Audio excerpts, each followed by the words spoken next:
Late one July morning, Grady's older brother, Donnie, texted him a screenshot of the ad for the caretaker job.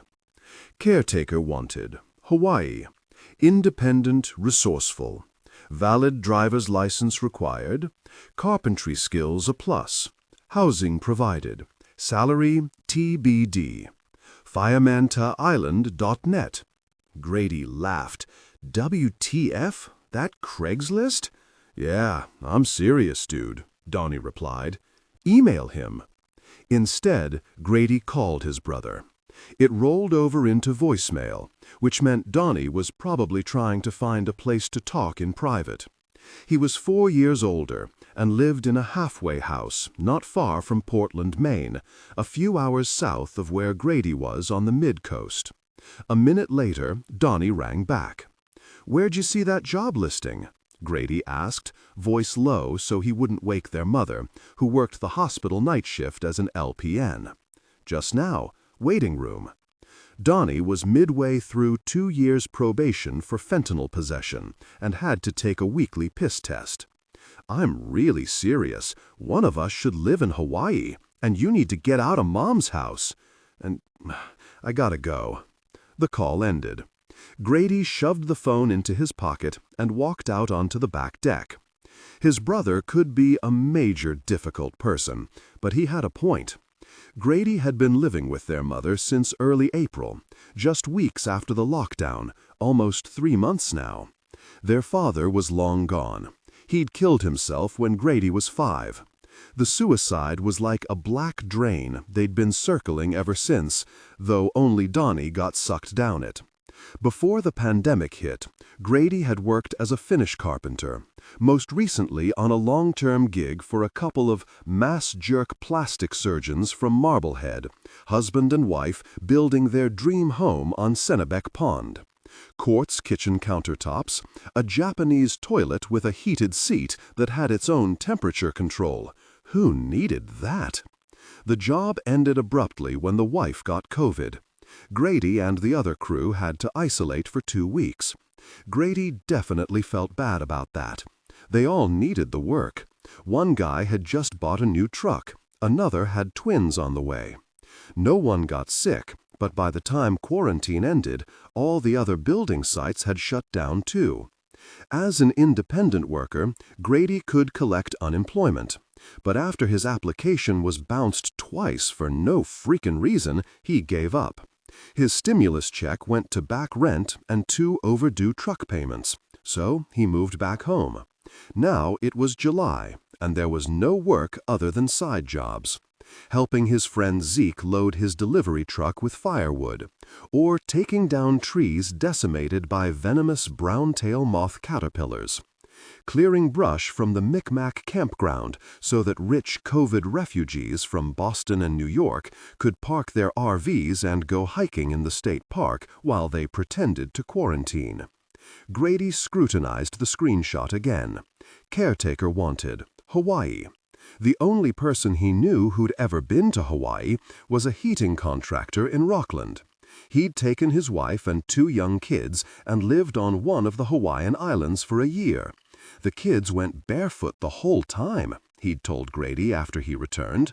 Walked to school barefoot, ate coconuts from our backyard. Me and Lisa surfed every day. It was frickin' heaven. Grady couldn't remember the last time he'd walked barefoot anywhere, except indoors. There were no sand beaches in this part of Maine, and the grass was filled with ticks. What would it be like to live someplace he wouldn't have to dig his truck out of a foot of snow, or ice, or mud for half the year? He didn't know anyone in Hawaii, but then he'd hardly seen anyone in Maine since the pandemic began. Last time he'd run into his ex-girlfriend Rachel was 6 months ago. She'd been accepted into the PhD program in archaeology at Boston University. And, oh yeah, she'd gotten married. After that, he dated a girl he met on Bumble, but they'd had nothing in common, except the facts they were 28 and single and lived within 20 miles of Rockland. Maine was great if you had money and a partner, but otherwise it was lonely as hell. He sure as gosh wasn't going to find money or a girlfriend during a pandemic. What the really? He had nothing to lose. He went to his childhood bedroom and opened his laptop, checked the screenshot again, and emailed Firemanta. The following afternoon, he'd just cracked a PBR and logged into World of Warcraft when an email alert flickered in the corner of his laptop screen. "Hi, Grady. Is there a time we could talk this evening? Also, please send a copy of your resume. Best regards, Wes Minton." Really? Grady reread the message. Did he even have a resume? He logged out of WoW, grabbed another beer, and made a list of the carpentry jobs he'd worked on for the last 8 years. He found a resume template online and went to the White Mountains Community College website. "We're training New England's future outdoor leaders." He'd finished only 2 years at WMCC before he failed his wilderness solo and his money ran out, but maybe this guy wouldn't bother to check. He cut and pasted info from the site. Studied outdoor recreation and tourism at Foremost College. Skills in sea kayaking, wilderness medicine, mountaineering, scuba diving, rock climbing. He'd never actually gone scuba diving, but figured that might be useful in Hawaii. He could always learn. He sat for a minute, then added certified EMT, which was true. He'd taken EMT classes after he dropped out of WMCC, though he'd only briefly worked as a first responder when he was 22. The local ambulance company had paid for his classes, paid for his textbooks, and offered him a job once he'd completed his training. He'd started a bit nervous, though not much. While the sight of blood bothered him, it didn't make him pass out. Same with protruding bones. He practiced box breathing and other ways of staying calm under pressure, and always felt jacked from adrenaline as soon as he stepped into the ambulance. He successfully performed CPR a few times, tended to some rollover accidents. He felt pretty confident that he'd at last found a job he could, if not excel at least perform without messing up. That had ended when he got the call involving Kayla McIntosh. He saved his document and got another beer. He hated this kind of stuff, hated thinking about Kayla. He was a terrible liar, unlike Donnie, though maybe Donnie wasn't so great either, since he always seemed to get caught. But lying came naturally to his brother, whereas it always made Grady anxious, even stupid white lies, like this resume, which looked decent, though it would be easy for someone to make a call to WMCC and learn that he'd never graduated. And probably his EMT certification had expired. But what the hell? He sent the resume to Wes Minton, logged back into WoW, and played for a couple hours. Around midnight, he received a new message from Firemanta. "Hi, Grady. Are you free to talk now? Wes." Cursing, Grady pushed the line of empty beer cans into a wastebasket. He shouldn't have finished the half rack. What time was it in Hawaii? He went into the bathroom and hurriedly washed his face, slicking back his damp hair. He'd shaved this morning, so he didn't look too derelict. He returned to his room and replied, "I can talk now." Within seconds, an email with a Zoom link appeared. When Grady clicked on it, a dazzle of light and color filled the screen. Green, yellow, red, blue, orange, with a dark blur in the center. "Grady, good to meet you." Grady blinked.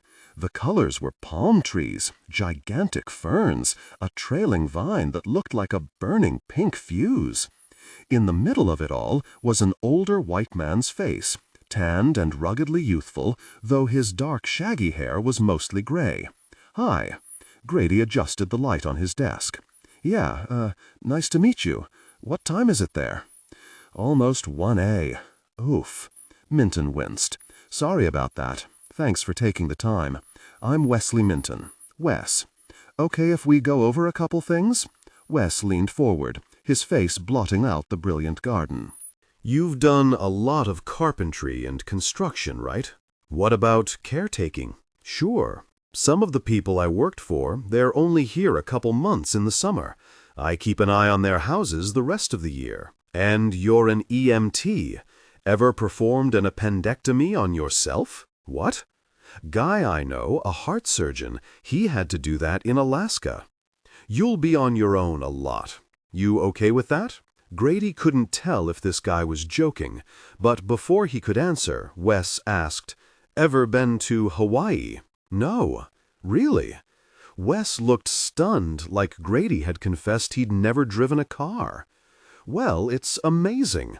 Different now because of the pandemic, but that's good. No tourists. I don't see any references here." Grady flushed. "Oh, yeah, sorry. I can get you those tomorrow morning. No worries. I'll run a background check. Meanwhile, what are your numbers like there?" "Not too bad. You'll have to quarantine for 2 weeks. No screwing around. We don't want to take a chance on you getting sent back home. You okay with that?" Grady started to reply, but stopped. Was this guy actually going to hire him?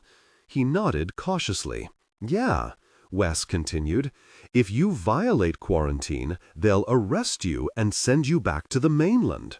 Can you handle 4-wheel drive?" "Sure." "Would I need to bring my own tools?" "No, I've got everything here from the last guy." "You have any questions, Grady? You travel much?" "I went to Disneyland once with my family." "You have a family?" "I was a kid. I went with my mom and my brother." "So no significant other?" "I forgot to mention that. You'll have your own house, but it's compact. It's not really set up for a couple." Grady's throat grew tight. What the really was he doing? Before he could say anything more, Wes clapped his hands. "Okay, look, you've got my email. After I run the background check, we'll figure out the details of salary and your airfare. Sounds good?" Grady stared at him. "Sounds good," he said at last. "Excellent. Talk to you soon," said Minton, and the screen went black. Grady got himself some water, pulled on his Sea Dog's hoodie, and stepped outside. The air was cool and smelled of balsam fir and rugosa roses. The moon was just past full. Around him stretched woods and fields, the homes of kids he'd grown up with, farmhouses, mobile homes, a few scruffy back-to-the-land DIY homesteads like Zeke's. He slapped a mosquito whining in his ear and tilted his head to stare at the moon, remembering how he and Donnie used to camp out here when they were teens, a stolen bottle of Dewar's hidden under their sleeping bags.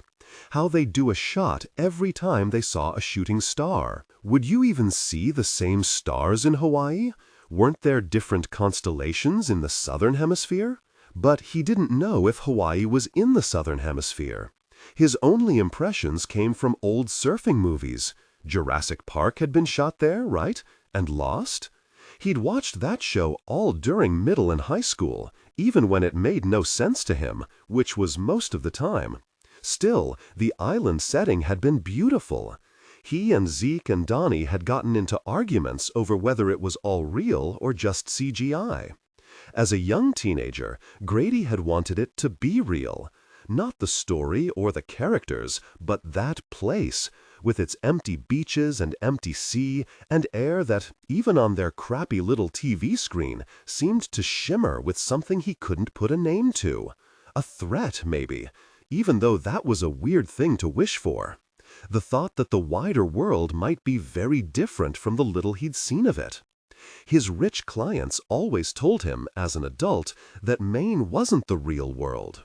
Marblehead was the real world, and places like New York City and Greenwich, Palm Springs and Winter Park and San Francisco.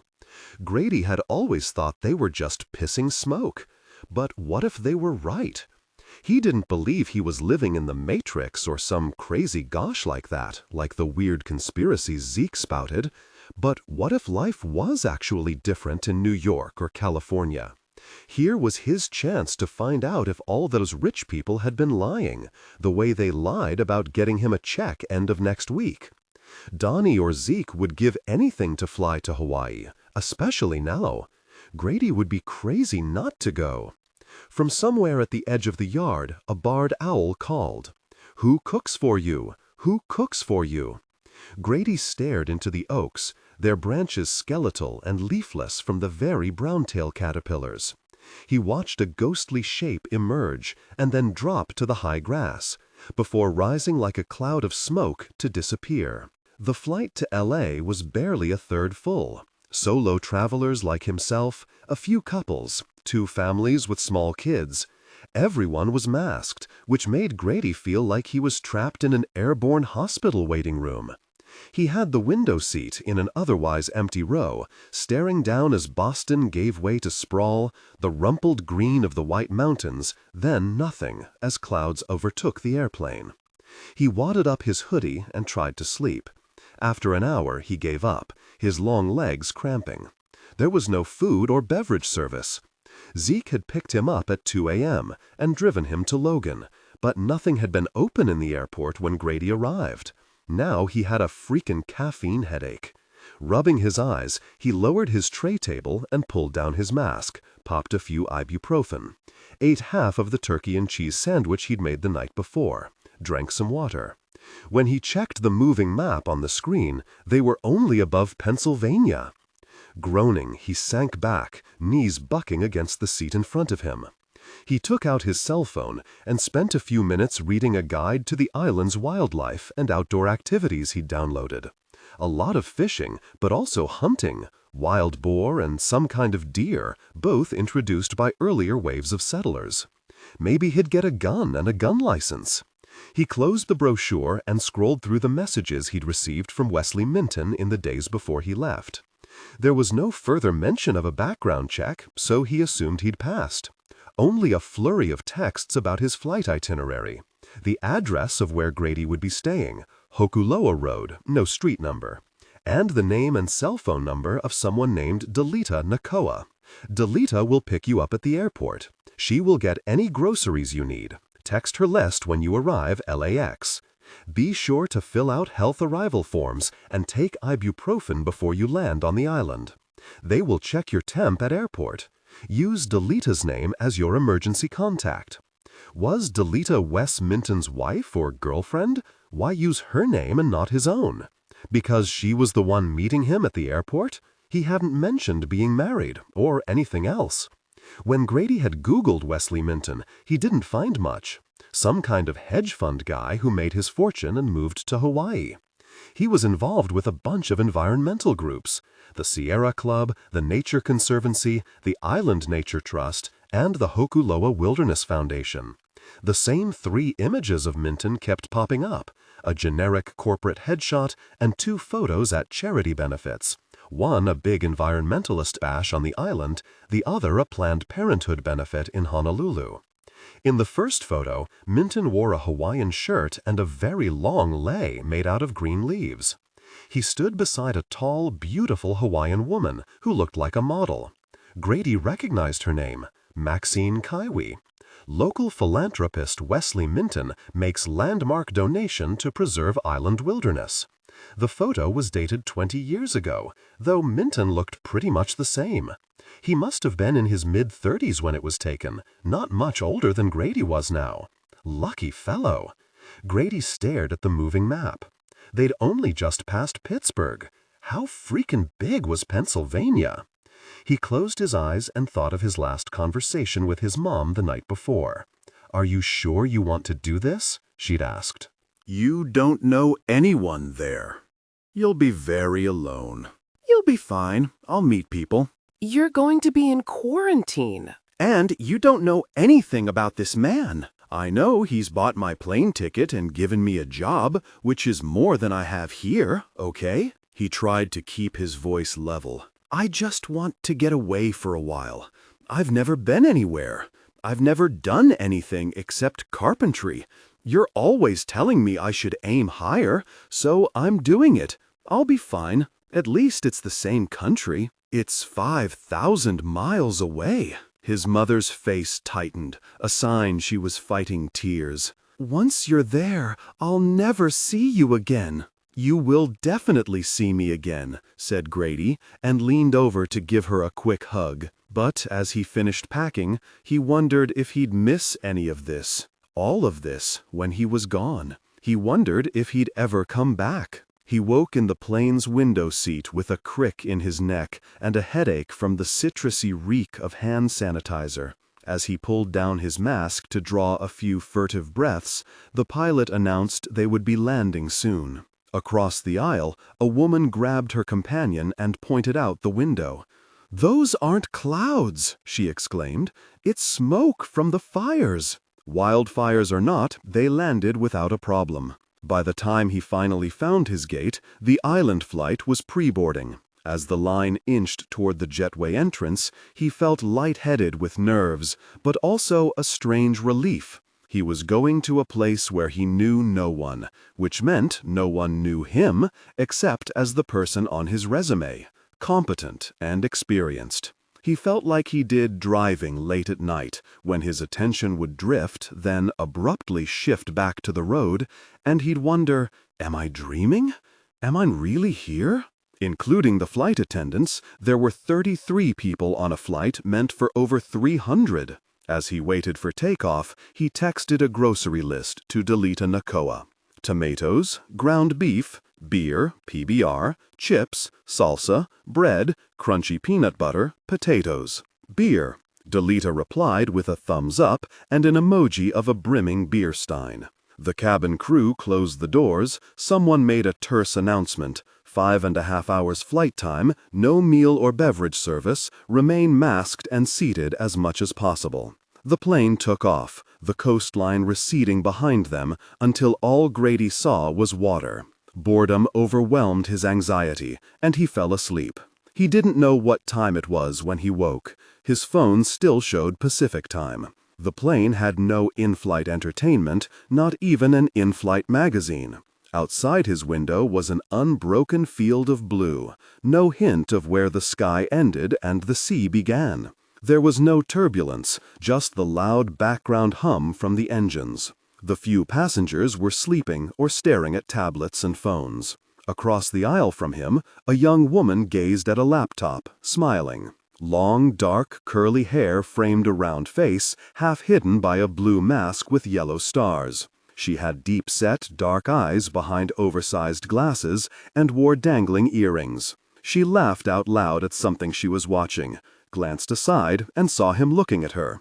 Before he could turn away, her eyes crinkled in a smile. He smiled in return, even though she couldn't tell, and she turned back to her laptop. He stared out his window again. The girl reminded him of Kayla McIntosh, though this girl was Asian, maybe biracial, and Kayla had been pale-skinned with gray-green eyes. Still, both had dark, curly hair and a warm gaze, and it felt like years since a girl had looked at him the way Kayla had, the way an old friend might. They'd been in kindergarten together, the two of them paired up to tend the monarch butterfly eggs they'd collected from the milkweed patch behind school.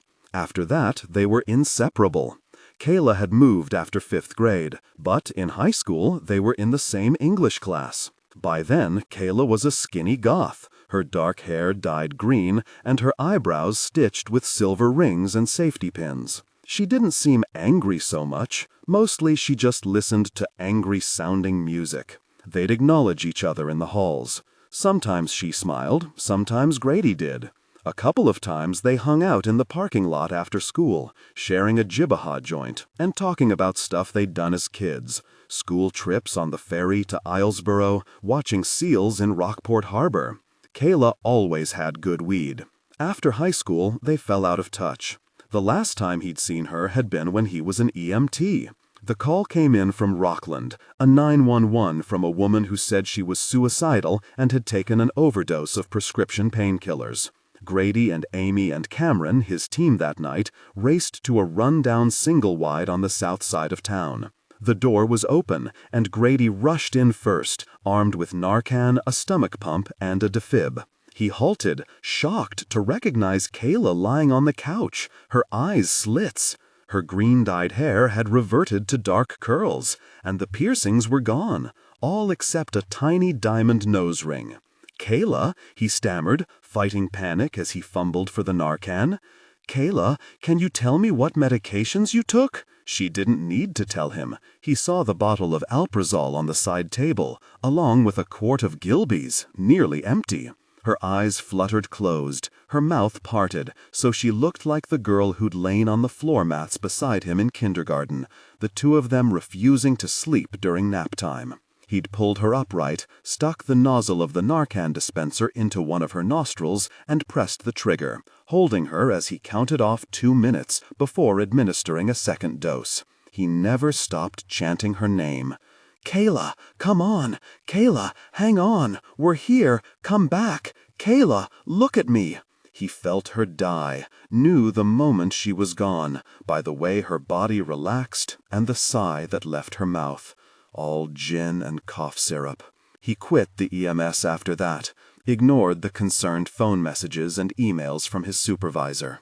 "It's terrible, but this is part of the job, Grady. I know what happened with your dad, and I know that must make this even harder for you. Take a couple of days off. Call me back when you get this." Grady never did call back. He gave his notice. He knew he couldn't hack being an EMT, living with the constant replay of Kayla's extinguished eyes. Like those 3 matches he took on his failed wilderness solo, never catching fire. Grady angrily yanked down his window shade. This was his chance to start over, leave all that gush behind. He grabbed his phone, scrolling until he found a photo he'd saved of the island. Its eastern section was taken up by a dormant volcano, the west by mountains and a shield volcano. Between them stretched a narrow coastal plain. Hokuloa was on the southeastern coast, a remote thumb-shaped bulge projecting into the Pacific.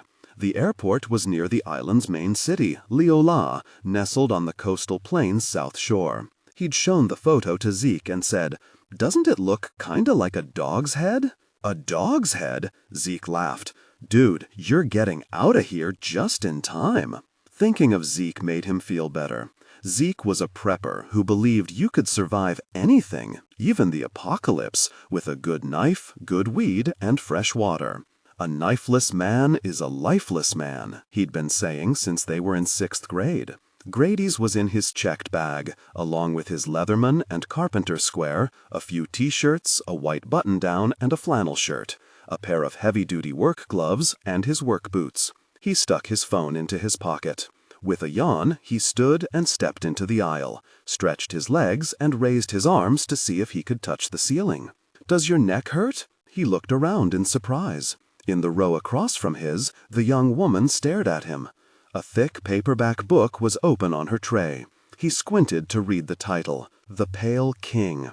It sounded like George R.R. Martin stuff, which he liked. He pointed at the book. "Is that any good?" Not really. It keeps putting me to sleep. He wasn't sure if this was a joke or not. Really? She nodded, laughing, and went on. "Yeah, and I always get a headache when I fall asleep on a plane. Do you?" He hesitated. He could lie and say, yeah, that happened every time, better than admitting this was only the 2nd airplane trip he'd ever taken, right? Still, Grady knew guys who'd never been south of Fenway. He shrugged. "I don't know. I've never fallen asleep on a plane before." The girl laughed again, and he felt his face grow hot.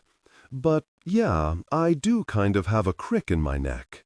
It felt weird talking to a stranger for the first time in months, especially a woman. It'd usually take at least 2 beers before he could begin a conversation this easily at 3 Tides or the Rumline. Now he felt cut off from that version of himself, like he'd rolled a new character in the middle of a WoW raid. He glanced down, saw the girl had on flip-flops with big pink plastic flowers on them. Her toenails were painted silver.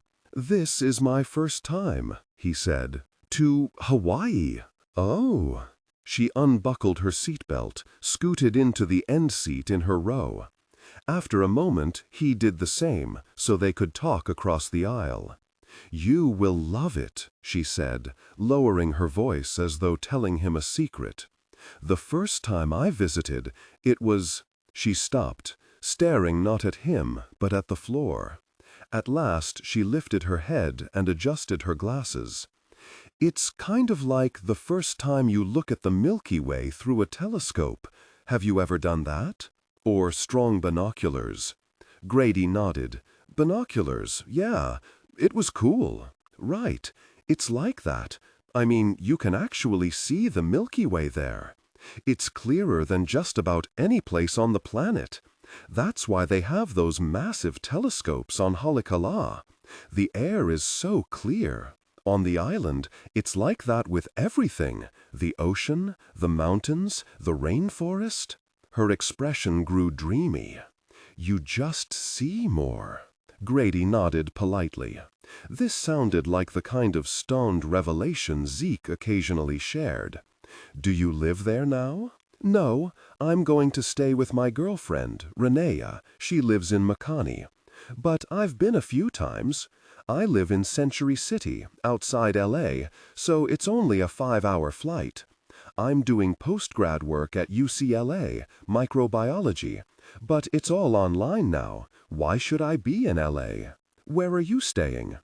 I'm not sure. I mean, I know where I'll be, but I don't know anything about it. A place on Hokuloa Road. Her eyes widened. Really? On the peninsula? He nodded. Wow, it's supposed to be incredibly beautiful out there, but hard to get to. It's where that billionaire lives. He owns all that land and made it into a wildlife refuge so nobody can visit. I didn't think anyone lived there except him. That's where I'm going. I'm the new caretaker. Really? Her brow furrowed as she gave him a look he couldn't unpack. You hear a lot of stories about that place. Ghost stories, you know, like the spirit dog on the road to Hana? Or choking ghosts and the night marchers. Or Phantom 309, said Grady, playing along, that trucker with the 18-wheeler who picks you up, then disappears. She laughed. I don't know that one. All I'm saying is, Hokuloa can be really intense. Be careful after dark. There've been a bunch of accidents on that road, and a lot of people say it should never have been built. But there are markers, if you know where to look for them, things to keep you safe. That's what Raina says anyway. Ordinarily, he'd laugh, but he remembered his survival classes at WMCC and advice from friends who were experienced hunters. If you're on new ground, pay attention to people who know the land better than you do.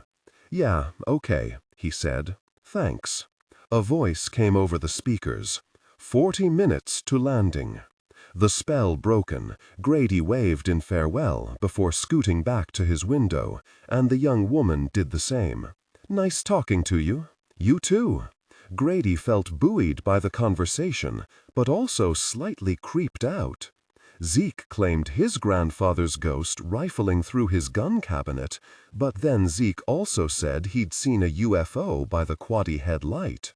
Grady didn't believe in ghosts, but Hokuloa Road definitely sounded even more remote than he'd imagined, more like Maine's unorganized territories than the blissful place his surfing buddy had described. He stared out the window and reminded himself that even if this didn't work out, he'd still be able to tell people he'd been to Hawaii. Talking with that girl felt like an omen, a good one, he hoped. Now he knew, or sort of knew, at least one person here. Far below, the blue water was almost purple, dotted with silvery white specks that must be waves, big ones if he could see them from this high up. Streamers of cloud flashed past as the plane lost altitude. To the east, a line of rainbow-shaped crescents appeared in the sky, sundogs. He glanced at the girl across the aisle to tell her to look outside, but the sundogs were already gone. On the horizon, a dark shape emerged from the clouds, then another and another, the more distant Hawaiian islands. Slowly, another, larger island filled the horizon. Grady recognized the long curve that formed its south-facing shore, and, towards its center, a broad, flattened plain, dull brown and gray. Tall green hills stretched to the east, their slopes carved with deep ravines, black against the green. Above them loomed a vast volcano. its fields and forests sloping down to cliffs that dropped hundreds of feet, to tiny white beaches you would need a helicopter or boat to reach. Before the coastal road began to turn north at the eastern edge of the island, a peninsula extended into the ocean, but more a forested cape than a peninsula. A broad ribbon of black cut through the forest, a lava field, Grady realized, a remnant of the last time the volcano had erupted hundreds of years ago. The tip of the cape appeared slightly concave, as though a giant's thumb had pressed there. Grady opened his phone to the map of the island, enlarging it to read the name of the land formation below. Hokuloa. The plane banked sharply, giving him a better glimpse of the dormant volcano. A single wispy cloud hung above its flattened peak, like a torn flag. The volcano disappeared as the plane dropped. The city of Lula was bigger than he'd expected, the size of Portland. High-rise hotels lined the shore, vast resorts with curated beaches, and wharfs built to accommodate cruise ships, all empty. Within seconds, a grid of crowded streets replaced the resorts, apartment blocks, acres of tract housing, a hospital. In the near distance, the airport with its ATC tower and a single long runway. No planes save a commuter jet parked in front of a small terminal. Past the runway, dusty brown fields stretched into the haze, packed with thousands of parked cars. A flight attendant hurried down the aisle, checking seatbelts. Grady looked out the window again to see the ocean, alarmingly close. He took a deep breath, his heart beating hard, closed, then opened his eyes. He wasn't dreaming. He was really here. He grabbed his stuff and waited to deboard. From across the aisle, the girl gave him a quick wave. "Good luck," she said, and hurried toward the door. He'd hoped they'd have a chance to talk a little more, exchange names or phone numbers, but freakin' COVID seemed to have screwed that up too. He joined the passengers straggling into the terminal, a deserted, stiflingly hot building. The AC had been turned off, and the lights. Gray sunlight seeped through windows that hadn't been cleaned. On the wall, a faded photo mural showed people surfing, snorkeling, walking hand in hand along empty beaches, surrounded by palm trees and sea turtles. On the facing wall, photos of native Hawaiians gazed out past welcoming words, smiling or wise. Aloha, mahalo ahui hau aku ai ole, pilikia, pono, ohana. Other than the rattle of suitcase wheels, the terminal was silent. When had the last plane landed? Days ago? A week? He spotted the dark-haired girl ahead of him, overstuffed backpack sagging from her shoulders. Eventually, he saw a man, masked, wearing a lanyard with an ID card. The man held up a sign that read, "Stop." Grady halted a good distance behind the girl, who was directed to a table where a health department official stood with a police officer. After the girl left, the cop waved him over. Grady filled out a form with his reason for visiting and contact info. Dalita Nakoa's name and the address, Hokuloa Road. The cop glanced at the form. "You're here for a job?" he asked. Grady nodded. "Who's your employer?" "Wesley Minton. I'm doing some work at his place." The cop raised an eyebrow. "Minton?" "Yeah, I'm the new caretaker. I'm a carpenter." "Right. We don't have any carpenters here," the cop said dryly. "Well, call every day to check how you're feeling. If you break quarantine, you'll be arrested and sent back to the mainland. Mahalo. Next." By the exit, a National Guard officer in combat gear aimed a thermometer gun at Grady's forehead before waving him on. Grady found his way to baggage claim, a gray-walled space that opened onto an access road surrounded by concrete barriers. He grabbed his suitcase from the carousel and walked outside, hoping it would be cooler there. It wasn't. A hot, steady wind blew, pelting him with grit. 3 other people lingered by the baggage carousel, including the girl. They'd all removed their masks, so he did the same, turning as a car stopped on the access road. Maybe this was Dalita Nakoa, but no one stepped out, and when he looked back at the carousel, only the girl remained, watching a suitcase inch its way to her. "Hey, I'll get that." Grady walked over and hefted the bag. "Someone picking you up?" "Thanks." The girl smiled. She was pretty, with freckled, light brown skin and full cheeks, a slightly crooked front tooth. "My friend's on her way. I just texted her." "You?" "I'm Grady Kendall." He started to stick out his hand, sheepishly dropped it. "From Maine." "Grady from Maine." She laughed. "That's a long way." "I'm Jessica Kyoko. My friend's in Makani. She says some of the bars have opened up there. Maybe we can meet up once we're out of quarantine? Or someplace else. It's a small island. We can show you around. It'd be fun." He started to reply, but she looked past him, exclaiming, "Raina!"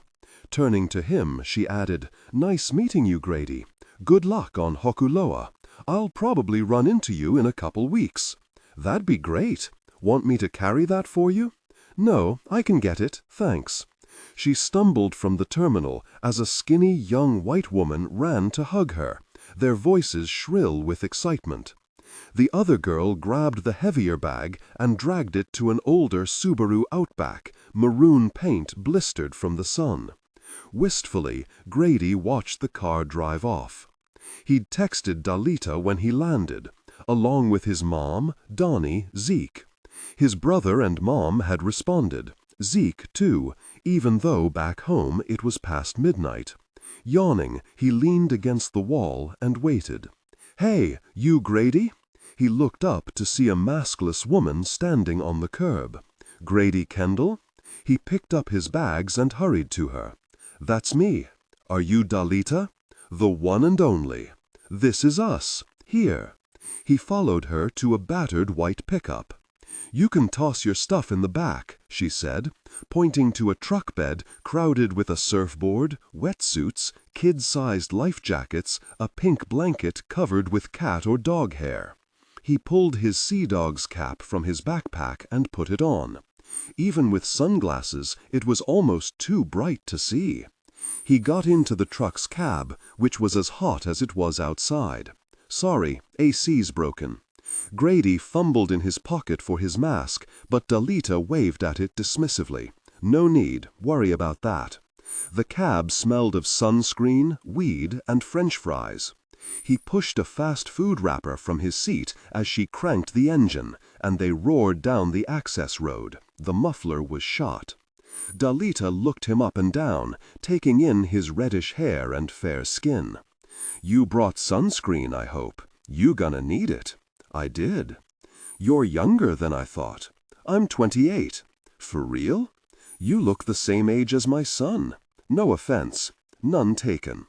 She didn't look old enough to have a kid close to his age. In her mid-30s, maybe. 40 tops.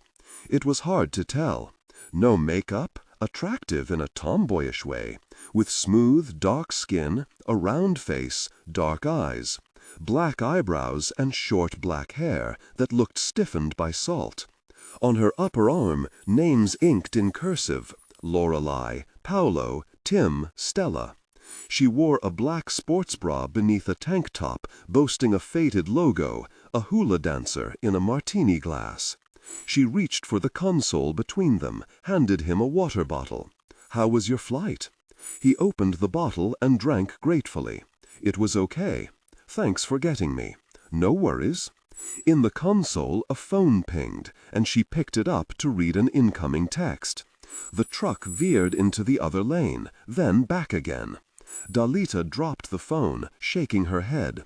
"Lor me, wife. Neighbors really dog-ate the avos she was saving for lunch." She barely slowed at a red light, turning onto the highway. "You never been here before?"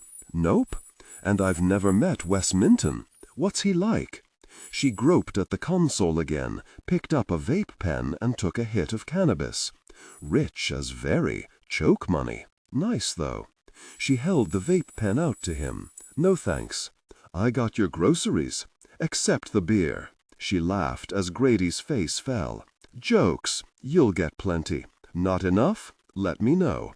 You should be all set at the Ohana unit. Got some staple stuffs left from before. Before what? From when the last person lived there. She coasted through another red light.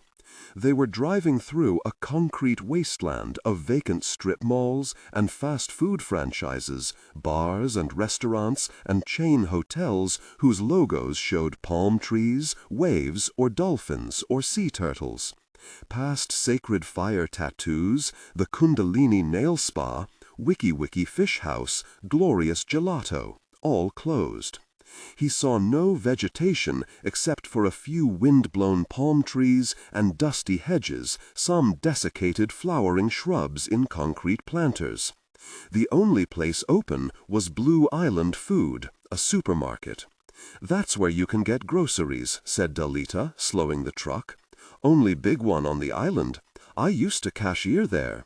In Makani, there's Maksupe, Makani Superette. That's where the locals go. Get more stuff here. He counted 19 vehicles in the sprawling lot. A few masked customers pushed shopping carts toward the store entrance. They all gave wide berth to a middle-aged, leathery-skinned white woman, her long hair wild. She clutched a backpack as she zigzagged through the lot, arguing with herself. Ice. Dalita tapped the accelerator. Lot of tweakers this side. Mostly they live on the beaches or out by the sewage treatment plant, but since lockdown, they're all over. Where is the beach? She waved in the direction of a cinder-block church with a marquee that read, Thou shalt wash thine hands. Down that side. You could walk from here, 10 minutes. But we're going Maukau, up the mountain, inland for a bit. That'll bring us where Hokuloa begins. It's a rough road. You scared of heights? Grady blinked. Her accent made it sound like, scared of heights. What? No. Last guy, Wes never tell got cliffs. The guy before never care.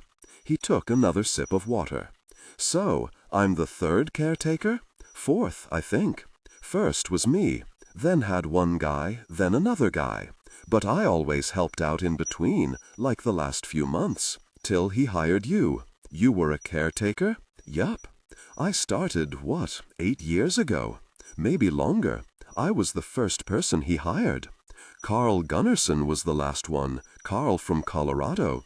You'd think he could deal with heights, but I think he lived in the flat part. He died. Bad accident with his truck a couple years ago.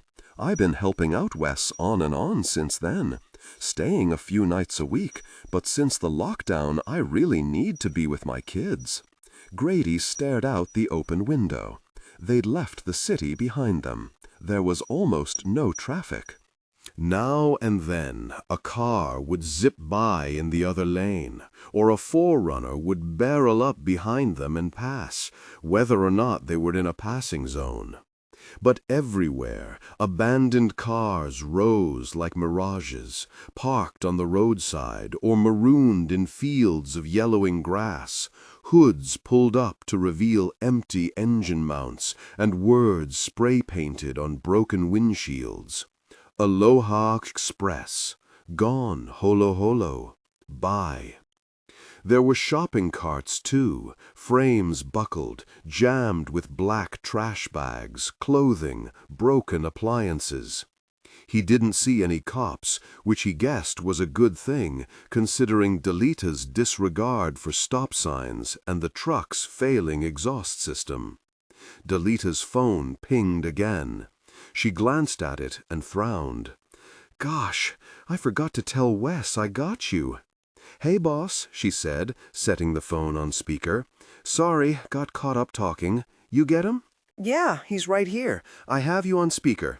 Grady, say hi to Wes. Hey, said Grady. I got here. Any problems with the flight? Dalita bring you something to eat? Yeah, no, everything went fine, replied Grady. He and Delita exchanged a look as she scrabbled in the space behind her seat. No problems at all. Excellent. Delita, what's your ETA? Maybe an hour, if we don't hit traffic. Ha. See you then, Wes said, and disconnected. Delita triumphantly held up a brown paper bag as the truck fishtailed. Sorry, I forgot I got you a burrito. You must be starving.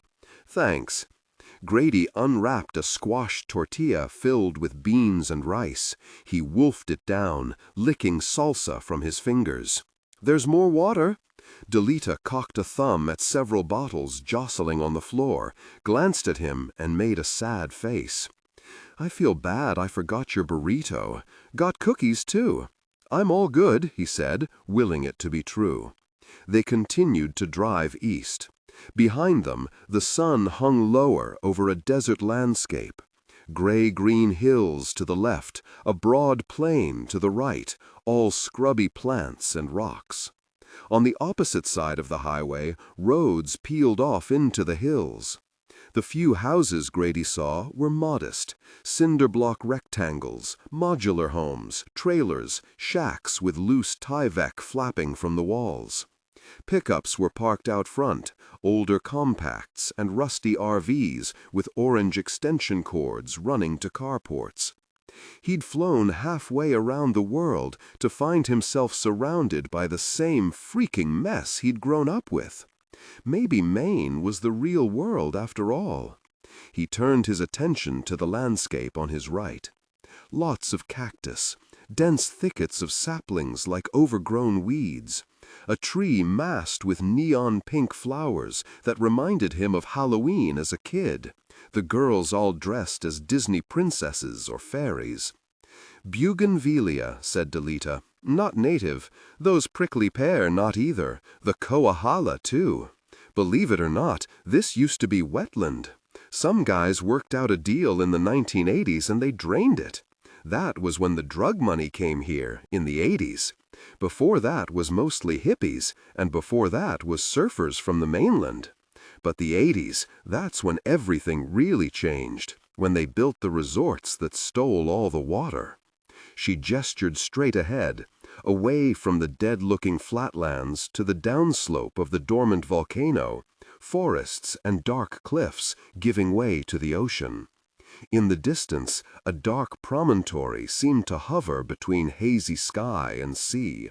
See that, way out there? That's all Westland.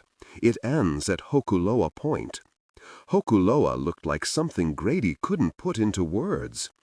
He was used to the beauty of the Maine archipelago with its thousands of islands, cat spruce and granite ledges rising above denim blue water, the drone of lobster boats, windjammers, and smaller sailboats moving across the eastern horizon. But he'd never sailed more than a few hours offshore, and even in the densest fog, there had always been the promise of a nearby island. Hokuloa faded into nothing, a mist that obscured sky and sea, so only the faintest outline of the peninsula remained. The sight filled him with a slightly terrified exhilaration. What would it be like to wake in a place like that? Would you worry the world around you might vanish? How far is it? He asked Delita. Farther than you think. She slowed the truck to a crawl, peering out the salt-grimed windshield. From here to Wes, maybe 40 minutes. From his place to there, she gestured to the end of the peninsula, that's only about 16 miles. His house is above where the wilderness begins, and it's a 2-hour drive from there to Hokuloa Point. But you cannot go there. No one goes there but Wes. Grady started to ask why, but she switched on the radio, cranking it up to sing along to an Adele song, her voice surprisingly sweet, almost childish. I love this song. My girlfriend used to like this, Grady shouted above the music and the roaring muffler. Ex-girlfriend. Want me to turn it off? No. How long were you together? The question ordinarily would put him on edge. Here, in another world, he found he didn't care. Couple of years. We were at the same community college. Now she's at BU getting her PhD. Archaeology. Like Lara Croft? Grady laughed. Exactly like Lara Croft. She's married now. Huh, that bother you? Again, surprisingly, the question didn't faze him. It did, not so much now. It's been a while. Delita turned off the radio as a commercial came on. Lulu's Barbecue, takeout only. Cumulus clouds drifted across the sky, obscuring Hokuloa, so Grady looked out at the barren fields. He took a picture of a long-legged white bird standing in the high grass, regal-looking. Behind it, a squat concrete bunker rose from the otherwise empty plain. Delita eased up on the accelerator again, still humming, as Grady leaned out his window. The sunset had turned everything to gold. Rocks, cactus, wiry gorse, everything except the bunker. 2 stories high, it had a flat roof with vertical slits beneath, windows or ventilation shafts. No doors that Grady could see. Below the roofline, words were painted in big block letters. Never forget the missing island, Nalawale. Beneath were columns of names, dozens of them. Ray Shosky, Catherine Cross, Cindy Brennan, Nancy Lee, Sam Arakawa.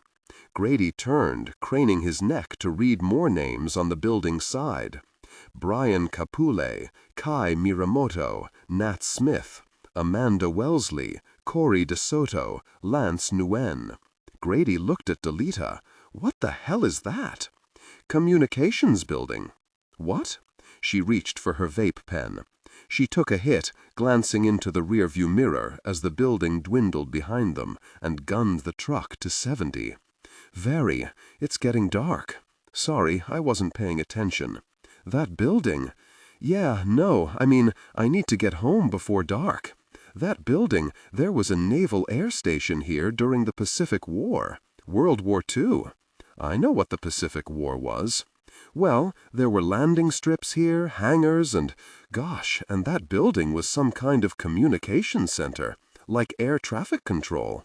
But what is it now? What's with all the names? Those are people who've gone missing. Grady stared back to where the building had dissolved into a glare of gold and red. In 1 year? Some, yeah, some go way back. Couple times a year they paint over it. Who does? The mayor. We're an island, but we're also a county. Our mayor's more like a state governor. And whoever's mayor, they have it painted over, because not good for tourists, yeah? But doesn't matter, the names always come back. Grady frowned. That's a lot of missing people for such a small island.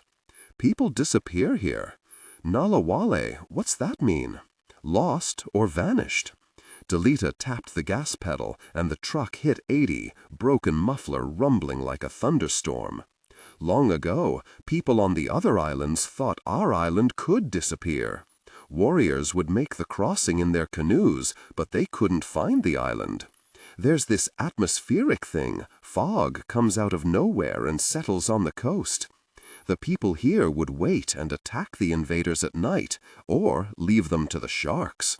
The reefs are filled with bones. Grady couldn't tell if she was joking. It's true, she said. These are tourist bones. Would bury iwi bones in the sand or hide them in caves. Exposing them to sunlight was sacrilege. These are tourist bones. You can see them snorkeling. They used to have tours that take people out to the reefs, but it's dangerous, also bad for the coral. Have you been there? Sure, small kid time. Scared me, gosh. All kinds coral growing up through the rib cages like freakin' Pirates of the Caribbean. But the fish are beautiful. You just have to watch for tiger sharks and white tips. What's that? Reef sharks. They're not really dangerous, but anything'll take a bite out of you if it's hungry. Dalita grinned. No worries. They're not gonna come after you on dry land. I'm not worried. We have great whites in Maine. Sweet. They drove on without seeing another vehicle, until at last they reached a Y-shaped intersection. The highway sheared off to the left. Straight ahead stretched a narrow road, chewed up dirt and gravel. The spine of sharp green hills reared above the dirt road, and the desolate fields gave way to jungly undergrowth and tall green trees. "We're on the downslope of the volcano," Dalita explained. "The road here is terrible. I've done the road to Hana a couple times, and this is 100 times worse. And the road from Wes's place across Hokuloa is even worse than that. A lava field cuts off most of the far end, but, like I said, no one goes there except for Wes." Grady peered out at the distant volcano, its slopes a dozen shades of green, fissured with dull orange, as though the cliffs wept rust. The road ran roughly parallel to the coastline before he lost sight of it, where a broken guardrail dangled 50 feet above black rocks and blue water. "Jesus," he said, "the road's right there on the cliff." "Cliff?" Dalita shook her head. "You'll see the cliffs. You'll be the cliffs. Just wait." They turned onto Hokuloa Road, where a mangled metal sign lay on the ground, overgrown with vines. "Dangerous road. No cell service. Drive on own risk." Grady winced. "Is there really no cell service?" "You can get it at Wes's house, and he has sketchy service at Hokuloa Point. Otherwise, no. A lot of the islands like that, except for the resorts. Big sign at the state park says you're better off with a first aid kit than a phone. That's one reason so many tourists get lost or disappear. They leave the marked trails and go off on their own. There are 2 helicopters on the island, one police and rescue, the other for medevac. But a helicopter can't find you in the rainforest.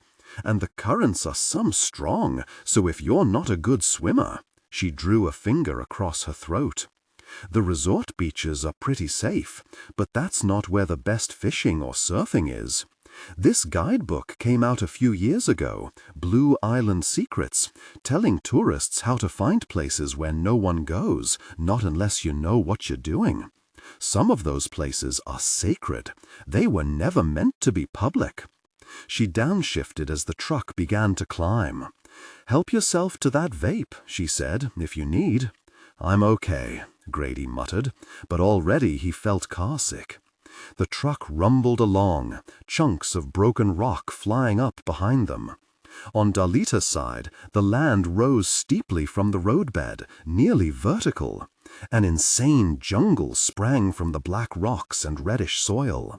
Palm trees, banana trees, vines as thick around as his calves, with leaves the size of hubcaps. There were trees that looked like evergreens, but covered with green feathery growths instead of needles, with nests of red petals. Blades of orange flowers, dangling purple blossoms shaped like trumpets. Small waxy white flowers clustered among gnarled roots and chunks of black stone. Trees he recognized as hibiscus, only here they grew as tall as poplars, their flowers red, yellow, white, orange. In spots, waterfalls fell from the black rocks like silver chains, turning the road to soup. After 10 minutes, the air grew noticeably more humid. The pickup felt like a moving sauna. He breathed in a lush, sweet scent. "What's that smell?" "Not sure. Tuberose?" They followed the switchbacks up and down until they reached a fork in the road. The truck rolled to a halt. There was no stop sign. Ahead of them, the road continued, disappearing into the trees. Grady gazed out his window to where another road sheared off at a right angle. "This is Hokuloa Road," Dalita said. "From here on, it's wilderness. This is one of the only places on the island that's mostly been untouched. There," she indicated the land sloping up behind them, "that's all a national forest preserve. No tourists allowed. No visitors, except for native Hawaiians and some scientists. They're replanting native trees along the border with the ranches. But this, she turned to stare past Grady, out to Hokuloa Road. It all belongs to Wes. She gently tapped the gas pedal, and the truck made the 90-degree turn, past a worn wooden sign nailed to a tree. Warning, private road, hazardous conditions, no trespassing. The one-lane road narrowed even more. A vehicle any bigger than the pickup wouldn't have been able to make it through. They might be 100 feet above the ocean, the cliffs long black fingers of rock clutching at the surf. In places, vegetation and rocks had been swept away by a rock slide or a vehicle that had plunged off the road. Grady saw 2 cars hung up on the cliffs below them, both vehicles mangled and overgrown with greenery. He could hear the waves smashing against the shore. Grady's heart beat harder and faster, his mouth dry.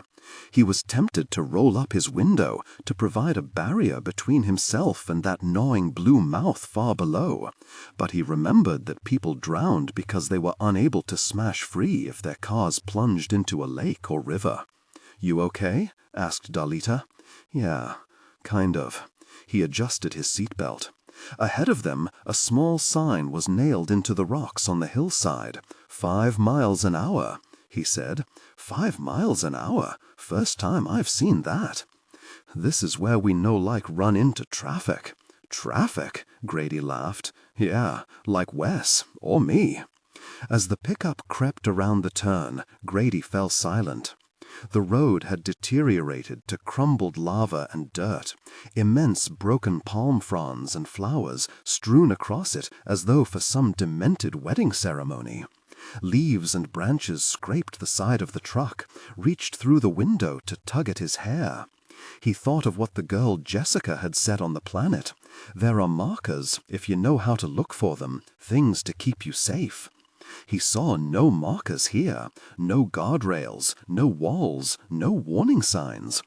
Occasionally he spotted a pile of stones, a cairn, and wondered if these might be memorials for drivers who died here, or if they were older, built by the people who had lived here first. He forced himself to look out his window, to see the road edge crumbling into the bright air. "You all right?" Dalita glanced at him. "Keep your eyes on the road. No worry, I do this all the time." She handed him the vape pen. "Seriously, it helps." This time he shut his eyes and took a hit. The droning muffler and thumping waves faded into his breath, his heartbeat.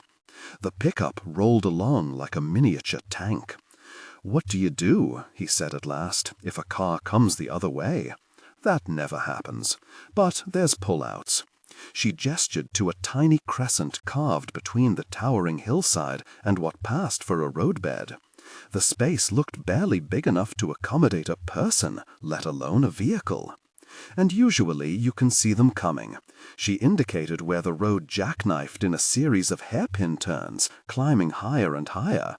"So you just pull over and wait." "Jesus," Dalita sighed. "Take another hit. In 2 weeks, you gonna do this by yourself." They continued to climb. The sky opened around them, colored like the watermelon tourmaline bracelet he'd given Rachel one Christmas. Amethyst, tangerine, rose, pale green. He spotted a crude trail, deeply rutted and wide enough for a single vehicle. "People live here?" he asked. There's a few surf breaks, so some hippies squatted here illegally in the 70s. The land belonged to Wes's father then. He hardly came to the island, though he built the original house where Wes is now. Wes renovated it long time back, and he built the ohana same time. But all the hippies are gone, dead or moved on. This guy, Leonardo, he works for Wes sometimes, and Wes lets him stay in an old shack when the swell comes. He climbs down that cliff with a surfboard? There's a trail. I was there once for a party in high school. She fell silent, then said, "We shouldn't have been there. Leonardo shouldn't be there. Like in that guidebook? An Indian burial ground or something?" He was trying to make a joke, The weed had eased his anxiety, but Delita's expression hardened. "You need to be respectful here," she said. "We no need any more jerk hails." Grady flushed. "Sorry," he muttered. There'd been only one black girl in his high school, and she was adopted. Between his flight and this trip to Hokuloa Road, he'd probably seen more not white people than he had in his entire life. Delita remained silent. He wondered if he'd blown it before he'd even gotten to West Place. A few more minutes, and the road leveled out, with bright blossoms scattered in the undergrowth like scraps of abandoned clothing. In front of them, the road continued, but the pickup jolted to a stop. Delita hopped out and walked to a metal security gate, a paved road winding up the hillside behind it. She punched in the passcode and returned to the truck. "Where's that go?" Grady pointed to where Hokuloa Road continued on, past the gate. "Hokuloa Point, eventually. Like I said, you can't go there. He built another gate so no one can get by. It's right where the lava field ends. I've seen pictures. It looks like Mordor. But this is just some billionaire's house." She laughed as the security gate slowly swung open and gunned the engine. They peeled up the driveway, Grady turning in time to see the gate close behind them. The rush of relief at getting off the cliff road overcame Grady's embarrassment. He remembered all the questions he should have asked Delita before now. He glanced at her, measuring her mood, and said, "Anything I should know? About Wes?" "No personal questions. He puts it on when he's talking to investors and the places he donates money to, all those environmental groups, Planned Parenthood. But he's not a people person." She shifted gears, and the truck came to a stop. "This is a hard place if you're not from here," she said, her tone warning, though not unkind. "You're not a tourist, so don't act like one. Respect the island. Carl Gunnarsson died because he was really messing around, selling drugs to local kids." "I don't sell drugs to teenagers," Grady retorted hotly, "or anybody." "No, I didn't think so. So, was Carl killed? On purpose?" "Not by anybody I know." She began to drive again, the tires crushing a brittle palm frond that had fallen onto the driveway. "You not going see him much in person. He spends most of his time out at Hokuloa Point. There's a small house there. He inherited all this." She gestured at the eastern horizon. "He has no right to it. But Hawaiian land regulations are incredibly complicated. It's been in the courts for years, but Wes has deep pockets. 20 years ago, he wanted to develop the point into another super-exclusive resort, like Sensei on Lanai. People would have to come by helicopter or private boat. Native Hawaiian activist groups got involved, water rights activists, scientists talking about all the endangered species. Then, bam! One day, Wes withdraws all the permit applications.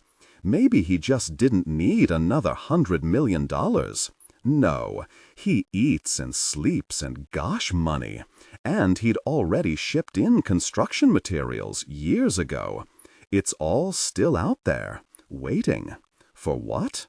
She shrugged. "I think he's building a secret compound, like those billionaires who are gonna fly to New Zealand or wherever to escape COVID or the end of the world. What else should I know? Everything's off-grid, solar. Mostly you just keep an eye on things when he's away. A guy in Liula named Uncle Honey, he picks up deliveries from UPS and Amazon and brings them up every couple weeks. Nobody else will deliver out here. After quarantine, you can take the truck to town for errands. Nothing's really open, a few bars in Makani and Liula. Does he have any pets?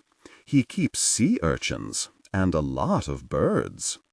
The truck rounded another curve, and the trees fell away, replaced by a sweep of tall grass.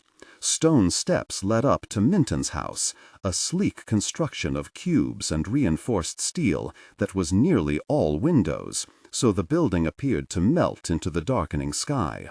Solar panels cladded the roof. A figure sat at a table on the second-floor deck, bent over a laptop. The truck jerked to a stop, and Delita jumped out, reaching behind her seat for a handbag. She turned to wave up at the deck. "We're here!" Grady made a face. With that busted muffler, Minton would have heard them from miles away. The figure on the deck stood and lifted a hand. "Be right down," he shouted. Grady got his stuff from the back of the truck. "Thanks for picking me up." Delita had already set the grocery bags and a 30 rack of PBR on the driveway. She motioned at his face. She'd put her mask on, and he quickly did the same. "You should be all set," she said. "If you need anything, just text me. I can come back tomorrow afternoon. Any afternoon, unless I have to bring the kids somewhere." "Yeah, sure," he said. She clasped his arm, her grip strong and warm. "You gonna be all right." "As long as I'm not a howly jerk," she laughed. "Yups." Up here, the air was cooler, heavy with unfamiliar scents, a spicy odor like crushed ferns, a fruity smell that made his mouth water, and also a pervasive underlying smell of mildew and rotting leaves, a very faint but distinctive stink of carrion. Grady Kendall! He turned to see Wes striding toward them, unmasked, wearing an unbuttoned white shirt over a black sarong. He stopped about 10 feet from Grady and Delita. "I'm Wes Minton." Even in person, it was hard to tell how old Minton was. His hair was more gray than black, his eyes hooded and slightly downturned, with the icy sheen of an expensive hunting blade. "Very pleased to meet you," Grady said. "You need anything, boss?" Delita broke in. "I want to get back before dark." Wes shook his head.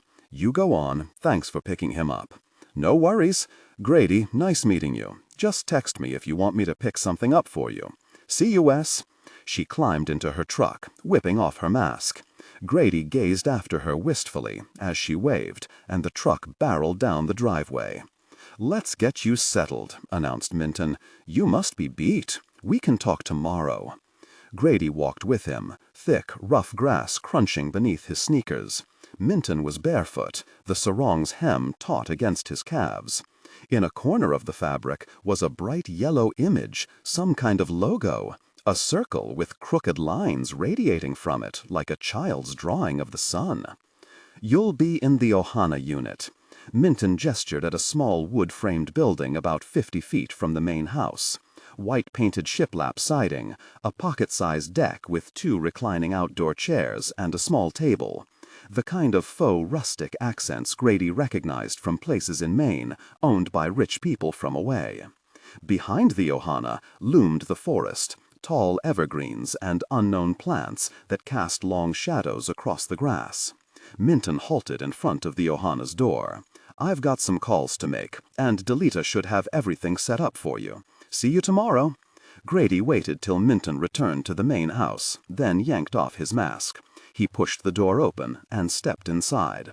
The Ohana was very small, 400 square feet, tops. Nicely done up at first glance, but as he walked around, he noted where the contractor had cut corners. LED lights in cheap lighting fixtures, plastic wall plates, double-glazed windows not top of the line. The glossy wood floors were laminate, buckling in spots from moisture. Mildew freckled the walls in back where the shadowy forest waited. A soft yellow blanket was draped over the black leather couch, real leather, cracked with age. Probably a hand-me-down from the main house. There were 2 chairs, one an Eames knockoff, the other a more comfortable armchair. Overhead, a ceiling fan turned, so slowly he couldn't feel the air move. The kitchen looked fancy, though here too everything had been done on a budget. birch plywood cabinetry, countertops that looked like pink granite, but, when tapped with a metal spoon, didn't give off the telltale ring of real stone. Open shelves held mismatched plates and cups, those wine glasses without stems. There was a fancy German toaster and coffee machine, a fridge that probably cost what Grady owed on his truck back home. The label on the yellow blanket read, 100 cashmere. He went outside and brought in the groceries from the driveway. In addition to the PBR, Delita had gotten a few cans of a Maui lager, Bikini Blonde. He popped a can and finished his tour. The bathroom had a glass shower stall, fogged with soap scum. The bedroom held a queen bed with a tropical print, bamboo nightstands and bureau, a good-sized closet. For a caretaker's cottage, it was all pretty luxurious. He wandered back into the living room, yawning. The bookcase held damp, swollen old paperbacks, guides to Hawaiian wildlife, and brochures with detailed instructions on what to do if you found an endangered seabird, uau, a kind of petrel, uau kani, a shearwater, and cards with a phone number for sea turtle rescue. Also, a year-old brochure advertising local attractions, zip lines, whale watching, snorkel rentals, helicopter tours, luau's. The pre-pandemic photos of smiling tourists and over-eager kids made Grady feel sad as well as exhausted. He took another sip of his beer and walked to the window. It wasn't yet 7:30, but the sky was black, as though it were a TV someone had turned off. Stars glittered overhead, more brilliant than he'd ever seen, even in the Allagash wilderness.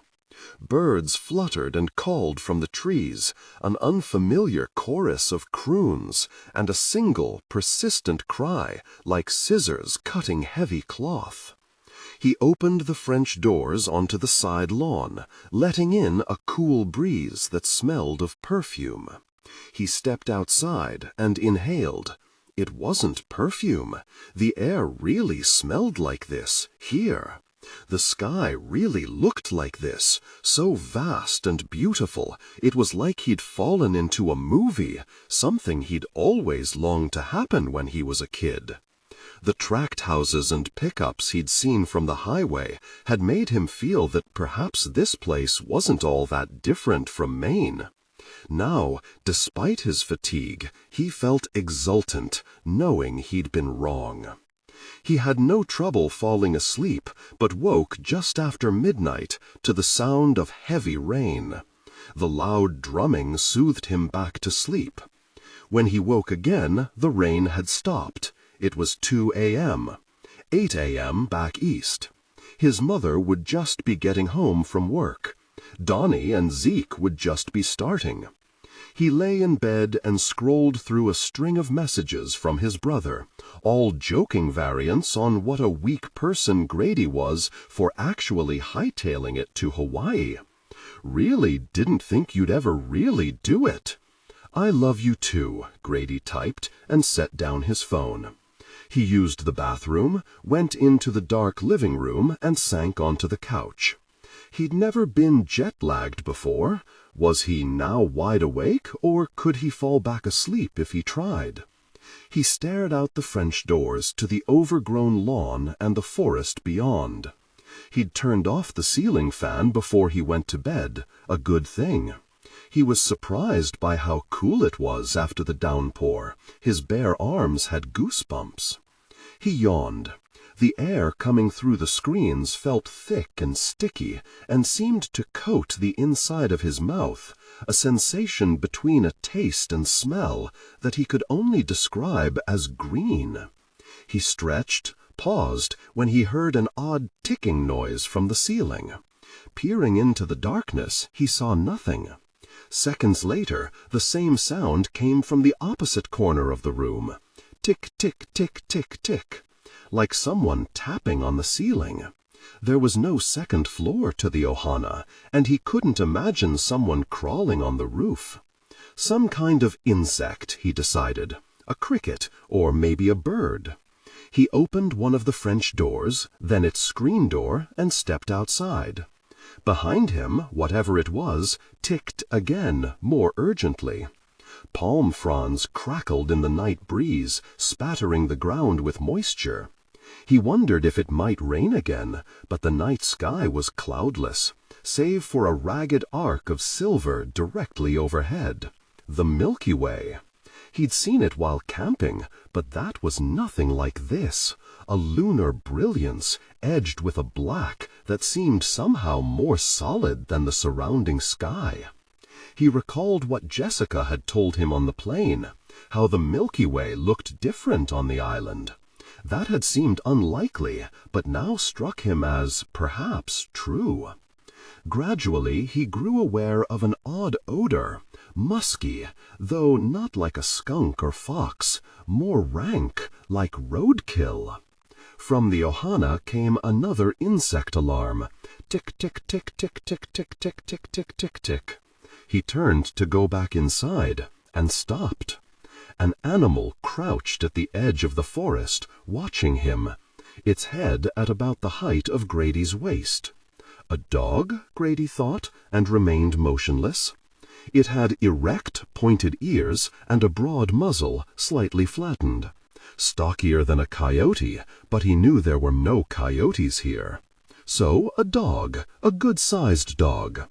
Even in the darkness, he could see that its fur was brindled brown or red, one of those dirt-colored mongrels bred to be mean. No collar or tag around its neck, feral, probably, not good. He held his breath and took a step backward, very, very slowly, avoiding the dog's eyes. Donnie had taught him that as a kid. They take eye contact as a challenge. But instead, as Grady moved, the dog swiftly reared up on its hind legs as if to lunge. Somehow it stood without effort, as tall as he was, still staring at him, its eyes white, with no pupils. The dog's eyes were now in the front of its head, a human's eyes, not a dog. With a muffled shout, Grady turned and stumbled back into the house. He slammed the door shut and turned the deadbolt before peering back outside. The dog remained standing at the edge of the forest and stared at the ohana. Grady felt along the wall for the light switch. Brightness flooded the lawn. The dog was gone. Grady scanned the forest, then made a quick search of the ohana, peering out windows, turning on another outside light. He saw nothing. He made sure both doors were locked, closed the windows he'd left open. He checked his phone. 3:17. Gosh. He hoped he hadn't woken Minton. He ran a hand across his forehead. He was soaked with sweat, and got himself a beer from the fridge. A proper pibba, not one of Delita's bikini lagers. He sat on a couch and drank it slowly, waiting for his heart to stop pounding. When he finished the beer, he got another.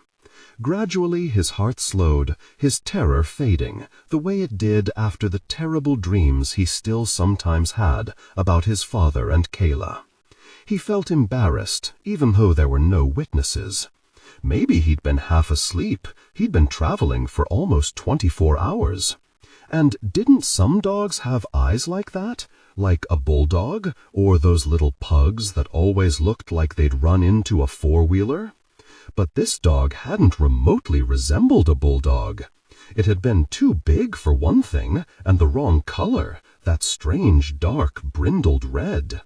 He'd seen brindled mastiffs, but this dog wasn't that massive, and it had pointed ears. It could have been an owl, he thought. Were there owls in Hawaii? Great horned owls were huge, and they have those ear tufts. Grady had seen one in broad daylight in the Allagash, sitting in a tree. It had scared him very much, its head slowly rotating to watch him. But who had heard of an owl as big as a person?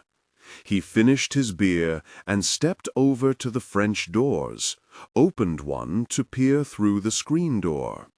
Outside, he saw only trees and the blazing tail of the Milky Way. He closed the screen door, again made sure the inside door was locked, and returned to bed, this time carefully drawing the curtains closed. Grady woke to a faint sound. He thought it was the insect he'd heard the night before, then realized it was his phone vibrating. He rolled over to stare groggily at the screen. A text from Wes Minton. "Call me when you're up." Groaning, he rubbed his eyes. It was after 8 o'clock. He lay in bed, trying to source his unease. A dog, or a dream about a dog? A dream, he told himself. Though he'd never had jet lag before, he knew it messed up your sleep, gave you insomnia, and probably nightmares too. Maybe even those night terrors Zeke had told him about, when your eyes could be wide open, seeing things that weren't there. Or it might have been a feral dog, twisted by shadows and starlight into something impossible. Whatever, time to get up. His room was stuffy and smelled of sweat and beer. He pulled apart the curtains to release an avalanche of sunlight. Birds called riotously, more birds than he'd ever heard in one place, like a frickin' bird alarm. Wincing, he walked to the bathroom and took a shower.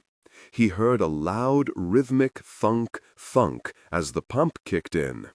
Even after a full minute, the water barely got tepid. Off the real grid. He washed quickly and got out. Drying off, he inspected his reflection in the bathroom mirror. He'd let his hair grow during the pandemic and hadn't cut it before coming here, figuring he'd botch the job. It brushed his shoulders, dark auburn and wavy, long enough to pull back in a ponytail, but he hated the way that looked. He didn't bother to shave his inch of stubble, just trimmed it a bit with his razor. With no real work, his muscle tone had gotten slack in the last few months, but he hoped that would change here. He dressed in clean khakis and a rumpled white button-down, what passed for professional attire back home. In the kitchen, he couldn't begin to figure out the coffee machine, so he made coffee in one of those glass things with a plunger, then stepped outside with his steaming mug. The sky burned as blue as a gas jet. The air had been cool when he woke, but already it had started to warm. Leaves stirred in the breeze, everything sparkling from the night's rain. The grass was still wet beneath his bare feet. In daylight, the trees bordering the overgrown lawn seemed less wild, more like the cultivated ornamentals they almost certainly were. The dog he'd seen might well have wandered from some distant neighbor's place. For all Grady knew, it belonged to Minton. Delita said he had no real pets, but maybe that had changed. Lots of people were getting dogs during the pandemic.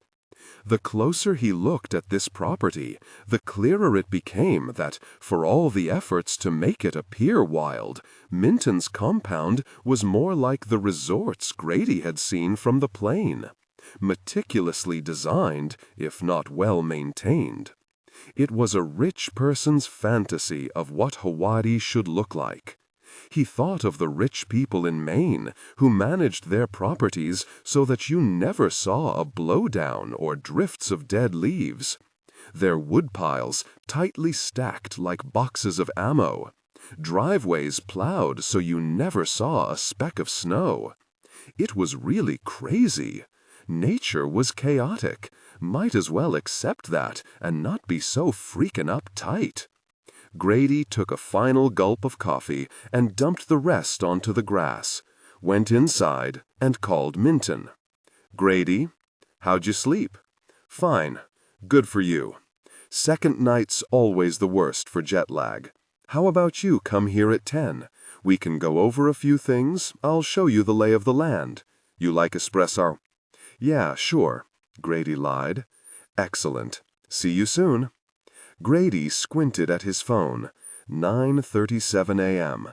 3:37 p.m. back home. If she was lucky, his mother would sleep for another hour before waking for her shift. A wave of exhaustion hit him, two big thumbs pressing against his eyeballs. He ran water in the kitchen sink and splashed it on his face. It was just a frickin' dog, he thought, even though the memory of its pupilless eyes made his stomach churn. He stared at his reflection and realized he should have shaved. He looked like a bag of smashed jerks. He hoped he could get through the day without losing this job. A few minutes before 10, he headed over to the main house, tugging on his mask. Minton sat at a long teak table on the first-floor deck. He wore a plain red t-shirt, gray board shorts. No mask, expensive sunglasses hiding his eyes. The view from here was incredible. It reminded him of Penobscot Bay, though the light felt different, as though the sun was closer. In Maine, it could seem like the landscape was in danger of colors. You had blue and green and gray and white and brown. Red barns, red and white lighthouses. Lupines and invasive purple loosestrife livened things up briefly in the summer, and October brought flaring orange and scarlet. Grady always reminded his clients that while a trendy neutral palette was calming, by March they'd long for purple and red and yellow. Now the profusion of colors made him anxious.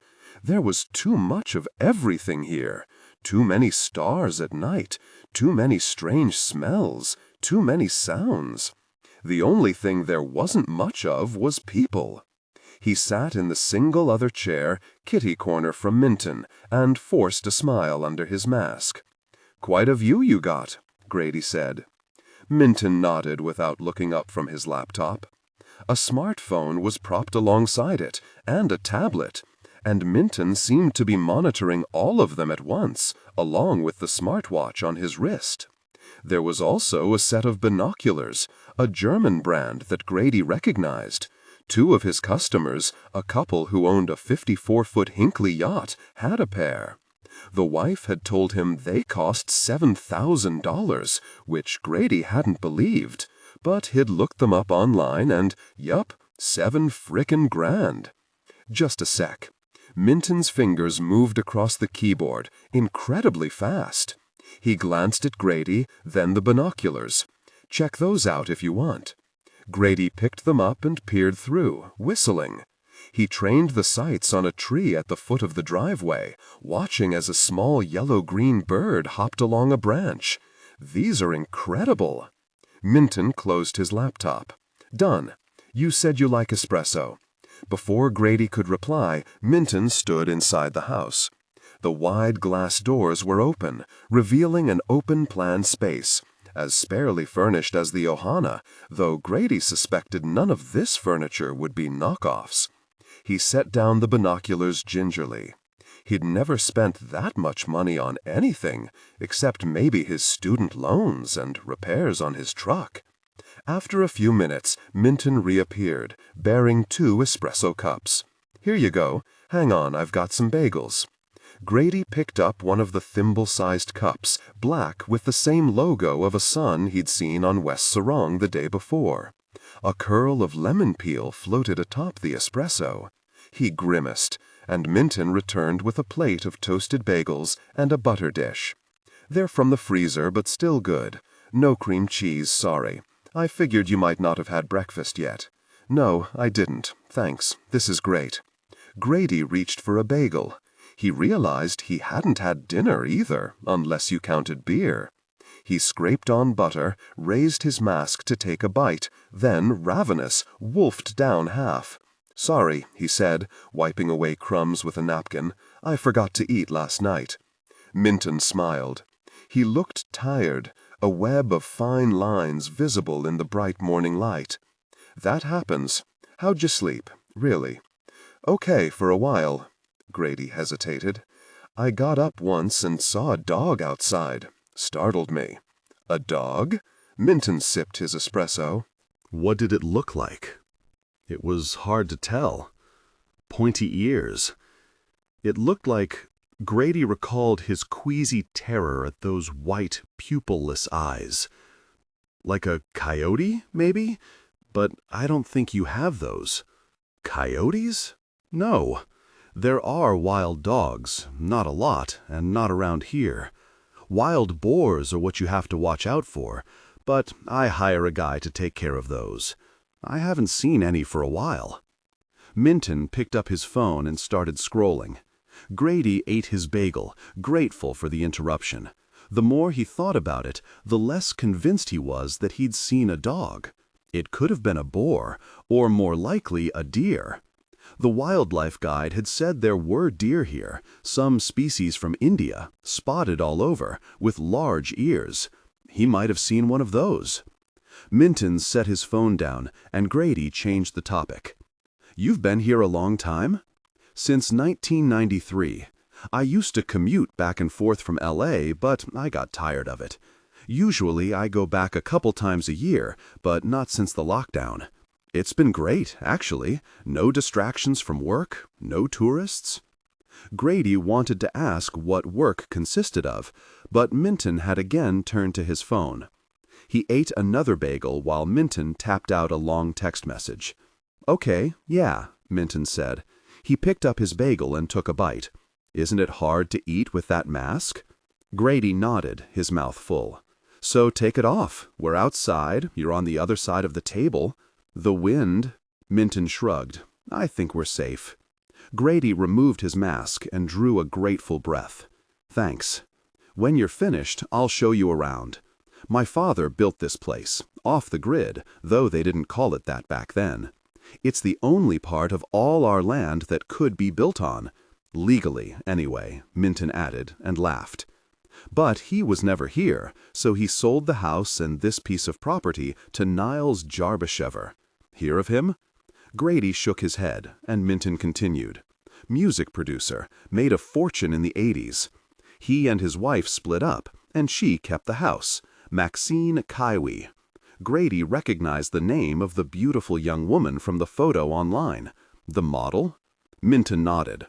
"She only lived here a few years, her and her daughter. Maxine didn't like how remote it was, but the little girl, she loved it. By then, I'd decided I wanted to move to the island full-time, so I bought the house back from Maxine. Did a major renovation, built the ohana so I could have a caretaker when I go out to the point. There's not that much to be done here. Keep up with the lawn, everything's solar. There's a backup propane generator in case of a hurricane or tsunami, but I've never had to use it. You get a lot of storms?" "Haven't had a bad storm in years. But we get days of heavy clouds or fog when there's not enough sun to run everything. In that case, you want to keep the fridge fired up and the water pump, and your phone." Minton sipped what was left of his espresso, regarded the empty cup like it was a jewel between his fingers. "I grew these beans out at the point. I spend as much time there as I can. Remote as hell, but I love it. That's why you're here. When I'm there, I need someone here to keep an eye on things. There've been a few times the roof sprang a leak, and there are some repairs I've been putting off. The last guy was supposed to get to them, but he never did. Dalita's good, but she's not much of a carpenter. You're a carpenter, right? Also plumber, electrician, painter, roofer. I can do all that stuff. Pretty much anything you need. Like I said, I hope there won't be too much. Check on the main house at least once a day. I'll send you the code so you can let yourself in. You don't have a security system? Maxine had a break-in when she first lived here with her daughter. There were still a couple people squatting on the land then. It was an hour and a half before the cops arrived. The police here can't handle anything. And I can barely get a cell signal out at the point. No Wi-Fi, so no way to watch a video monitor. I'd rather just have someone on site. There's no security company on the island? Minton laughed. You trying to do yourself out of a job? Just curious. We have the same issues in Maine, especially on the islands. There's a security company in Luala, but to be honest, I don't trust them any more than I trust the cops. There are a lot of conflicting interests, a lot of problems they don't want the tourists to know about. Homeless people everywhere, drugs. Trouble in paradise, right? Minton shrugged. You have enough food to get you through quarantine? I think so. Dalita said she'll bring up more if I need it. Minton slapped his palms on the table. Okay, mask up. I'll give you the tour. Inside, the house looked expensive. Minton's taste ran to chrome and glass, buff-colored leather, white sheepskin rugs on the polished concrete floors. A custom-made bookcase had an entire shelf devoted to books about Hawaiian birds. He followed Minton to the foot of the stairway and drew up short. Against the wall stood the biggest fish tank Grady had ever seen outside the New England Aquarium, mounted on a massive oak and bluestone stand reinforced with steel. Only instead of fish, it was filled with chunks of black lava and smooth reddish rocks and lumpy white stones that, when he leaned in, turned out to be coral.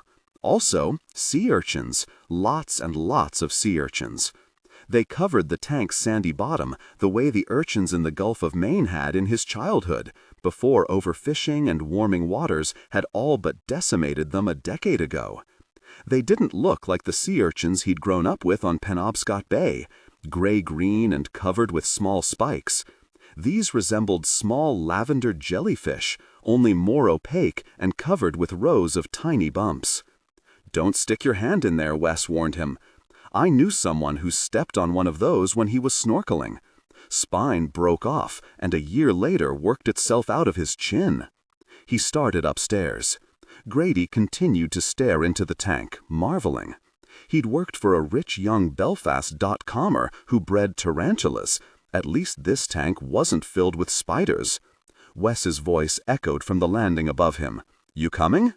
Grady hurried upstairs, accompanying Minton through the master bedroom and 2 guest rooms. Framed photos lined each wall. A waterfall curtained by vines, a flame-orange bird, its long bill a yellow scimitar. Sea turtles clustered on a beach like abandoned plastic wading pools, a stunning photo of a surf break. Dalita's wife took that one. She's an amazing surf photographer. I took those. Minton indicated a picture of a beautiful bird, glossy black with yellow markings on its cheek and wings, with a long tail and a curved beak that held a large insect. That's an OO. They were proclaimed extinct over 100 years ago. But I've seen them, out at the point. He mentioned this so offhandedly that it took Grady a few seconds to process it. But what, he started to ask, but Minton had already gone out onto the deck. I've had problems with rot here, Minton said, pointing at the rail. That's something you can look into.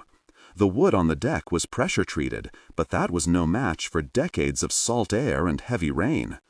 Grady dug a thumbnail into the railing, the wood spongy and fissured with insect borings.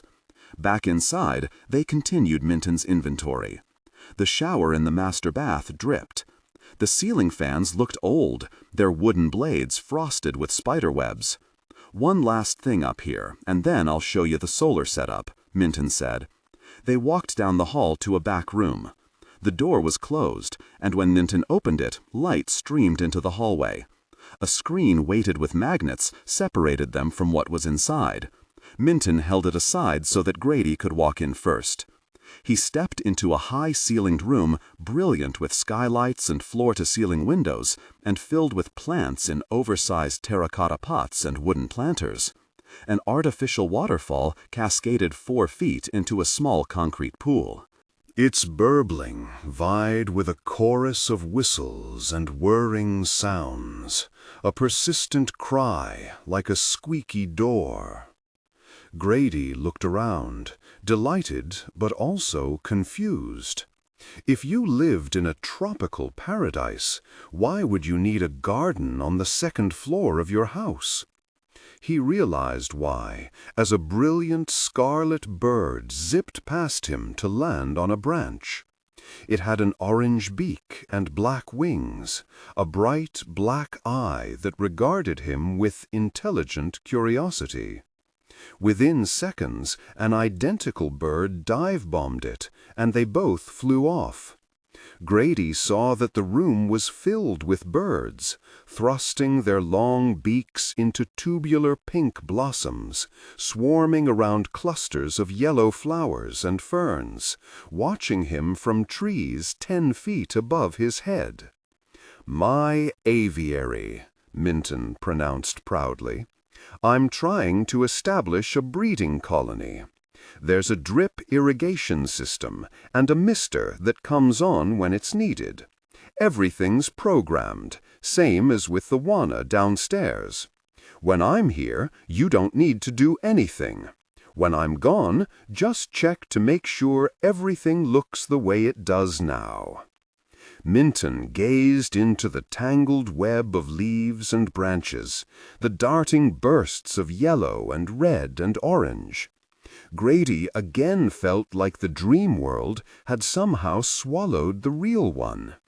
He breathed in the odors of wet earth and water, the heavy green smell of the plants, and another, unfamiliar scent, musky, though it also reminded him of stagnant water or mildewed boat cushions, and a flowery scent like rotting lilacs.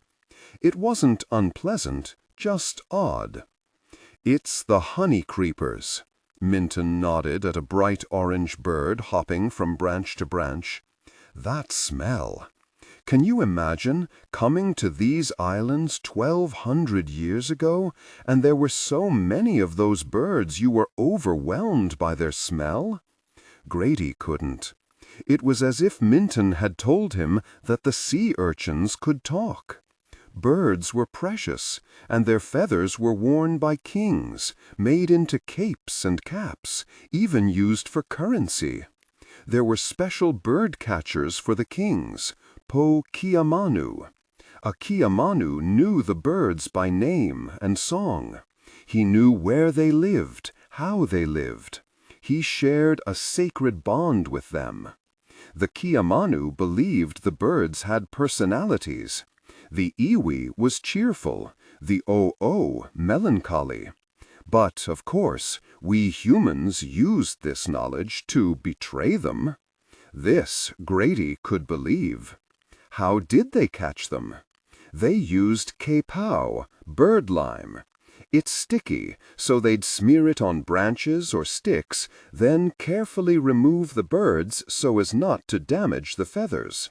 Sometimes they'd use one bird to lure another. He stooped to pick up a dead leaf, crumbling it between his fingers.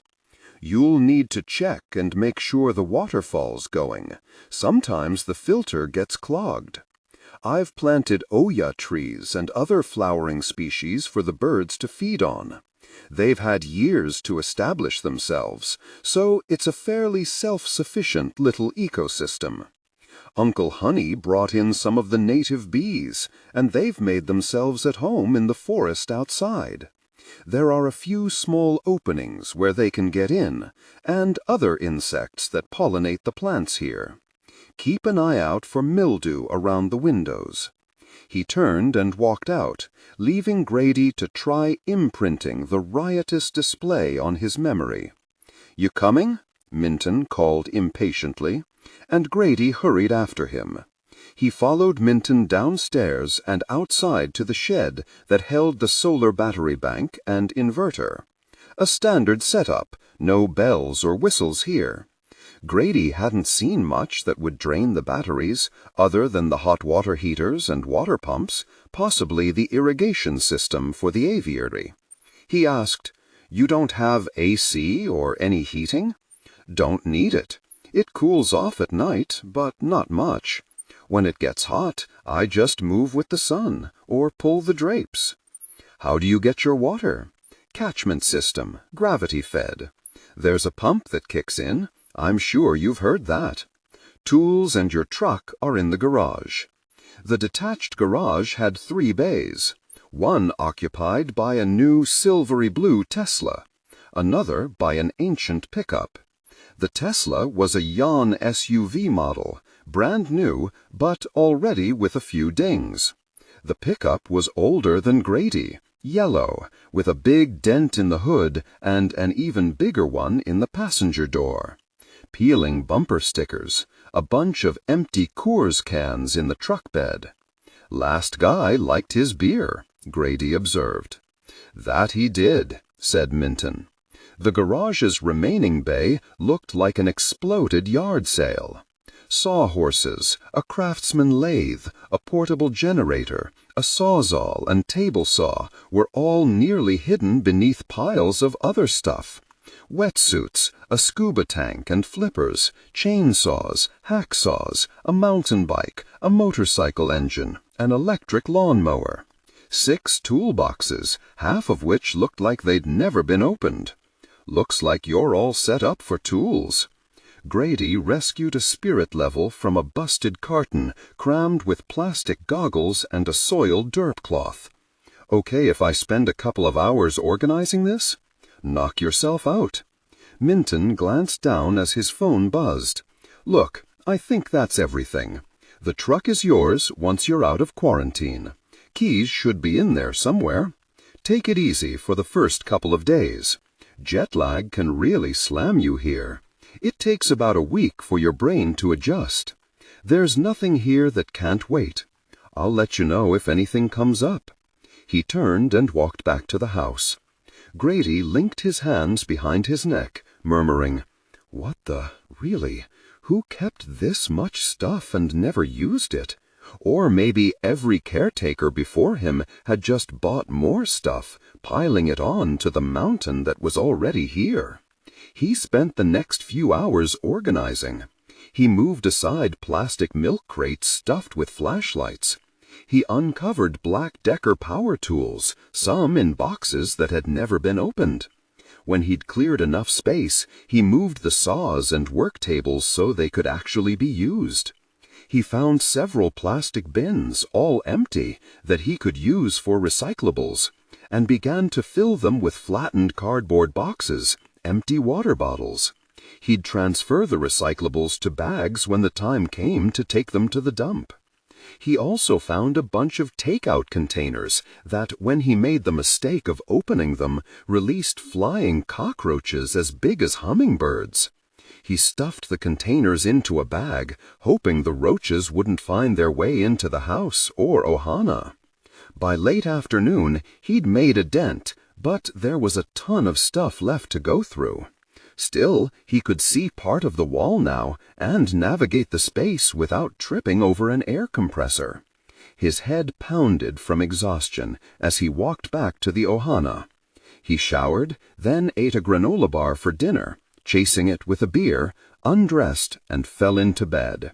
Tired as he was, he couldn't sleep. He'd been so busy he hadn't thought about the weird dog he'd seen the night before.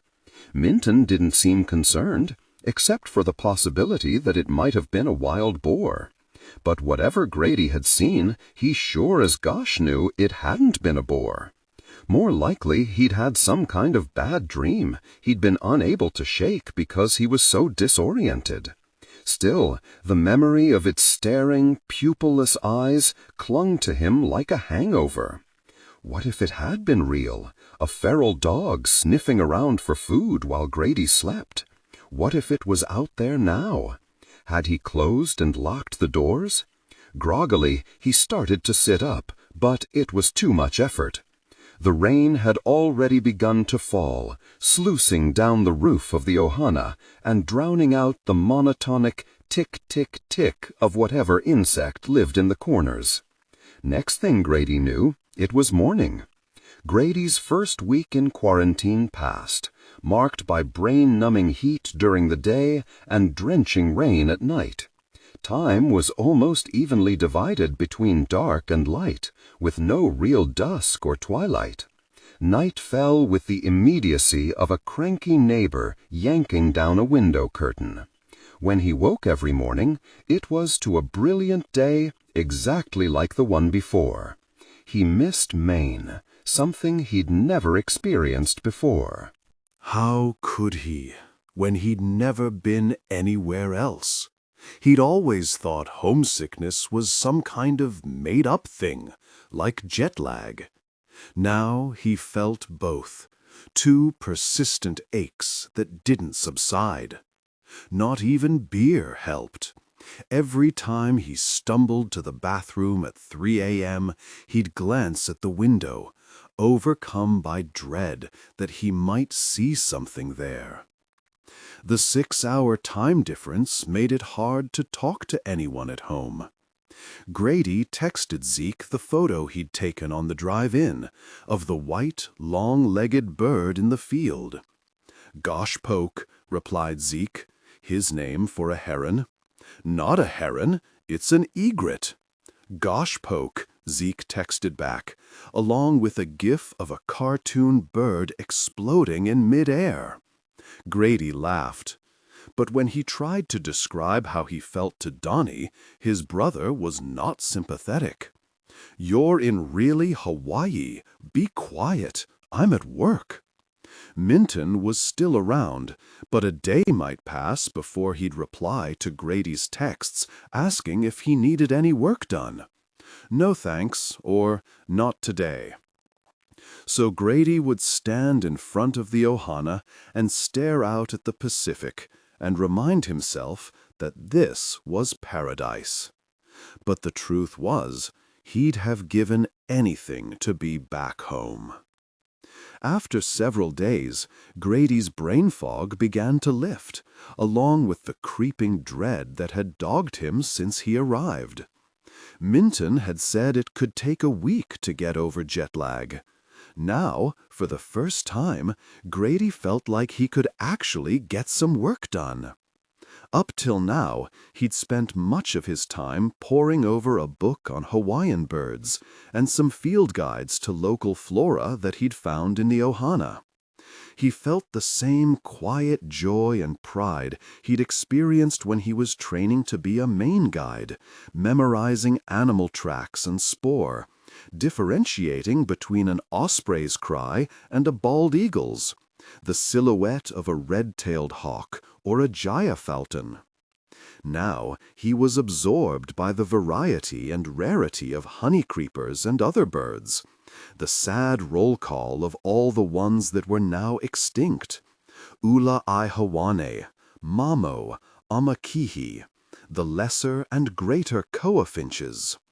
Still, he was ready to do something other than read.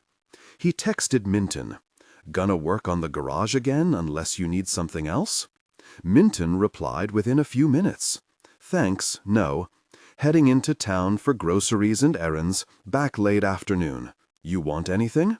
"No thanks." Grady waited till Minton left, the blue Tesla sliding down the drive almost soundlessly. He felt ridiculously elated at being alone, with the warm sun streaming down on his face, surrounded by the smell of the sea and the faint scent of white hibiscus. It was like he'd been wearing dark glasses all this time, and only now saw everything clearly. He took a photo of a bright green lizard sunning itself on a rock and sent it to Zeke. "Nice toog bait," Zeke texted back. Grady laughed and headed to the garage. This time, he focused on the built-in shelves jammed with gear: hiking boots, running shoes, trekking poles, hats, and cartons of sunscreen. Also, a box of random sneakers and flip-flops in different sizes. Eventually, he came across trash bags full of empty cans of Coors and Bikini Blonde lager. He felt like he was on an archaeological dig. He'd reached the Carl and Delica levels. It was weird, going through a dead man's stuff, but he'd done it before, clearing out estates. Grady piled these bags, along with the other trash bags, in the back of the pickup. There were enough redeemable cans to make some homeless person's payday. He wondered where all this crap ended up. Landfill? Shipped off island? Obviously, there was no trash removal service out here other than Grady. He'd find out where the transfer station was in town and get everything down there once he was out of quarantine. After a few hours, he took a break. He returned to the ohana and got a beer, stood outside the garage and drank it, staring at Minton's house. Grady hadn't been inside since that first day. Minton wouldn't be back for a few hours, and he'd pretty much given Grady free rein with the place. He finished his beer and tossed the can into the pickup, walked over to the main house, punched in the security code, and walked in. Nothing looked any different from the last time he'd been here. Some empty coffee pods on the kitchen counter, a t-shirt slung over the couch. He felt a buzz of excitement, like when he and Zeke would enter an unoccupied camp during the winter, knock back a six-pack and a joint, then hike back out before they could be caught trespassing. But Grady wasn't doing anything wrong here. This was his job, keeping an eye on things when the boss was away. Still, he crossed the room cautiously, glancing out the front windows for any sign of the Tesla's return, and halted when he reached the aquarium. One night in the ohana, he'd spent a couple of hours online reading about Hawaiian sea urchins. The ones pictured with 5-inch spikes weren't truly dangerous, but the lumpy, purplish ones, the kind that Wes kept in his aquarium, they really could kill you. Those were parasol urchins, found only in the waters off this island, though apparently related to a common species in West Pacific waters called the flower urchin. The danger was posed not by their spines, but by small protrusions that resembled tiny umbrellas. Brush against a parasol urchin, and you'd be injected with a quick-acting toxin. Grady had read gruesome accounts of paralyzed marine biologists, snorkelers, and pearl divers who died after having been stung. He wasn't surprised to learn that parasol urchins were near extinction due to loss of habitat, climate change, and sunscreen in the water. Go figure. He stared at them for a few minutes, trying to detect any movement, finally went upstairs to the aviary.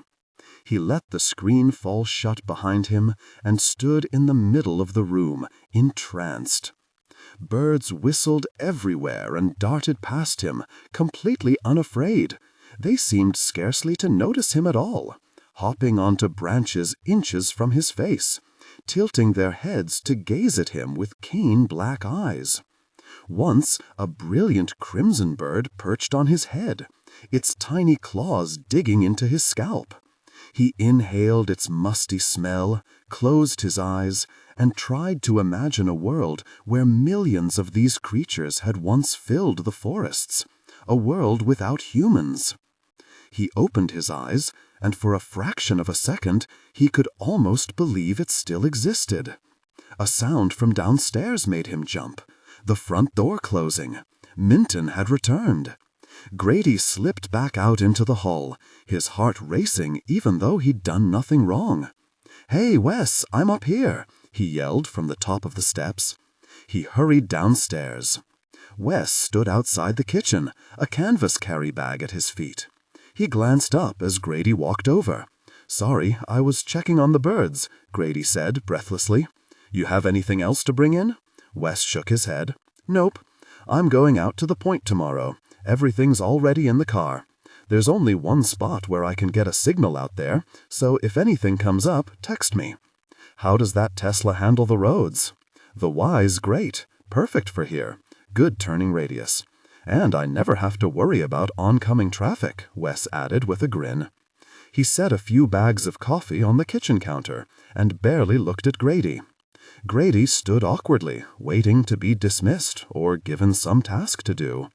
"I guess I'll head back," he said at last, and started for the door. "Hang on." Wes closed a cabinet and strode into the living room, making a beeline for the bookshelves. He ran his fingers over several books, pulled out a hefty volume, and handed it to Grady. "You can read about them online, but this'll give you better information, if you're really interested." "Thanks." Grady glanced at the book. A guide to Hawaiian forest birds, more like a textbook than an ordinary field guide. "I'll check it out." "You do that," Wes said, returning to the kitchen. "I'll see you in a few days." Back in the ohana, Grady microwaved a food pouch, black bean chili and rice, from the carton of packaged meals he'd discovered in a cabinet, probably left by his predecessor. He cut up an avocado from outside, dumped it into the bowl, opened a beer, and settled on the couch with the book Wes had given him. He recognized some of the birds from the aviary: Elepaio, Amakihi, Akeke, Iwi, Palila. Iwi, a scarlet honey creeper. Akohekohe, a feathered punk rocker with blaze-orange bands around its eyes and a white tufted mohawk. He wondered what their names meant, if they corresponded to their calls or held some deeper meaning when they had been named long ago.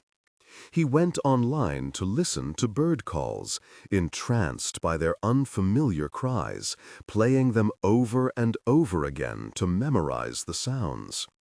He worked his way through the 30 rack, poring over a chapter on extinct species, dozens of them, including the Hawaiian crow, which looked like a regular crow and had pretty much disappeared almost 20 years ago. A few pairs survived in breeding programs on the Big Island, but those released into the wild had been killed by predators or died from unknown causes. Grady couldn't wrap his mind around it. He understood the logic of extinction, but how could a crow, a bird as common as dirt, just vanish? It was somehow easier to think of the prettier, more exotic birds dying out. He could hear Zeke's gleeful laugh in his head. Hell yeah, they're just asking for it when they look like that. Reading about the extinct honey creepers left him depressed and also angry, though who could he be angry at? Grady was part of the really problem just by being here on the island. At least Minton provided a haven for them. He closed the book and went to bed. He set his laptop on the nightstand and listened to a local radio station he'd discovered.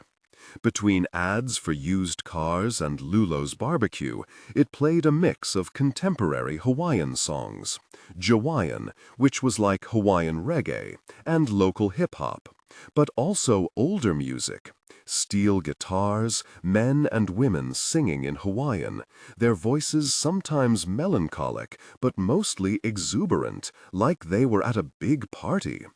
He wished he could understand the words, especially to the songs that sounded like some sort of farewell, to a place or a lover, someone or something they would never see again. The music made him feel the way he had as a kid, listening to songs about heartbreak years before his heart had been broken. But mostly he wished he could find that big party he imagined, or even just a few people he could hang and share a couple of beers with. Given the pandemic, he wondered if that would ever happen here or anywhere else. When he went to the garage early the next morning, Minton's car was already gone. He must have left before dawn. Grady turned to stare down the driveway, feeling a slight unease. For the first time, he was completely alone up here. A strong wind buffeted the palm trees overlooking the lawn. He heard the thrashing sound of a large frond as it broke off and fell to the ground. He set down the toolbox he'd been carrying and walked across the grass, stooping to pick up a frond as long as his arm. It resembled a huge feather, brown and brittle, with spiky leaves as sharp as little knives. He walked to the edge of the woods and halted. Despite the brilliant blue sky and sun burning overhead, shadows moved within the forest, a shifting crosshatch of black and green and gold. As the wind gusted, he caught a whiff of the same rank scent he'd smelled that first night, like the honey creeper's musk, but more rancid.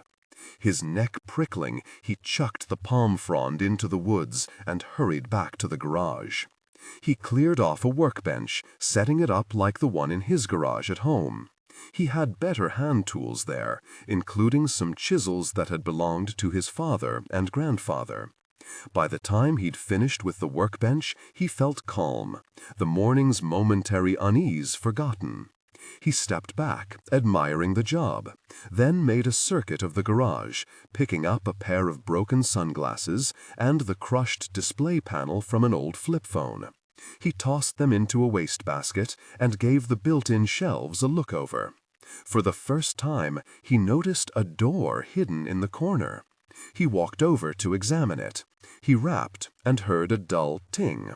It was a commercial metal door, like a fire door. A metal hasp had been bolted to the frame, and from this hung a padlock. Not the kind you'd see on a garden shed, but a military-grade commando lock with a shackle you'd need a laser to cut through. He gave it a tug. It didn't budge. Grady tugged it again, then went outside, the afternoon heat hammering him instantly. He walked to the back and surveyed the exterior garage wall. There was no outer door. Slowly he retraced his steps, his hand on the wall, palm flat as he tried to detect a seam. Unlike Minton's house, the garage had white vinyl siding with a trim board under the eaves. When he reached the front again, he turned and backtracked, the wall as warm as skin against his fingertips. Again he felt nothing. He halted at the back corner, yawning. The locked metal door was odd, but rich people did weird things. He'd worked on homes that had safe rooms, storerooms for collections of adult material or guns, plastic-wrapped paintings that had never seen daylight. Minton could be sitting on a pile of cash or gold, maybe drugs. More likely he kept firearms there, or replacement parts for his brand-new Tesla. At home, people stole catalytic converters for the metals they contained: platinum, rhodium, palladium. A Tesla didn't have a catalytic converter, but in a closed ecosystem like this one, maybe there was a black market for Tesla parts. It seemed no matter where you went, rural Maine or some upscale compound in Hawaii, you found the same old gosh. Back in the Ohana, Grady's phone buzzed. Unknown caller. He answered, frowning. "Grady Kendall?" a man asked cheerfully. "How are you feeling today?" "Who's calling?" "How are you feeling today?" "Who is this?" "Officer Padua, Police Department." "Are you feeling okay?" "Oh, I thought you were a spam call." Officer Padua laughed like this was the funniest thing he'd heard all morning. "Yes, your car warranty is up. You feelin' okay? Any fever, coughing, shortness of breath?" "No, I feel fine." "You still up there on Hokuloa Road? Have you left the premises?" "Nope, I'm right here, haven't gone anywhere." "Okay, good. Stay safe. I'll call you again tomorrow. Mahalo." Grady was almost disappointed when he didn't call back the next day or the next. He wondered if that girl Jessica from the plane had received a similar phone call. He was bored out of his freaking mind. He'd finished up with the garage, done what he could with Minton's upstairs deck without having access to a hardware store, caulked the floor and drains in the Ohana's bathroom and kitchen, hoping to stop the march of ants and the flying cockroaches that would erupt from the drain. The spotty Wi-Fi cut out when he played WoW.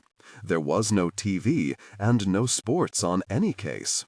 The national news only made him anxious, so he read the online island pilot, police, and COVID reports, travel updates. A year ago, the island had seen a total of 279,000 visitors in July. This year, there had been 983. There were only 3 flights a week from the mainland. Yesterday, a total of 34 passengers had arrived. 3 returning residents, 12 airline crew, 2 military personnel.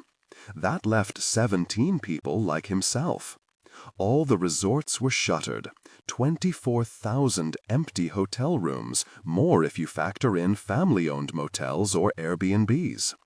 Tens of thousands of locals were surviving on unemployment and federal handouts. Over 1,000 were houseless. He'd read about a village of several hundred houseless people on Oahu, which seemed in some ways more like a commune. But here, photos of encampments by the airport and on the beaches looked like scenes from a post-apocalyptic movie. When even local news made him too depressed, he'd return to the aviary. He'd breathe in the ripe air as the birds flittered around him, unperturbed. Had they grown up inside this room, accustomed to Minton's presence? Or had he captured them, a species trusting of people and easily made into pets? Grady now recognized individual birds, noticing how one iwia male, from its brighter plumage, was more aggressive than the others. The tiny elapayos were almost tame. All he had to do was stand with his hands open, and they would perch there for as long as a minute before darting off. As he watched them, his loneliness began to recede. Not just the loneliness of quarantine or the months of the pandemic, but also the deeper, almost physical sense of isolation he'd experienced since he and Rachel had split, an ache like a pulled muscle. He definitely felt that he'd changed since arriving here, though he couldn't put a finger on what that change was.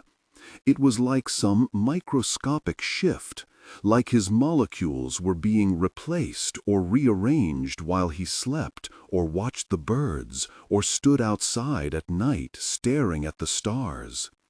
Sometimes he thought the thing he'd seen outside the ohana had something to do with it, like it had been sending him a message or a warning or even a threat. He knew that was crazy, but it seemed a lot less crazy here than it would have been at home. Now, watching the birds thrust their beaks into flowers and soft bark in search of food, he realized how long it had been since he'd actually felt happy. Yet they made him sad as well. They were wild birds. Surely they'd be happier back in the forest. Though there they might fall prey to feral cats and mongooses and wild dogs. And could birds even know what it was to feel happiness? Delita called near the end of his final week of quarantine. "Hey," he exclaimed, "how you doin'? How you doin'? You stir crazy yet?" "Yeah," he laughed, "but only 3 more days. I'm going to mock soup this morning. You want anything? I can bring it up for you." It was like she'd told him he'd just won a new truck. That would be amazing. I haven't seen anyone since I got here. "Wes? At the point?" "Yeah, text me what you want. I'll let you know when I'm on my way." He tried to tamp down his excitement. He didn't need groceries. He was mostly working through the carton of prepared meal pouches, but he made up a list, sent it to Delita, and returned to the Island Pilot's headlines. Local celebrity arrested for violating quarantine. He'd learned from the pilot just how many rich people lived here, a really boatload. If Minton ever wanted to party with other billionaires, he'd have plenty of company. There were celebrities, too, not megastars, but reality TV stars and models, tech tycoons and franchise queens. Grady wondered who their caretakers were, where they hung out when they weren't mowing lawns or checking the nitrate levels in saltwater aquariums. Maybe there was a 12-step group for people like himself, losing their minds from boredom. This local celebrity turned out to be a woman named Tinky Esposito, a hairdresser who specialized in resort weddings. She'd flown to Oahu for a weekend, then been photographed at a bar on this island the day after her return. Grady scribbled down the bar's name. It was in Makani, so maybe it was one of those bars the girl on the plane had referred to, a place they might meet up. In other news, an experienced windsurfer had gone missing and was presumed drowned. The seas had been rough. The Coast Guard was calling off the search. A body had washed up on another beach, so damaged it was difficult to get an ID. The police suspected he was a homeless guy, whose friends said they hadn't seen him for a few weeks. Grady thought of the reef that Delita had described to him, coral growing out of dead people's rib cages. He closed his laptop and went outside to wait for her. He heard the truck 5 minutes before he saw it, chugging up the drive. He quickly stepped back into the ohana. He didn't want her to know he'd been waiting like some overeager kid.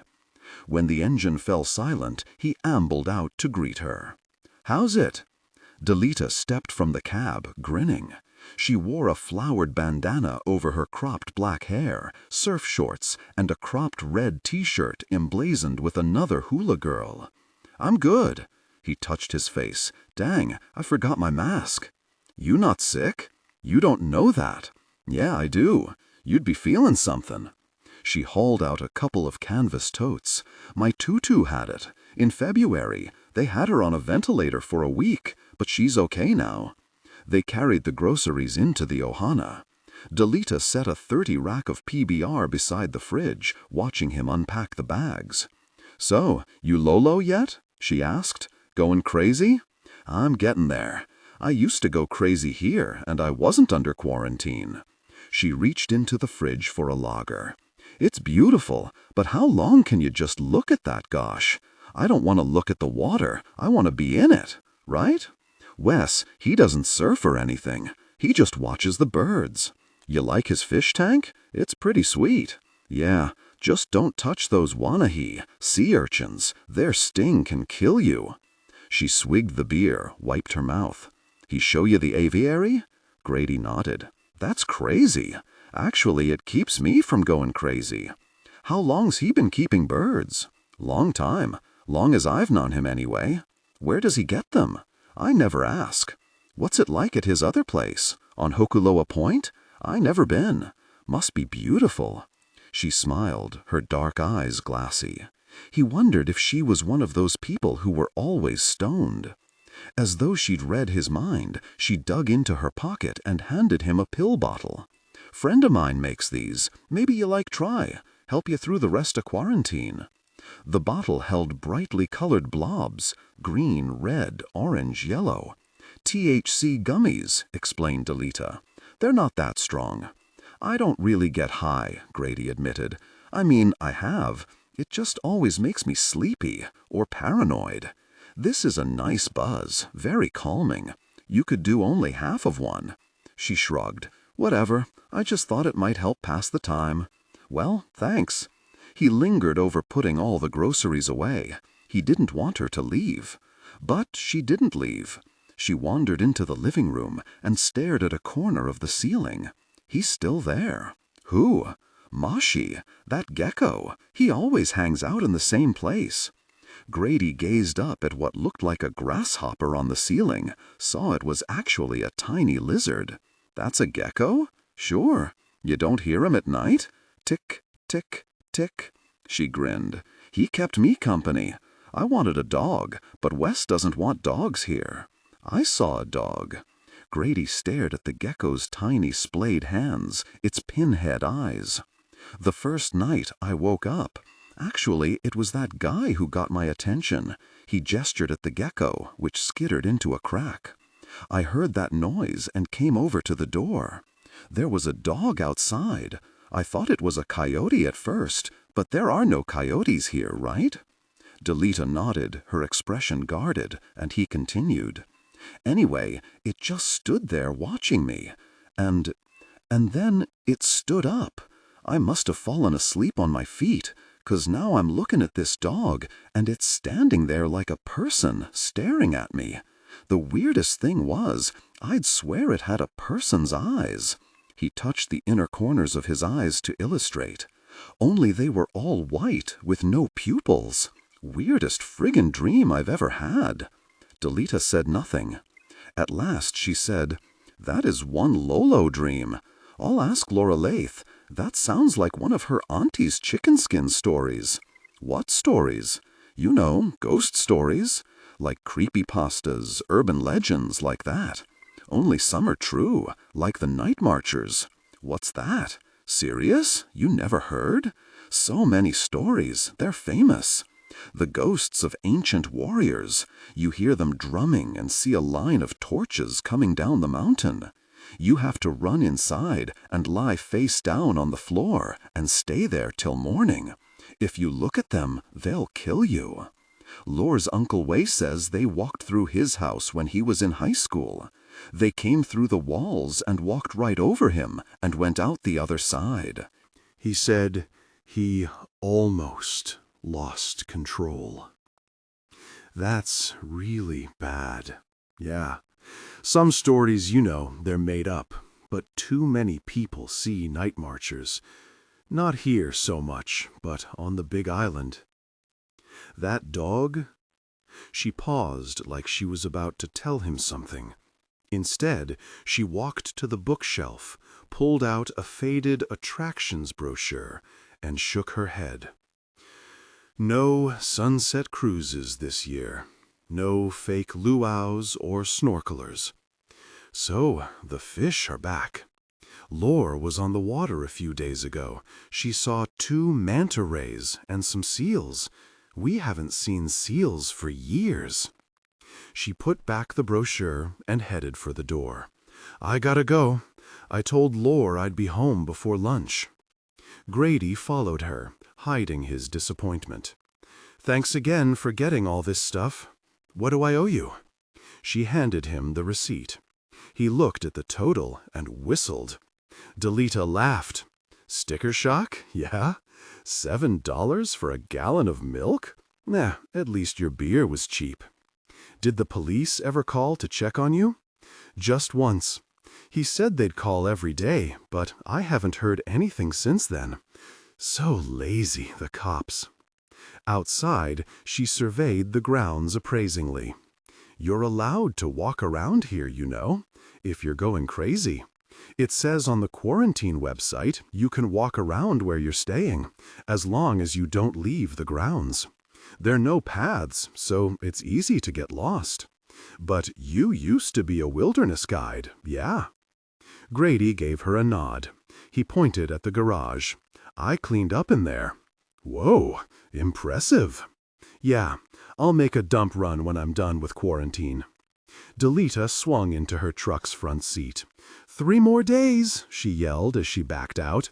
You get 'em, Grady. Almost quarantine.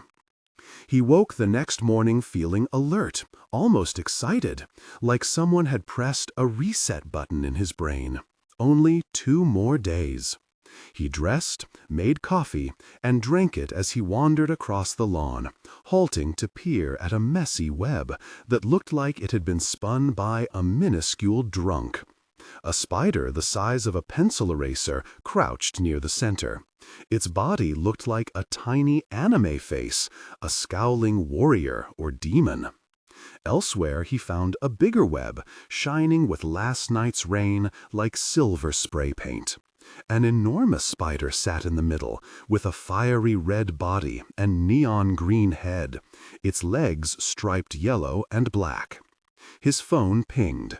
Come to the house, I want to go over a few things. Right there, Grady texted back, cursing to himself. When had Minton returned? He met Grady on the front steps. He'd buzz-cut his hair, leaving a half-inch of gray stubble that made him look like an aging Marine sergeant. Grady put on his crumpled mask and followed him into the house. You get back last night? He asked. Minton nodded. I needed to resupply. I'll head out again in a few hours. How have you been? Good. Your quarantine is up? When? This weekend? Yeah, Saturday. Excellent. I just wanted you to look at this. He gestured for Grady to accompany him into the master bathroom and pointed at the tub. That's not draining properly. I'll check it out. Grady bent to flip the drain switch up and down, probably just clogged. They stepped out onto the upstairs deck. Wes leaned against the rail, glancing down to note where Grady had made his half-assed repairs. He looked back up at Grady and smiled. How are my birds? Great, I think. They're so beautiful. They really are. The wana, too. But those iwi, he shook his head. That's really why you're here, you know, to protect them. He smiled again, though this time it was more wistful. Because I can't be in two places at once. If you ever find a dead bird, in the aviary or outside, put it in a Ziploc bag in the freezer. Grady winced. I hope that never happens. Birds die, even here where they're safe. Same in some of the protected places on the island. People are living in tents next to sanctuaries, destroying the birds' habitat. There are not enough of them, and too many of us. I wish it was the other way around. He sighed. Anyway, I've arranged for any dead birds to be used for research. But in the meantime, I don't want them lying around. Rats, he added with a grimace. I do everything I can, but they still find a way in. Grady leaned on the railing beside Minton. From here you could see the coastline, seamed with black lava cliffs, the beach below laced with white breakers. Delita told me about the fog here, he said, how people used to get lost and their boats wrecked on the coral reefs. She said she saw bones there. Is that true? Could be. 10 years ago, me and some other folks petitioned to stop local businesses taking snorkelers to those reefs. All that sunscreen in the water kills the coral, and it's dangerous. Locals know to stay away. The reef you're talking about, off Hokuloa Point, they finally gave it protected status, so you can't go there anymore. There's a cross current. You can be in 2 outriggers running parallel to each other, and one will get pulled along twice as fast. Windsurfers are swept out to sea and never make it back. Those stories Delita told you go back hundreds of years, 1,000 maybe. But bones wouldn't last long in that reef. They'd be smashed by the waves or eaten by fish or algae. If anyone saw bones out there, police would be diving to recover them. Minton shrugged and started for the door. But we have no tourists now, so it's a moot point. I'm off to finish packing. Uncle Honey's supposed to leave a couple boxes for me at the end of the driveway. You can help me load them into the car. I'll text you when I hear from him. Should be in an hour or so. A short while later, Grady received Minton's text. They met outside and climbed into the Tesla. The car purred along, driverless, as Minton leaned into the back seat to rummage through a heap of backpacks. It's the perfect car for here. Minton turned back, still not touching the wheel. You've seen how much gas costs. In 10 years, everyone on the island will be driving one. The gate swung open as they approached the bottom of the drive. 2 large plastic bins sat at the edge of the road. Minton remained in the car as Grady hopped out and placed the bins in the trunk, shoving aside outdoor gear, coils of rope, a first aid kit, and one of those hazard lights you stick on top of your car. This one was blue, along with a book on water management. He stepped away as the hatch swung back down. Thanks. Minton stuck his head out the window. See you in a couple weeks. Text me if you need to. The car drove off silently in a haze of red dust. Grady remained in the road. Behind him, the gate had already swung shut. He knew the code to open it, but he didn't want to. He walked along the road in the direction Minton had gone, his heart beating hard. He was breaking the law. Even though he knew he'd hear a car long before he'd see it, he felt the surge of adrenaline he used to get riding shotgun with his brother when Donnie was underage, or jacking deer with Zeke. When he'd gone about 20 feet, Grady stopped. All he heard was the wind in the trees. But after a minute, he picked out another sound. He thought it was the pulse of blood in his ears, but when he held his breath, he realized it was waves, crashing on the shore far below. Only not so far, if he could hear it so clearly. A bird cried out, a bubbling song, as though someone had pulled out a drain plug, and a lizard rustled in the vegetation near his feet.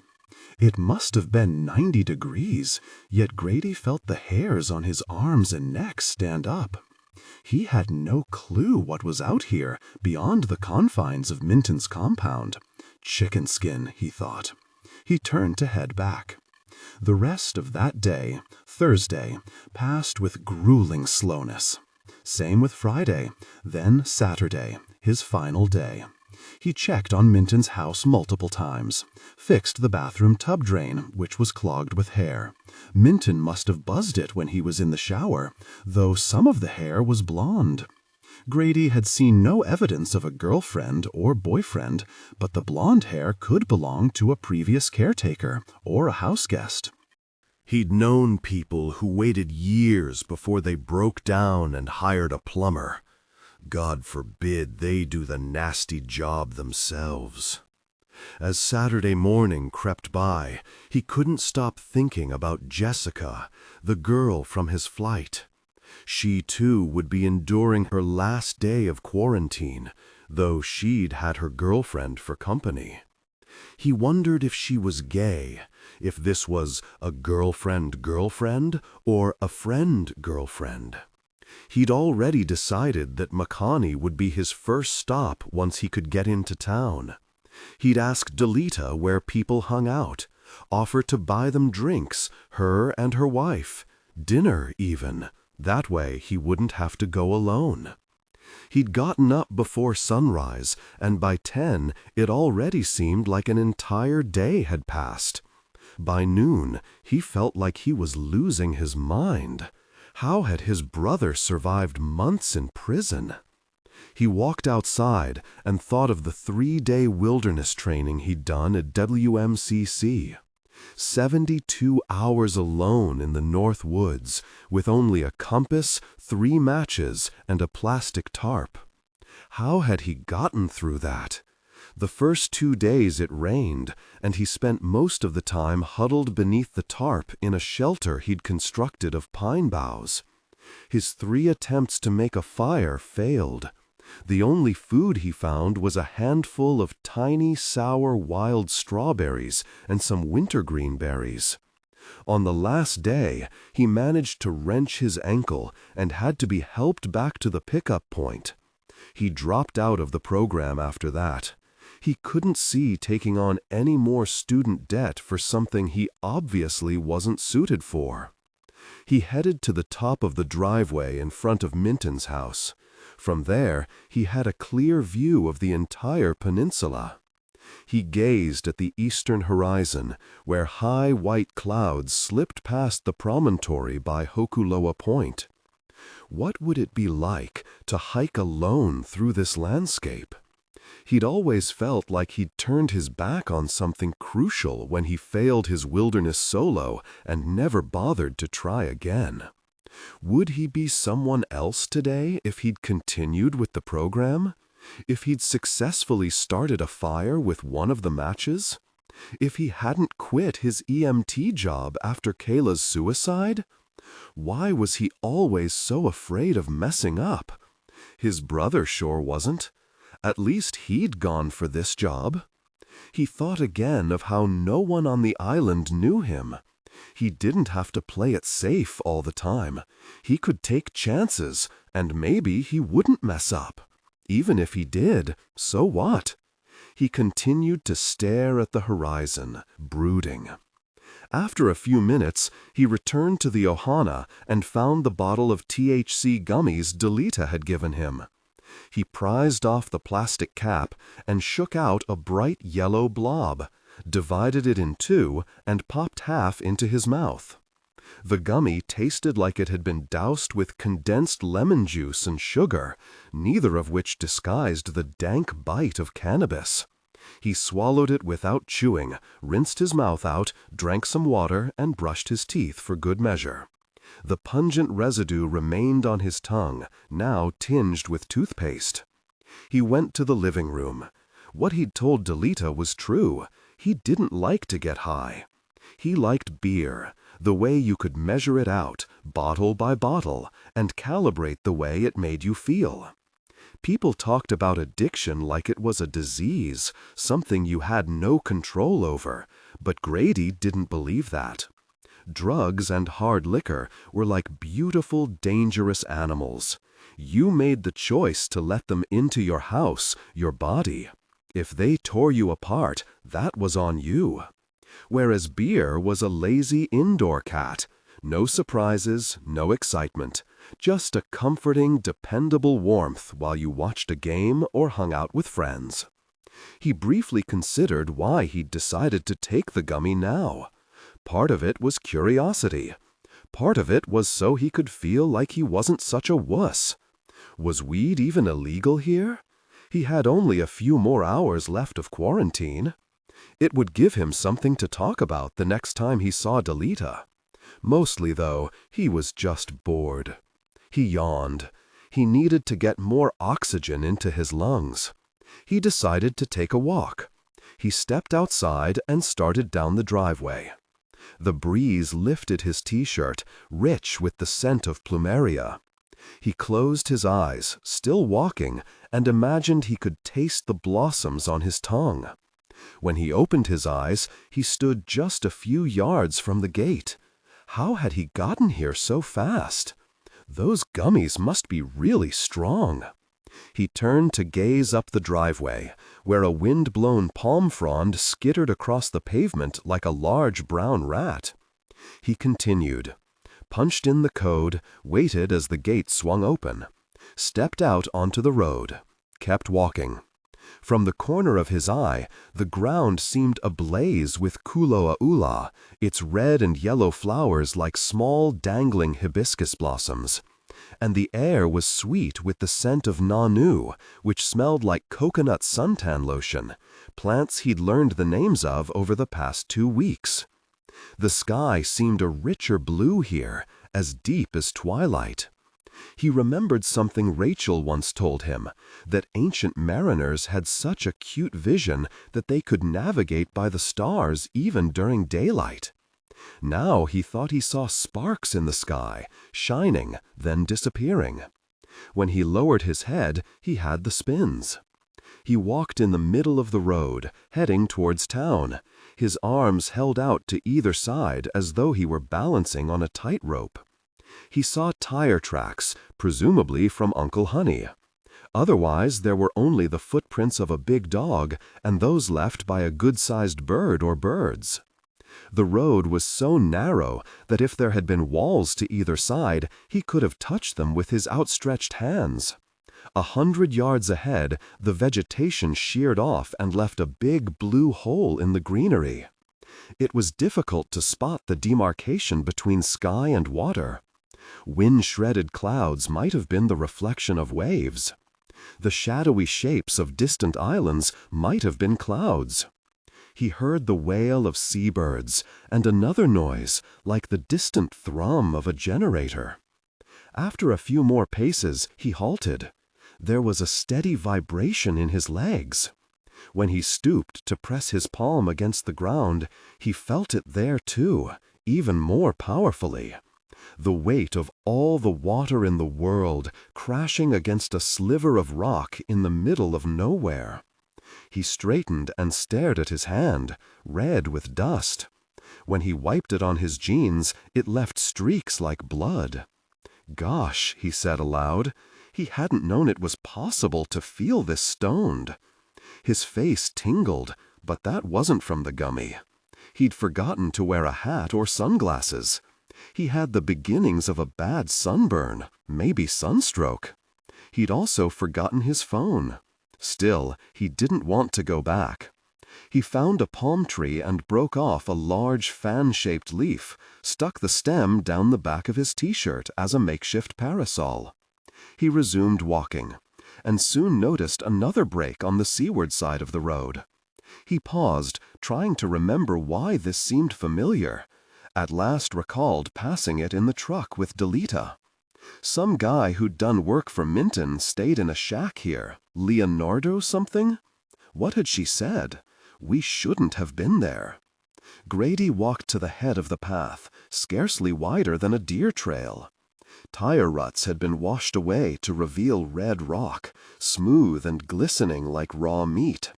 Palm fronds hung over the trail, and vines bright with yellow flowers. He hesitated. What if Leonardo was there now, right this minute? The faint buzz in his ears had become more of a low pulse, like waves or drumming, a sound that almost didn't register as a sound. He shook his head. He was stoned, that was all. He tossed aside the palm-frond parasol and started down the trail. The path soon did a dogleg to the left.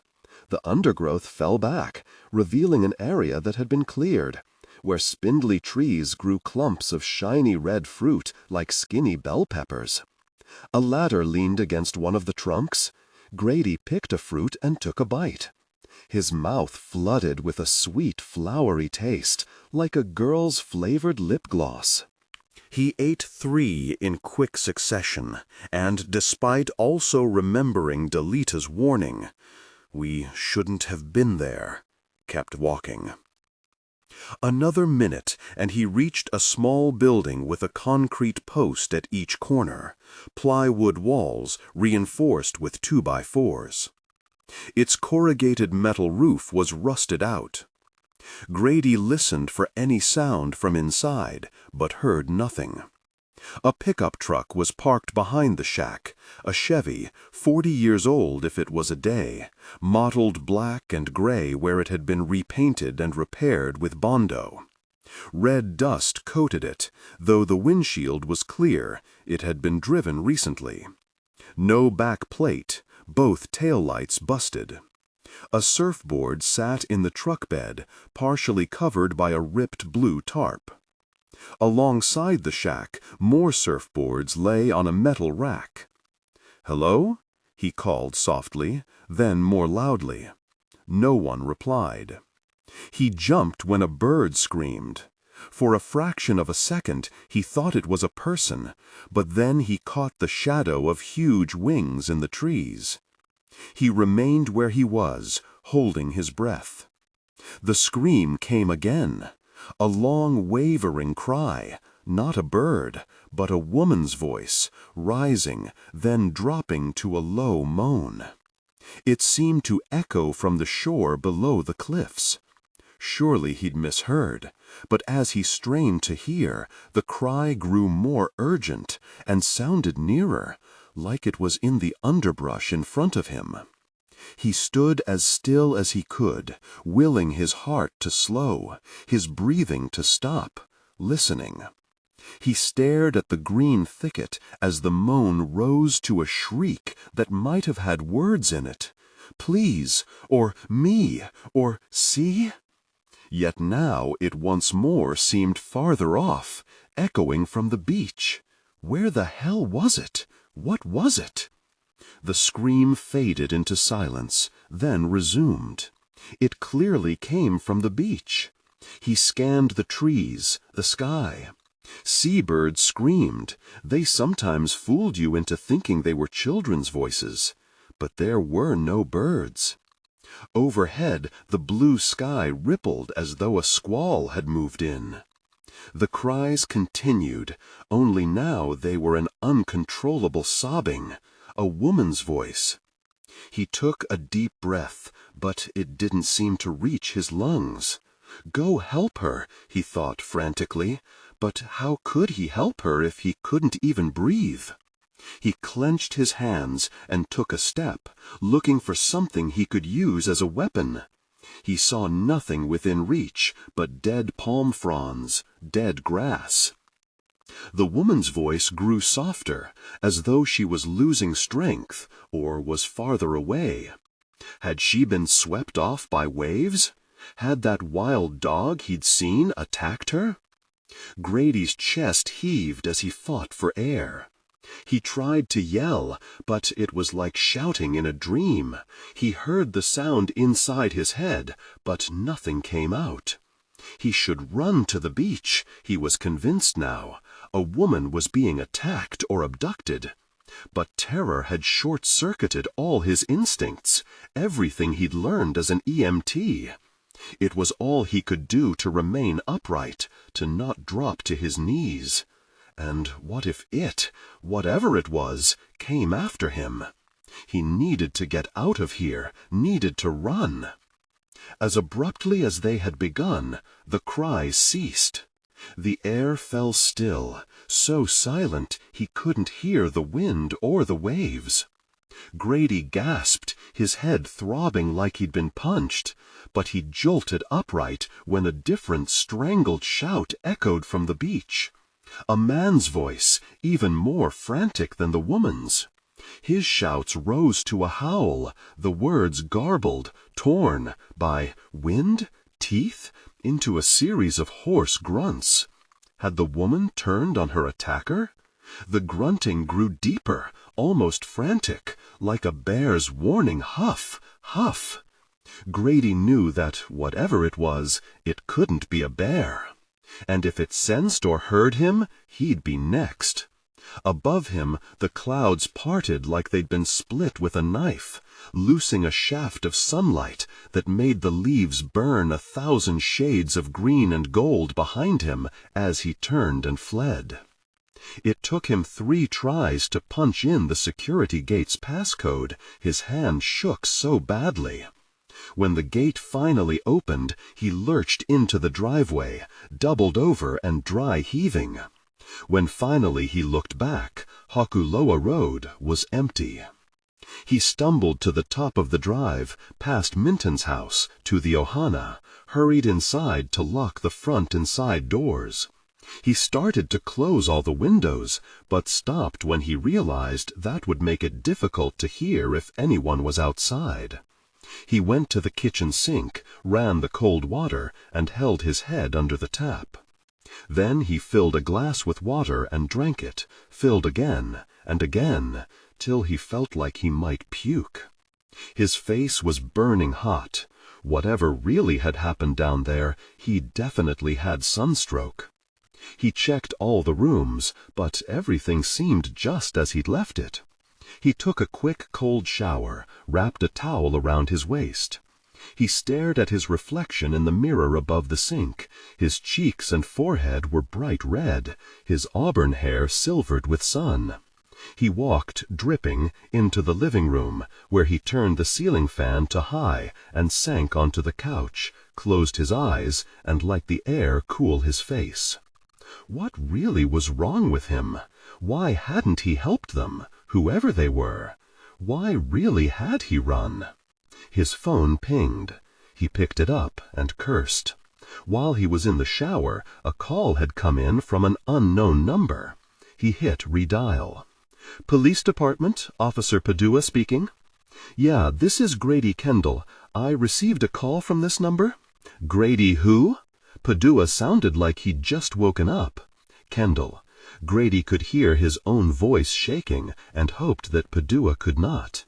"I'm a visitor quarantining on Hokuloa Road. I was in the shower when—" "How you feeling today, Mr. Kendall?"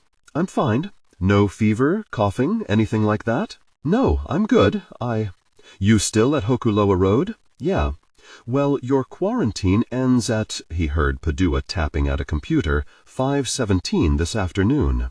Let us know if you get a fever higher than 99.1 or develop coughing or other symptoms.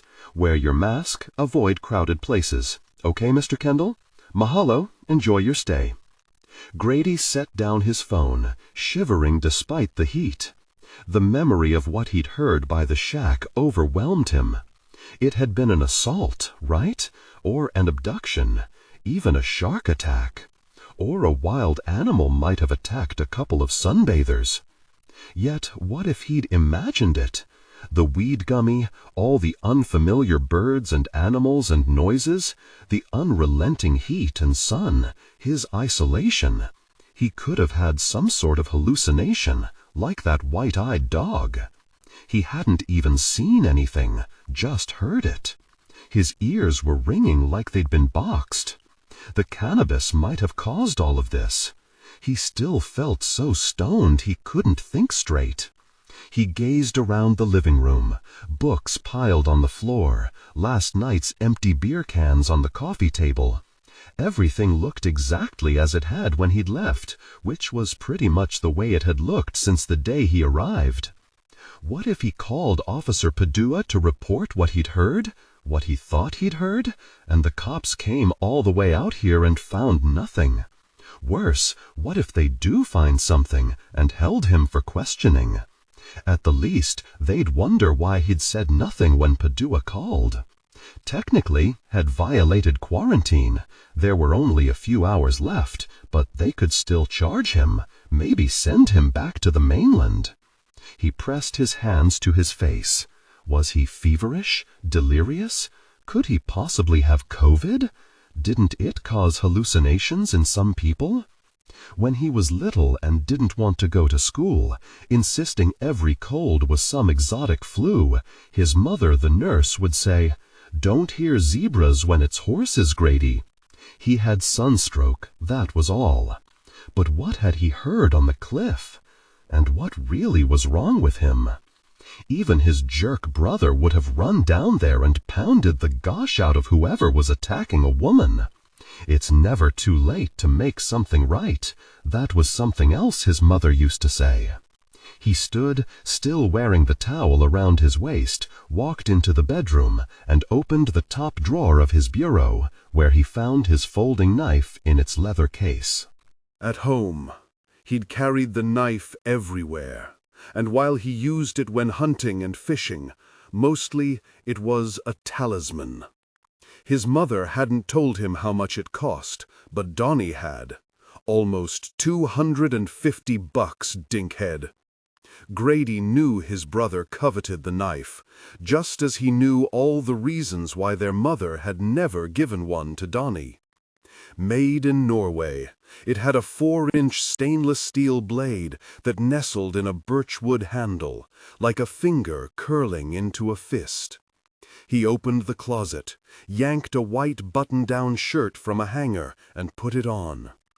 Even unbuttoned, it chafed his sunburned skin. He slathered his face and neck with sunscreen, went into the living room, and tapped out a message to Donnie. Going for a quick hike, not leaving property, so, okay, quarantine. He hesitated before hitting send. It was a lifelong habit to let someone know if he headed out alone into the woods, even for a short hike. Still, Donnie might read too much into the message. Not read too much. She'd read the truth and know something was up. After a moment, Grady tapped send. If he didn't come back, after a few days, Donnie would get in touch with their mom, and she'd contact the police here on the island. Grady thought again of the concrete bunker on the coastal plain. Never forget the missing. He suddenly felt calm, like he was embarking on a round of wow. It wasn't real. None of this was real. He filled a water bottle, scrounged up a piece of paper, and wrote a note with the date, day of week, time, and the message. Checking out Leonardo's. If he didn't return, Delita or Minton would find it. He propped the note on the kitchen counter, grabbed his sea dog's cap, and headed back to the shack. He walked fast, squinting nervously at trees and the crumbling edge of the cliffs. He'd brought his phone, but forgotten his sunglasses. As he approached the trail to Leonardo's, he broke into a run. Otherwise, he would lose his nerve. He couldn't rationalize why he was returning to the shack. It was too late to save whoever had been in danger. To find proof that he had witnessed something? Then he could go to the cops and absolve his cowardice. But could you witness something you hadn't seen? He turned down the path. The only footprints were his own. He saw some broken branches, but that would have been him. When the shack came into view, he halted. He removed the knife from his pocket, unfolded it, and grasped it lightly. That was how you handle a knife, his mom had taught him. Like you handle a girl, gently. But while you always let a girl slip away if she wants to, you always hold on to a knife. You let it move your hand, not the other way around. Follow its weight and line, and you'll find your mark. He let his arm rest loosely beside his hip as he turned in a slow circle, taking in the trees, the way the leaves in the higher branches flashed from green to yellow as they moved in the wind. When he'd done a full rotation, he walked the last few steps to the pickup. He peered through the open driver's window at a litter of take-out coffee cups, empty water bottles, and a cell phone charger. A beach towel covered the driver's seat. On the dashboard, a plastic hula girl on a spring. The inspection sticker had expired 3 years earlier. Lax law enforcement? That, or Leonardo got a pass. Maybe all the locals did. Grady crouched to examine the tires. Old, their treads worn. He caught a whiff of some fragrant plant and saw a broken stalk of wild ginger crushed beneath a front tire. When he touched it, it felt damp. The truck hadn't been here long, a few hours tops. So where was Leonardo? Maybe there was a swell, and Leonardo had driven out to surf. He walked to the shack and used his sleeve to clear away the residue of salt and cobwebs from a small window. Inside stood a formica-topped table with 2 chairs, a drooping futon couch, and an armchair. Tightening his hold on the knife, Grady went to the front door, the only door. He covered his free hand with his shirt sleeve and turned the knob. It was unlocked. He felt the gritty bite of sand beneath his shoes as he walked across the wooden floor. The room was surprisingly tidy, with the musty, resinous smell of a summer cabin that never dried out properly. Damp pine boards and upholstery, weed smoke, salt. There were no appliances, just a cooler on a plywood counter beside a plastic basin that served as a sink. No electric outlets. An oil lantern hung from a beam. Add a wood stove and braided rugs, and you'd have a Maine hunting camp. Instead of a rack of antlers mounted on the wall, a wetsuit dangled like a human cocoon, alongside a spearfishing gun and snorkeling gear. The only ornament was a seashell on the picture window sill. Grady circled the room again, spotting a bowl on the floor beside a chair, skimmed with milk and cereal. He went to the counter and opened the cooler. A milk carton sat in a few inches of water, along with 2 bottles of Bud Light. He continued to search for any sign of something unusual. The few drawers yielded only kitchen utensils, some packets of soy sauce, a centipede that scuttled off before Grady could kill it. An oily scorch mark on the counter where someone had left a joint. An old cotton blanket and lumpy pillow were tossed on the futon couch. On the floor beside it, a Stephen King paperback. Grady crouched to look underneath the couch, pulled out a small framed photo of a surfer, its glass smeared with white residue. A laminated driver's license was tucked into the edge of the frame, used for cutting up whatever drugs had been snorted from it. Leonardo Sanchez, DOB 0205-1989, EXP 0205-2016. The photo showed a dark-haired, tanned guy wearing black square-framed glasses, geeky-looking, not how Grady had imagined him. Sanchez would be 31 now. Grady set aside the license and looked at the photo in the frame. A solidly built man, bent forward on the lip of a wave, a wing of long dark hair lifted above his head as he leaned forward, as though about to leap into the water. This must be the older Sanchez. Grady knew nothing about surfing, but the photo was beautiful. The man, the glassy green wave and cobalt sky, all so perfectly composed it might have been shot in a studio. Delita obviously knew Sanchez. Had her wife, Lorelei, taken the picture? He stared at it another moment, then slid it beneath the couch. He walked back outside and continued on the trail to the cliff. Overhead, a bird screeched as it followed him. He approached the top of the cliff cautiously, pushing past stands of bamboo and tall grass. The thick undergrowth had been cut back, leaving a space wide enough for 2 people to walk side by side, or for 1 person to carry a surfboard. Grady felt a jolt of adrenaline. Had Leonardo Sanchez been the victim or the killer? He touched the handle of his knife, now folded again, and returned to his pocket. He'd never attacked a person, never even dreamed of it. He forced himself not to think about whether he could do so now, if he had to. After another few minutes of walking, the vista before him opened to reveal the sea. For a few seconds, he forgot those horrible screams, forgot he was trespassing and violating his last hours of quarantine.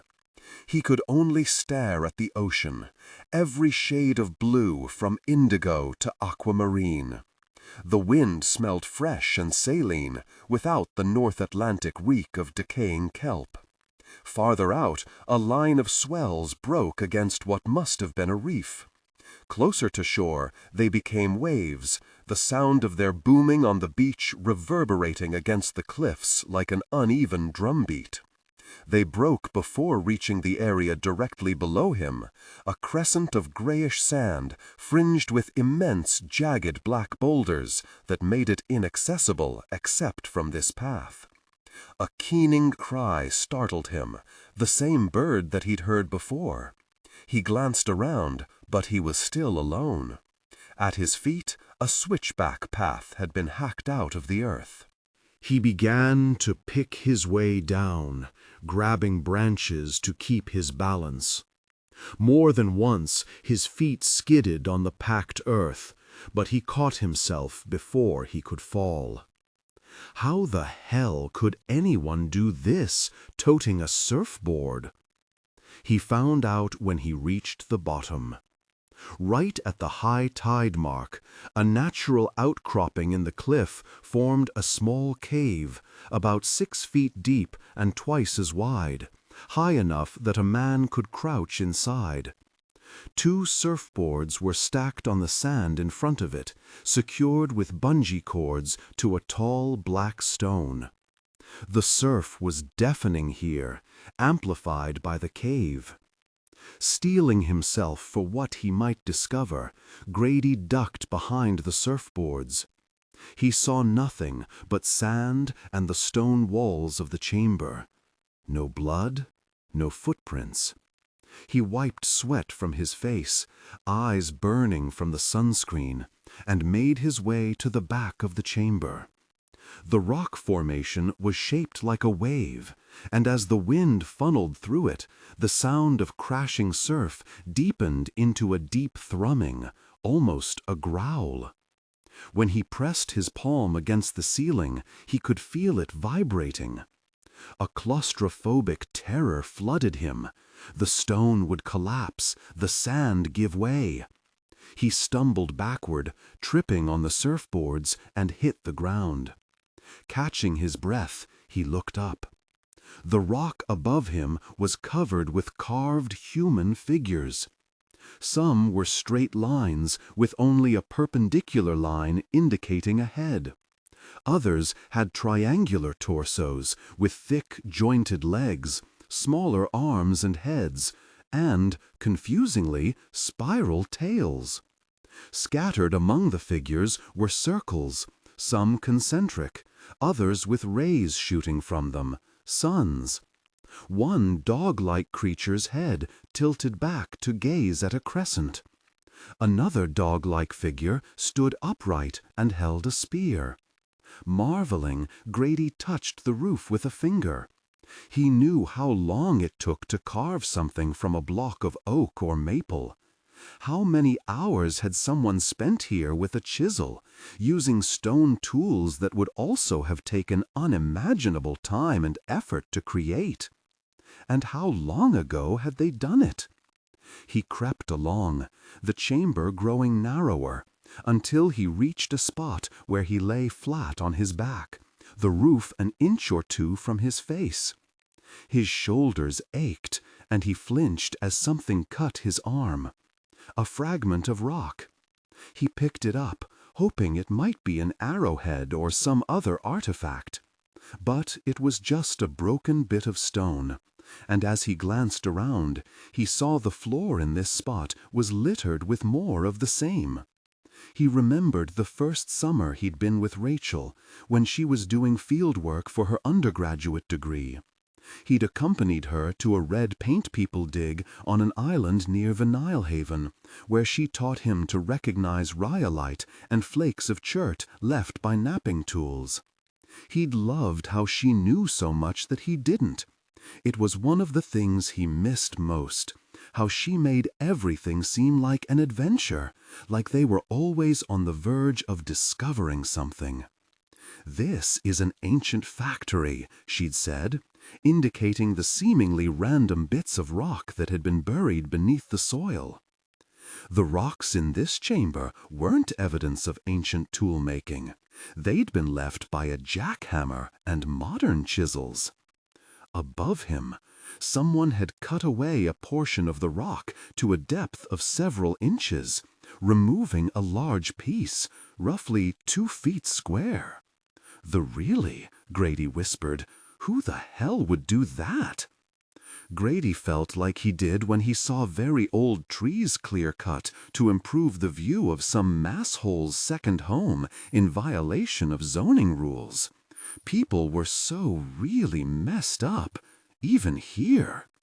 He pushed himself back to look again at the petroglyphs that were unharmed. The figures seemed to have been arranged in a pattern that related to that missing piece.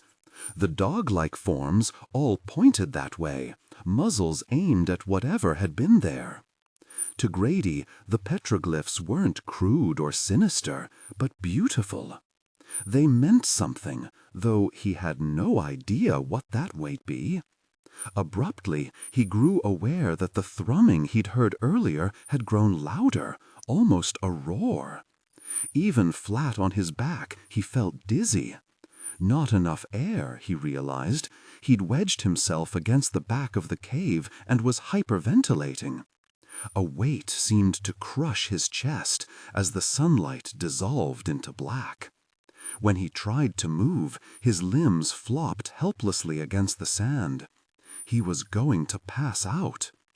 A sharp sound cut through the sound of waves, a high, yipping bark.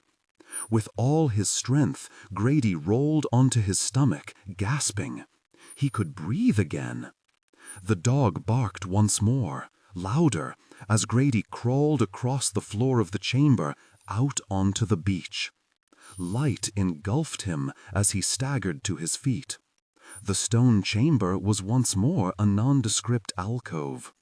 He turned to the water as the dog barked again. It stood where the sand met the serrated line of boulders. A stocky dog, brindled black and red, with long legs, pointed ears, and a blunt muzzle. Its curling tail was distinctly not a coyote's. As Grady stared, the dog turned and jumped with ease onto the rocks.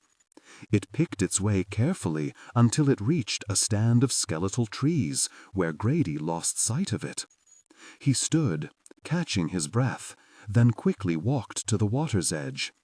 He bent to splash water on his face and saw that the sand next to him had been disturbed. He clearly saw footprints where a person, from their size, had dug his heels in. He bent to get a better look. Dark spots dappled the sand beside the footprints. Blood? Before he could get a better look, a wave swept them away. He straightened, hand on the knife in his pocket. He was alone now, but someone had just been here, and they'd been in bad shape. He scanned the shoreline and saw a larger patch of something black spread across the sand. Before he could reach it, another wave washed onto the shore. He crouched and dug his fingers into the wet sand as the wave receded, but there was nothing there. Could it have been blood? Grady scrambled to his feet, looking for the black dog. Was that what he'd heard earlier? Someone being torn apart by a feral dog? But why hadn't the dog attacked him? Where was it now? He squinted, nearly blinded by the dance of sunlight on water. The dark patch could have been anything. There were streaks of black sand on the beach and clouds of tiny black flies. But a line had been dug into the sand too, close by. A surfboard, Grady thought. Someone had just stepped onto the shore, and he must have dropped or dragged his board. He must have been attacked. He or she, it had been a woman's cries Grady had heard first. He shaded his eyes and stared out to sea, but the sun on the water burned away whatever might have been there. When a wave lapped at his shoes, he stepped back, watching it erase the last traces of the attack. No one but Grady would ever know the footprints and blood had been there. Grady ran to the trailhead, hauled himself back up, and stood breathless at the top of the cliff, gazing down at the beach to see if someone or something was coming after him. It all looked as serenely beautiful as a postcard. Finally, he walked back to the road. He debated calling the police, but would they even believe him? He scarcely believed himself. He felt like he'd been in some kind of altered state ever since he stepped off the plane, and that really bad weed gummy had been a really bad idea. The most likely scenario was that he'd heard some birds screaming. In the aviary, he'd occasionally been unnerved by the sudden cry of an iiwi, like someone playing a harmonica.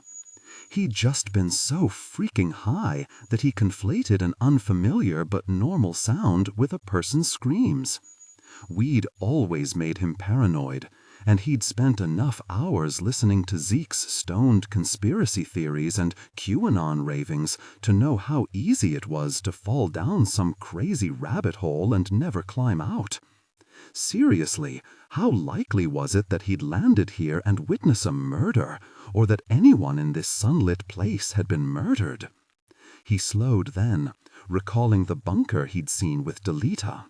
That hadn't been imaginary. People disappear here, she'd said. He recalled the carvings in the chamber. Generations of native people had vanished, but those carvings had been there for 1,000 years. He thought of the vandalized ceiling, the marks left by a jackhammer or modern chisel. Those, too, would remain. He returned to the compound, checked Minton's house to make sure nothing had been disturbed, then went to the ohana and did the same thing. All was as it had been, back before he'd eaten that weed gummy.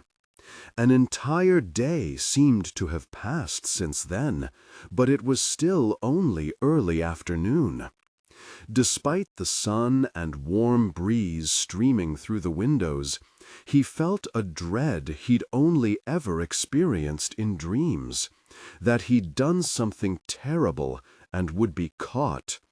He texted Donnie, telling him he'd returned safely from his hike.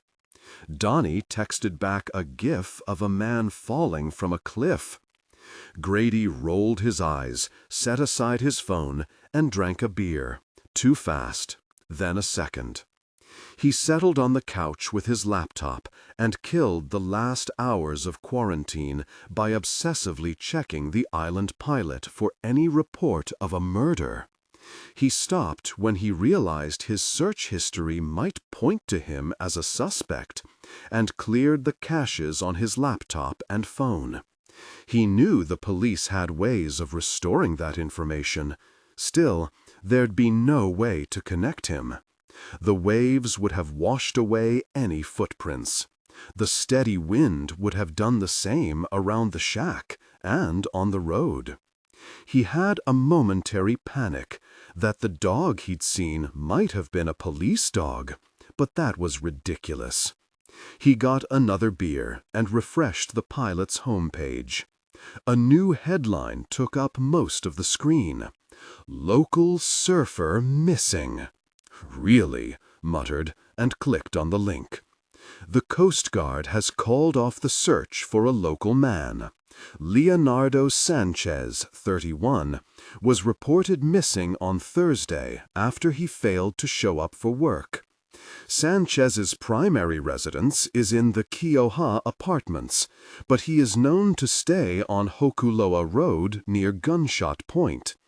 Police did a welfare check at the apartment, but found no sign that Sanchez had been there for several days, and also checked the Hokuloa Road property, where they found his truck, but no sign of Sanchez.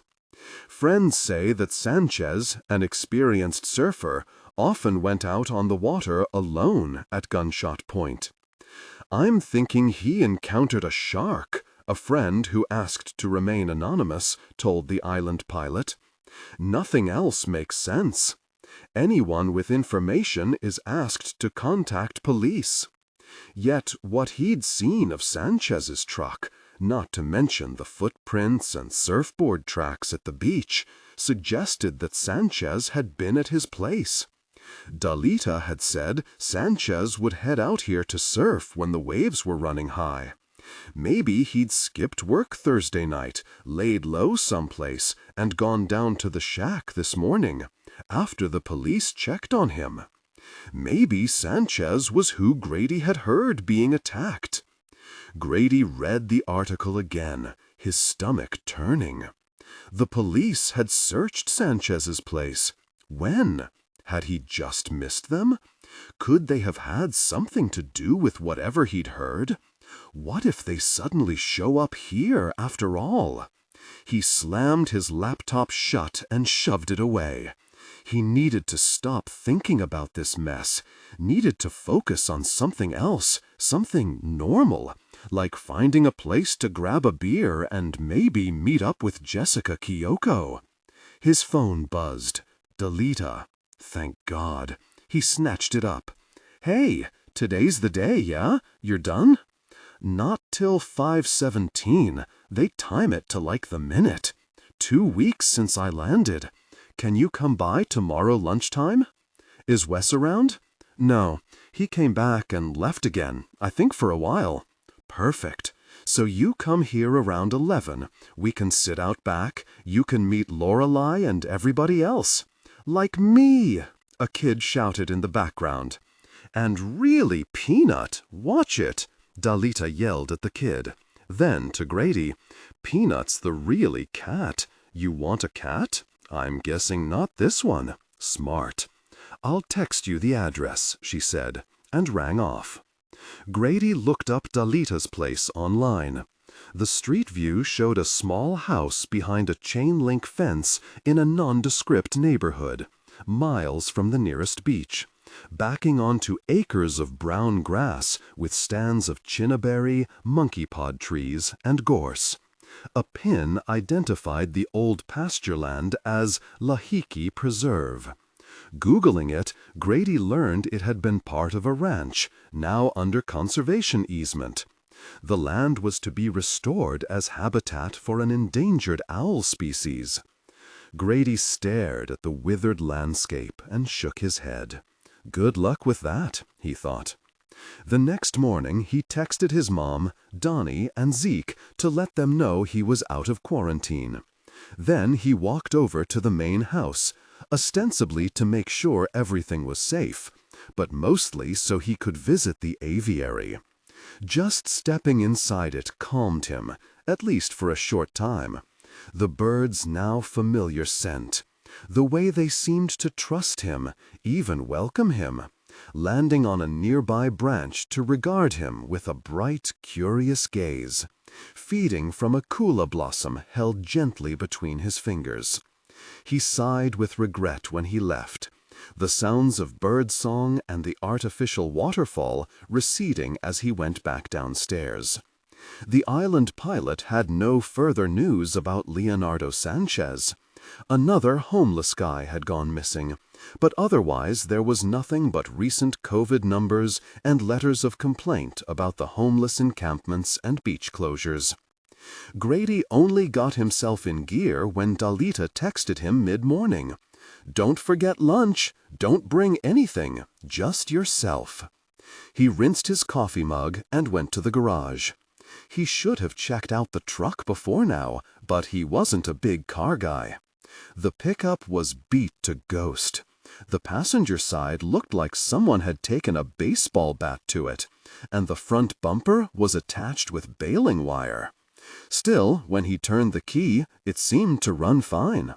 He turned off the ignition, opened the glove compartment, and found an envelope crammed with an insurance card, registration, old records of oil and tire changes. There was also a rain poncho from a dollar store and a small LED flashlight, along with shreds of tobacco and cannabis seeds. He closed the glove compartment and got out, swearing under his breath. He'd forgotten about the recyclables he'd loaded in the truck bed. He'd asked Dalita where to take them. He glanced at the faded bumper sticker, which sported a rainbow and the slogan, "Drive with Aloha." Only letters had been removed, so it now read, "Drive wit Owl." He patted the tailgate and wandered over to the padlocked door, gave the lock a tug. As ever, it didn't budge.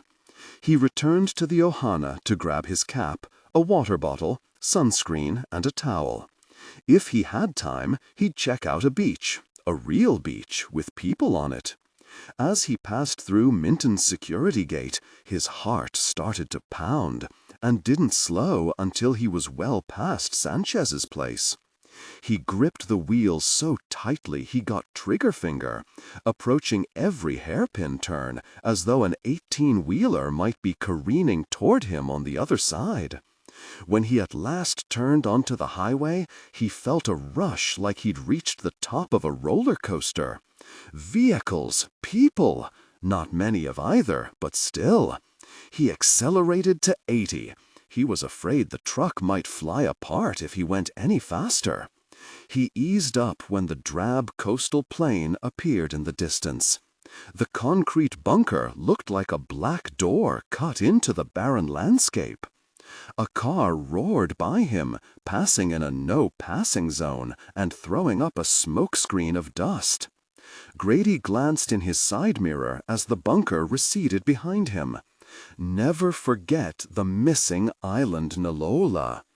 A mile farther, he spotted someone on the side of the road. An old black man with curly white hair, dressed in layers of black clothing that flapped around him in the hot wind. He stared straight ahead as he pushed a shopping cart crammed with overflowing trash bags and other junk. Poor old guy, dressed like that in this heat. Where was he headed? The bunker? The highway curved, and Grady lost sight of him. When he finally reached town, he saw more chickens than people. A burly man wearing a Batman face mask guarded the door of Mock Soup, greeting people as they approached and pointing at their faces if they weren't wearing masks. Grady pulled into a parking spot and hopped out, tugging his on. The chickens pecking at the sidewalk barely moved as he walked by. Batman gave him a thumbs up, and Grady went inside, welcomed by a blast of air conditioning and a Spice Girls song ringing from a radio behind the register. He counted 4 other customers.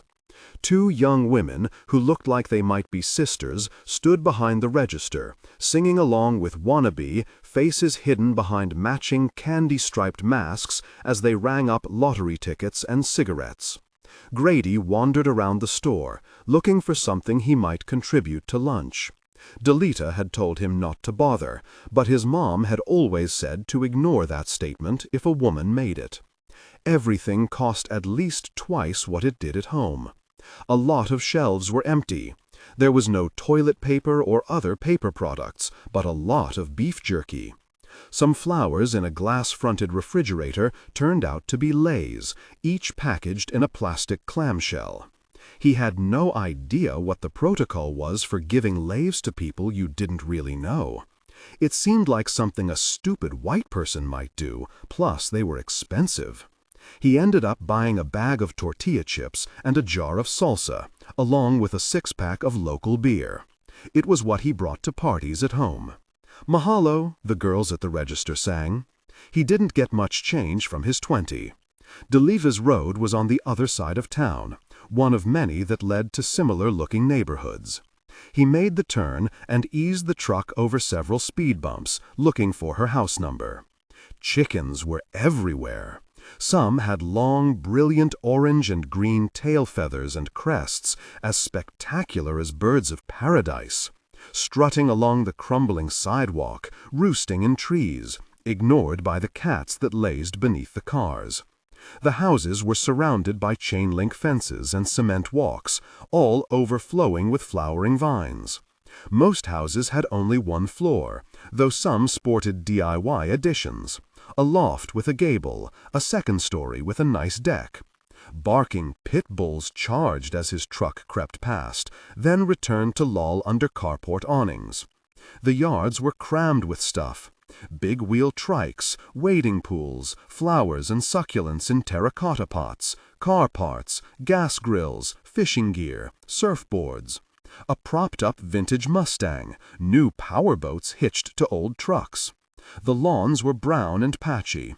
Several houses, including Delita's, had signs in front that showed a mountain and the words NOTMT. He parked on the street and put on his mask, grabbed the beer, chips, and salsa, and walked up.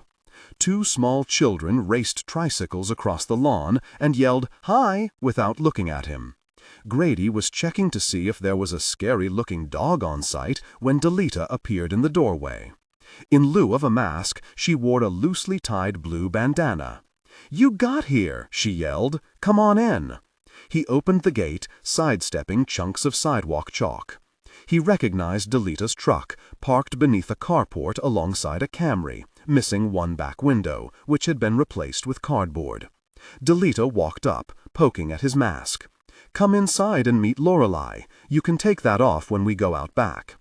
The little house was cheerful, with woven mats on the floor, beachy-looking furniture, framed photos of surfers and epic waves.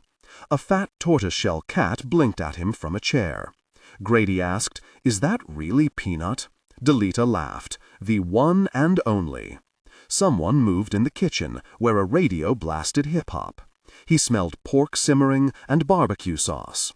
"Lore's a photographer," Delita said, as Grady admired a picture of a massive wave, a tiny surfer trapped in its curl like an insect in a green bottle. "That's me, at Jaws on Maui." "Are you really kidding me? That's a great shot." "I know. Weddings pay the bills, but she's a genius with the water. Lore, come meet Grady." A tall, broad-shouldered older woman filled the kitchen doorway. Dark-skinned, her buzz-cut hair dyed a green that played up eyes the color of sea glass.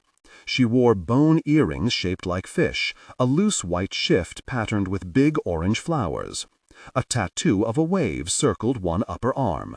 She tugged a neck gaiter over her face and said, "Aloha, Grady." He couldn't see her smile, but her eyes crinkled.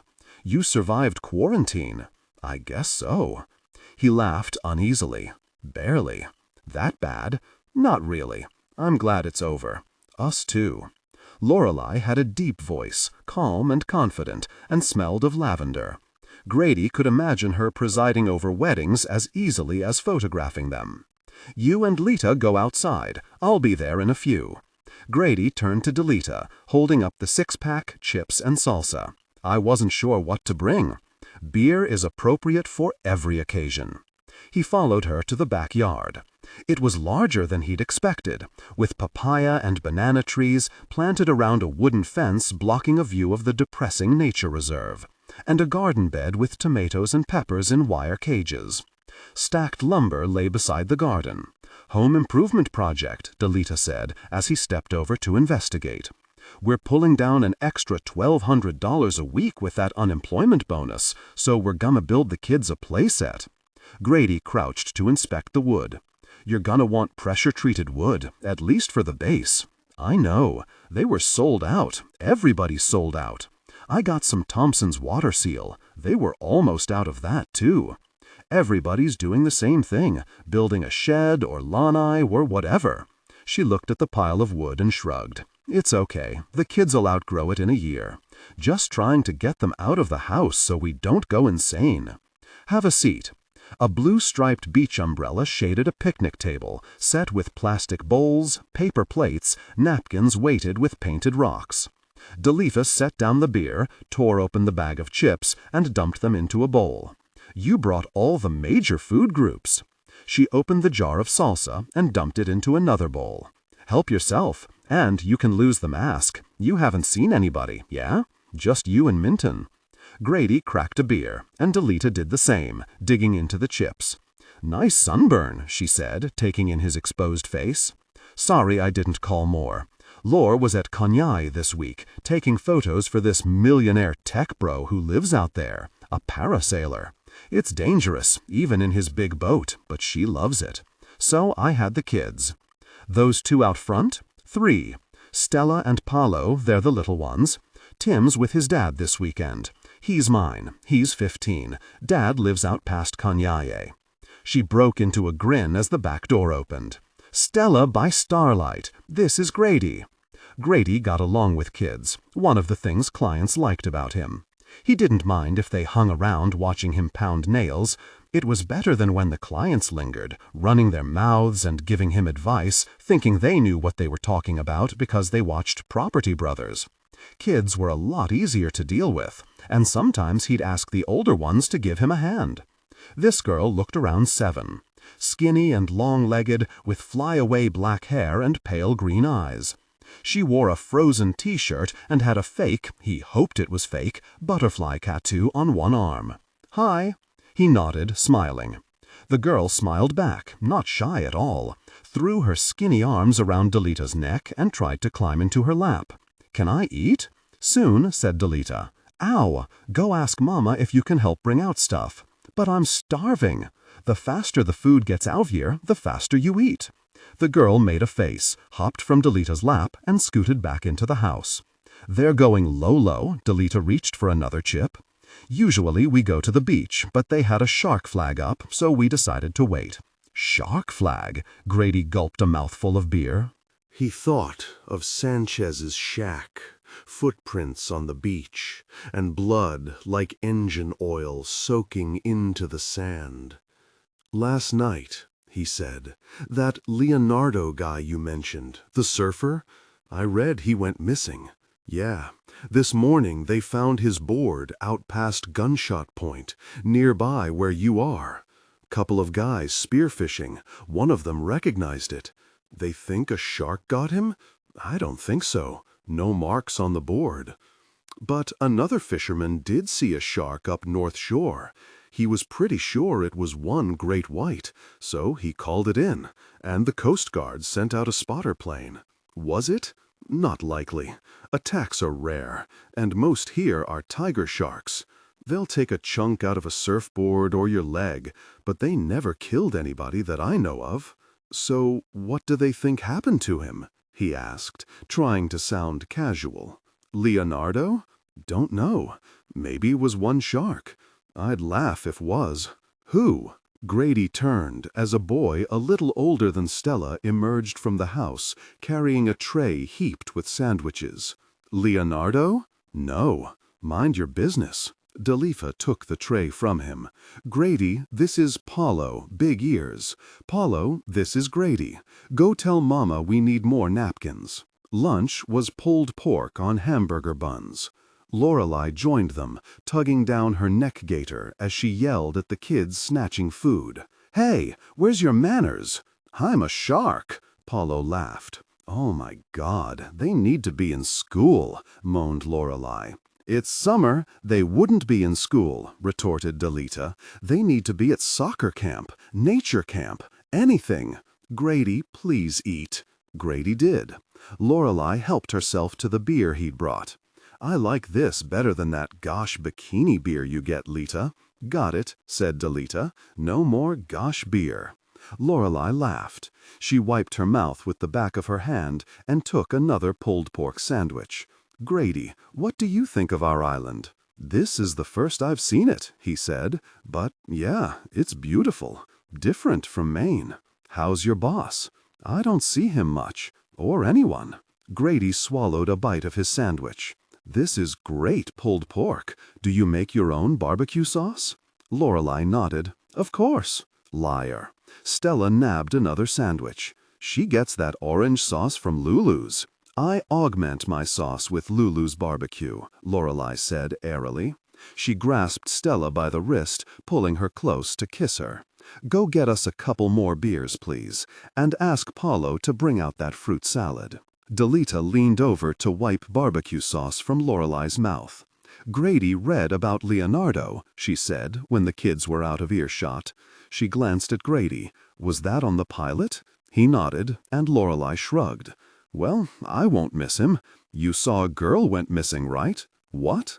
"Late Thursday night, I think. It was just reported an hour ago," Lorelei went on. "From California, I think.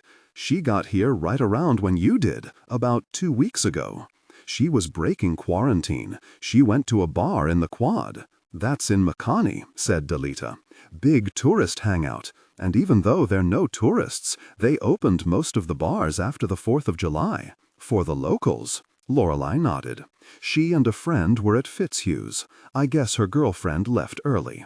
A security camera caught the girl leaving, but she never made it home."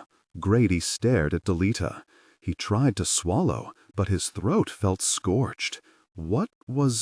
Did it say her name?" "Jessica, I think. Jessica Kiyoko," said Lorelei, reading off her phone. 27 years old. Century City, California." "Century City," he repeated. "Really?" Lorelei cocked her head. "Do you know her?" "Yeah, no. There was a girl named Jessica on my flight. We talked for a few minutes. Said we'd meet up when quarantine was over. She told me places had started to open, out where she was staying." "Maybe it's not the same girl," Delita said. "Here." Lorelei handed her phone to Grady. "Tourist breaks quarantine. Reported missing. 27-year-old Jessica Kiyoko was reported missing after she failed to return to the residence of the friend she was staying with early Friday morning. The visitor from California had broken quarantine to go to Fitzhugh's Irish pub in the Quadrangle district of Makani, accompanied by her friend Raina Mayhew of Makani. Mayhew left around 11 p.m. She told police that she had last seen Kiyoko with several people she knew from an earlier trip to the island. Travis Olehu, one of that group, said that Kiyoko left the bar shortly after midnight. I asked if she wanted me to walk her home, but she said no, because it was so close to Corner Street. When Kiyoko didn't return or reply to repeated phone calls and text messages, Mayhew notified police. Security footage showed Kiyoko walking across the quadrangle by Corner Street with an unidentified man behind her. Anyone with information as to her whereabouts or the identity of the man in the security photo is asked to contact the island police. Grady enlarged the security photo, grainy, black and white. A blurry white circle indicated the only streetlight. The girl's face was unmasked, and she was smiling. He recognized her crooked front teeth and curly black hair pulled back in a loose ponytail. About 30 feet behind her walked a man in a black hooded sweatshirt, head slightly lowered.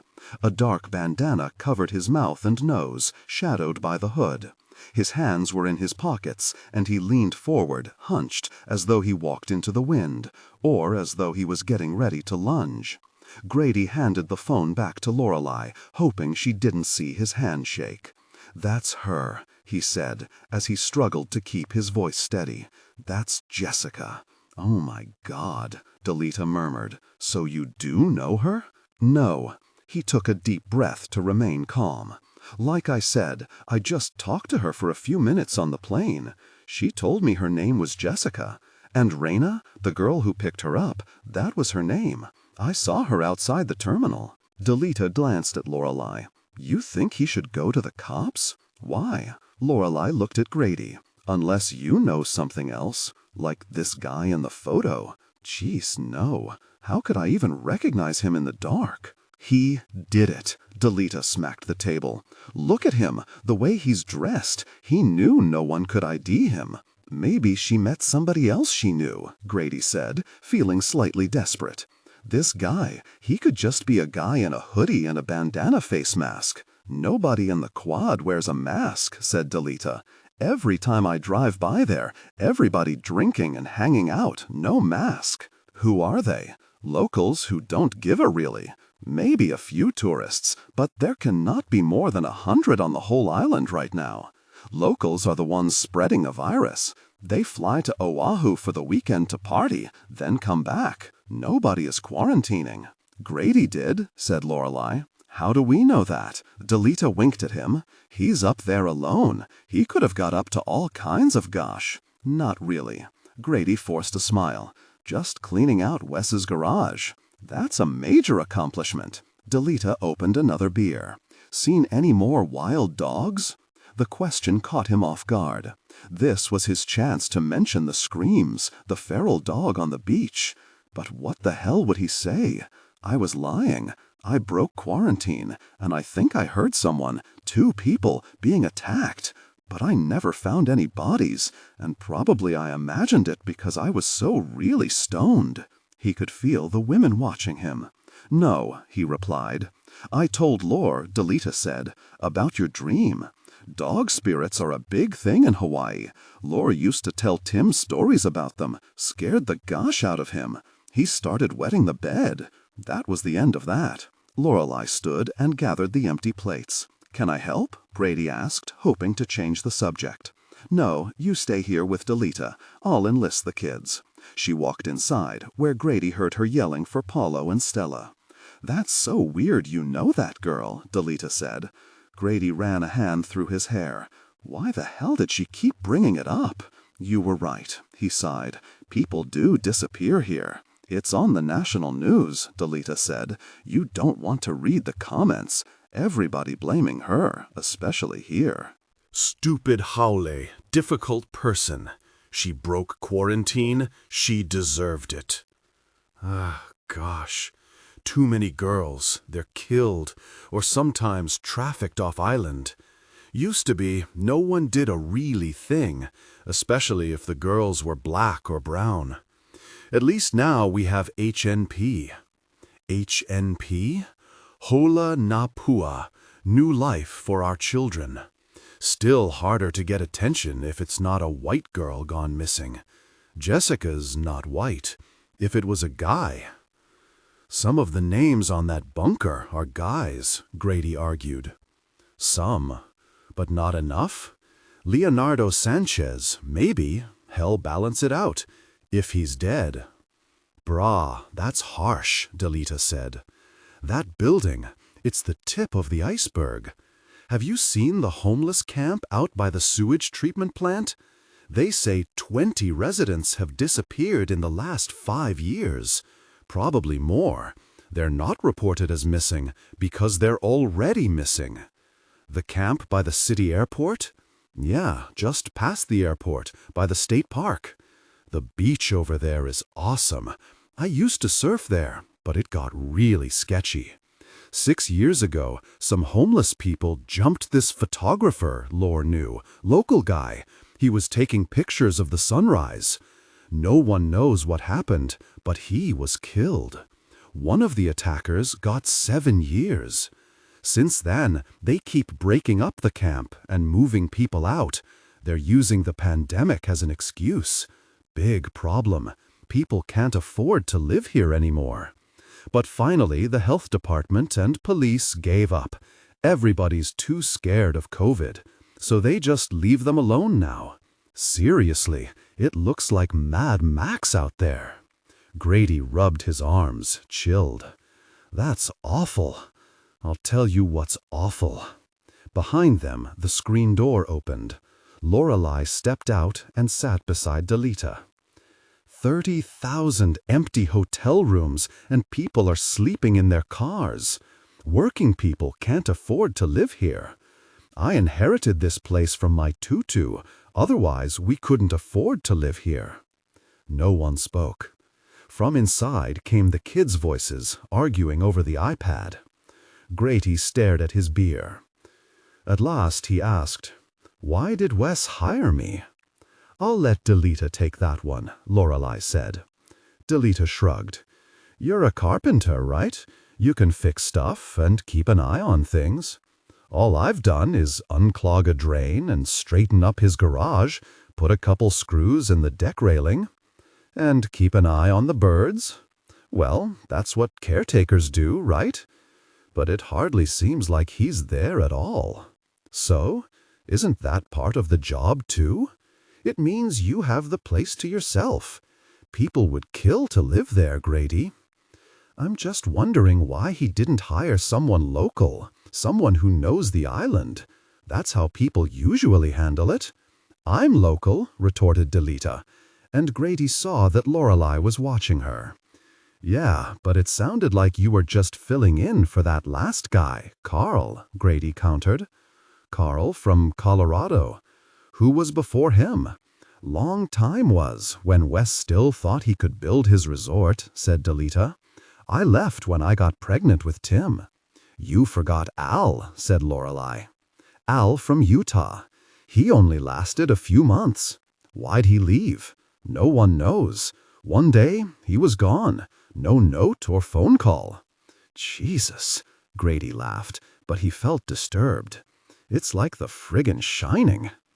Leonardo Sanchez filled in after Al, said Lorelei, her deep voice calm, as though soothing a nervous child. He's local.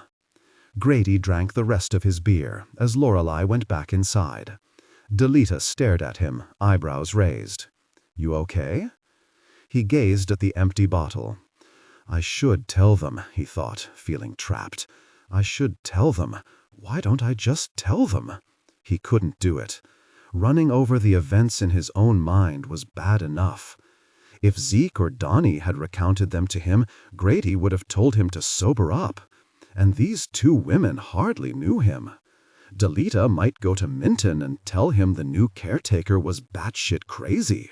Or she'd laugh at Grady for diving into the deep end after doing one of her weed gummies.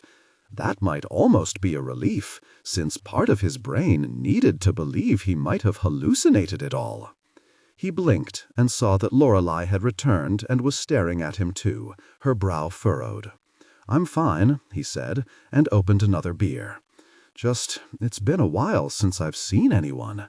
Even before I got here, the only people I ever saw were my mom and my friend Zeke. Lorelei nodded, sunlight turning her carved fish earring to gold. It can be hard, coming here.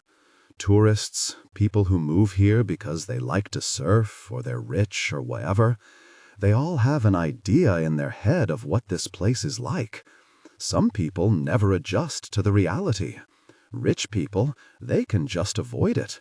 Everyone else, Jesus. Lore, Delita smacked her wife's arm. It's his first day out of quarantine. It's true. Lorelei shrugged, but she smiled at him. Probably you'll be all right. It's a bizarre time to be here, to be anywhere. And it's interesting what Lita said about the dog spirit you saw. Why would it appear to you? I have no friggin' clue, Grady snapped. I know.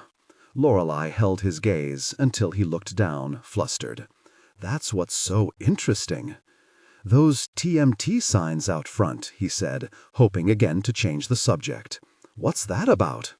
30-meter telescope, said Delita. They want to put one on top Mauna Kea on the Big Island, the most sacred place for Hawaiians. We've been protesting it for years. Lorelei nodded. There's a word, Aina. It means the land. Aloha Aina is love for the land. Hawaiians believe we're here to protect it. Everyone should protect it, even visitors. If you're going to stay here, you need to learn these things. Again she stared at Grady, her green eyes and emerald hair incandescent in the sun. He didn't look away, but felt himself flush. She knows I'm lying, he thought. Not about what, but she knows. He was relieved when Delita broke in.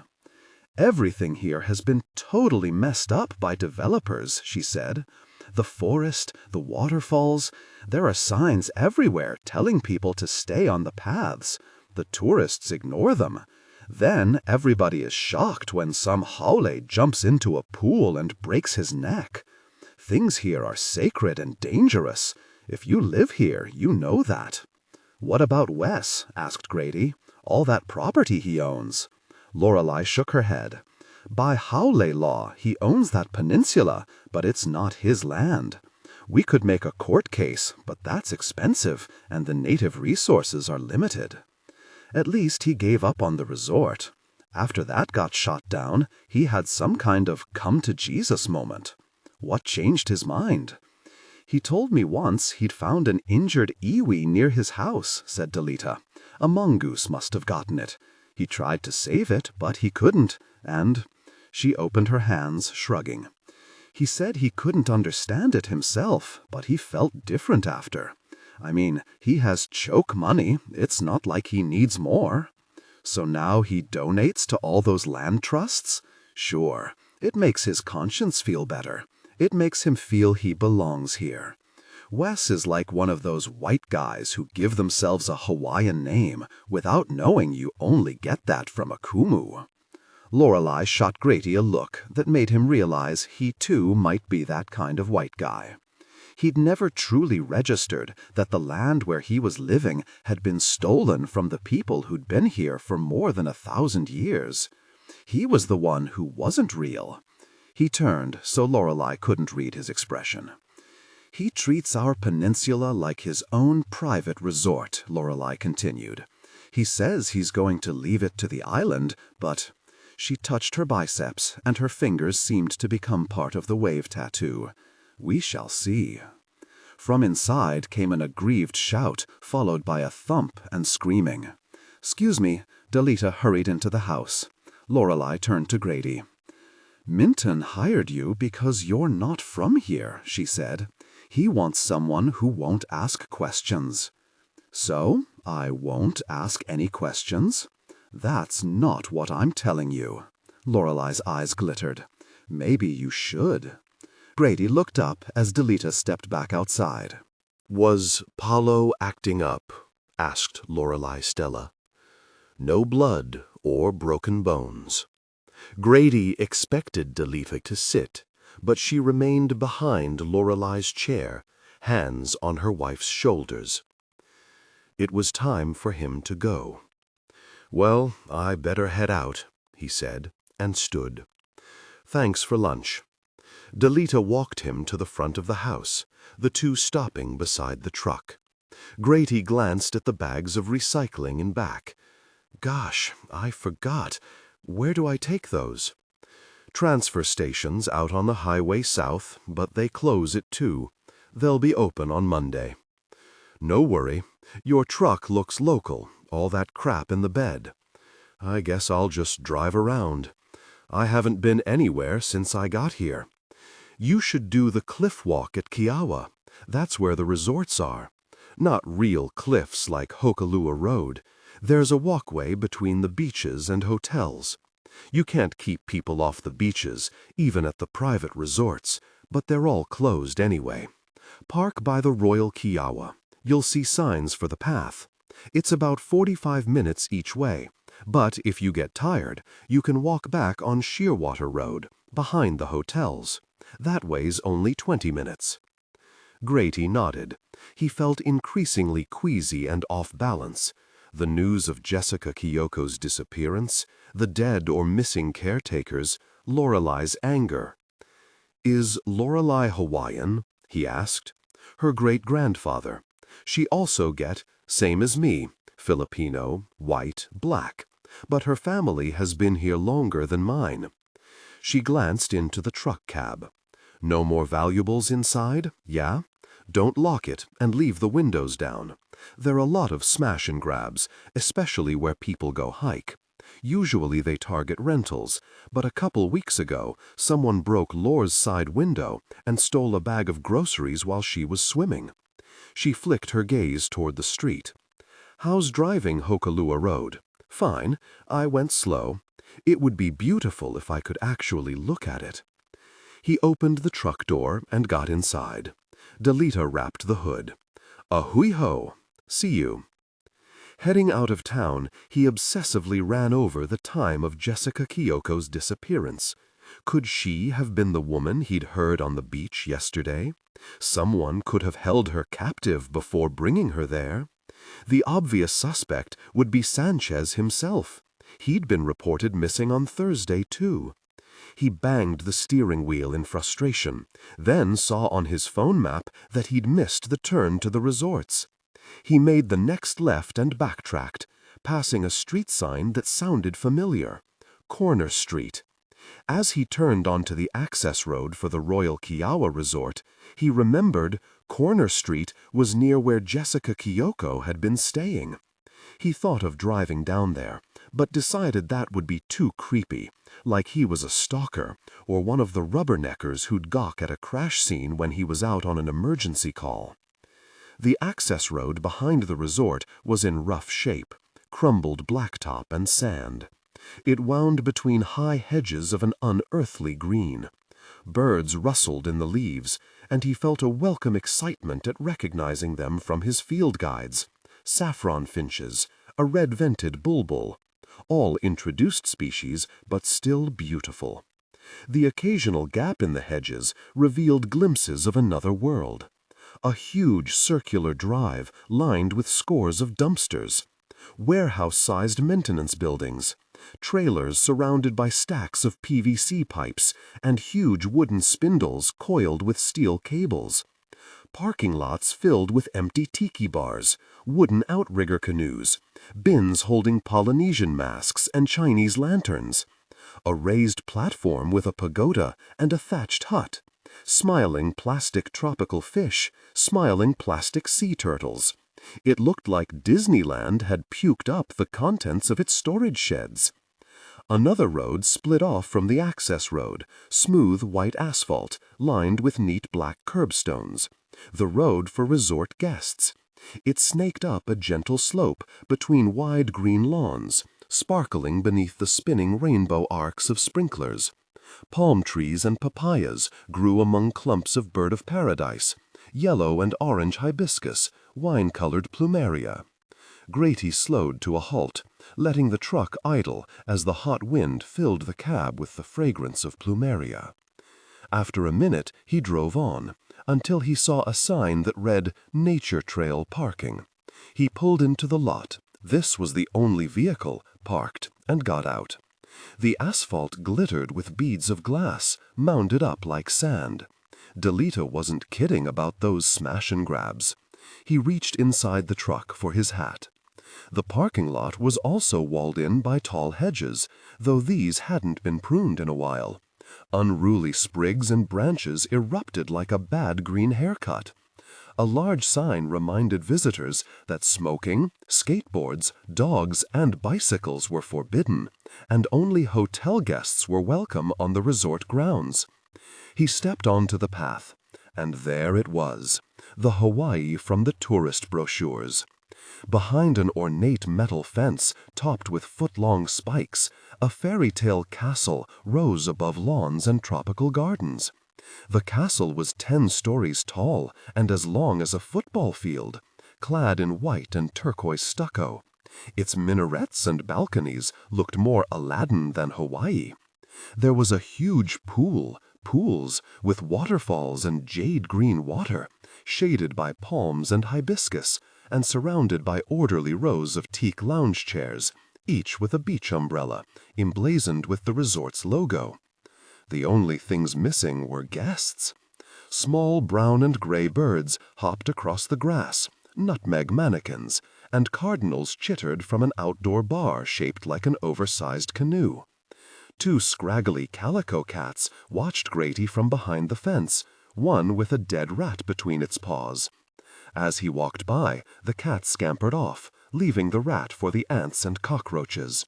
He passed resort after resort, each with its own logo and theme.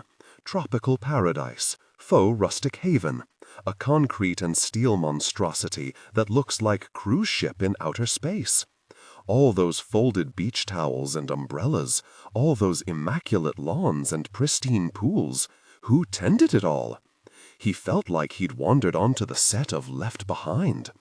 He wished Rachel could see it, Rachel with her love of dead cultures and ancient monuments, burial mounds and ruined pyramids. Mesmerized, he walked for a good half hour before he stopped, feeling like an idiot.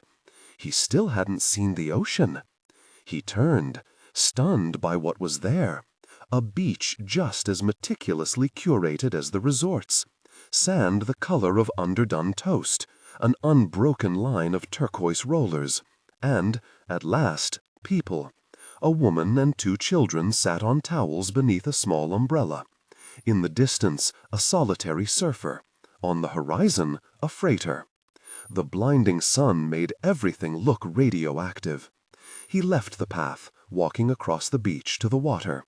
Beneath his sneakers, the sand felt as soft as talcum powder.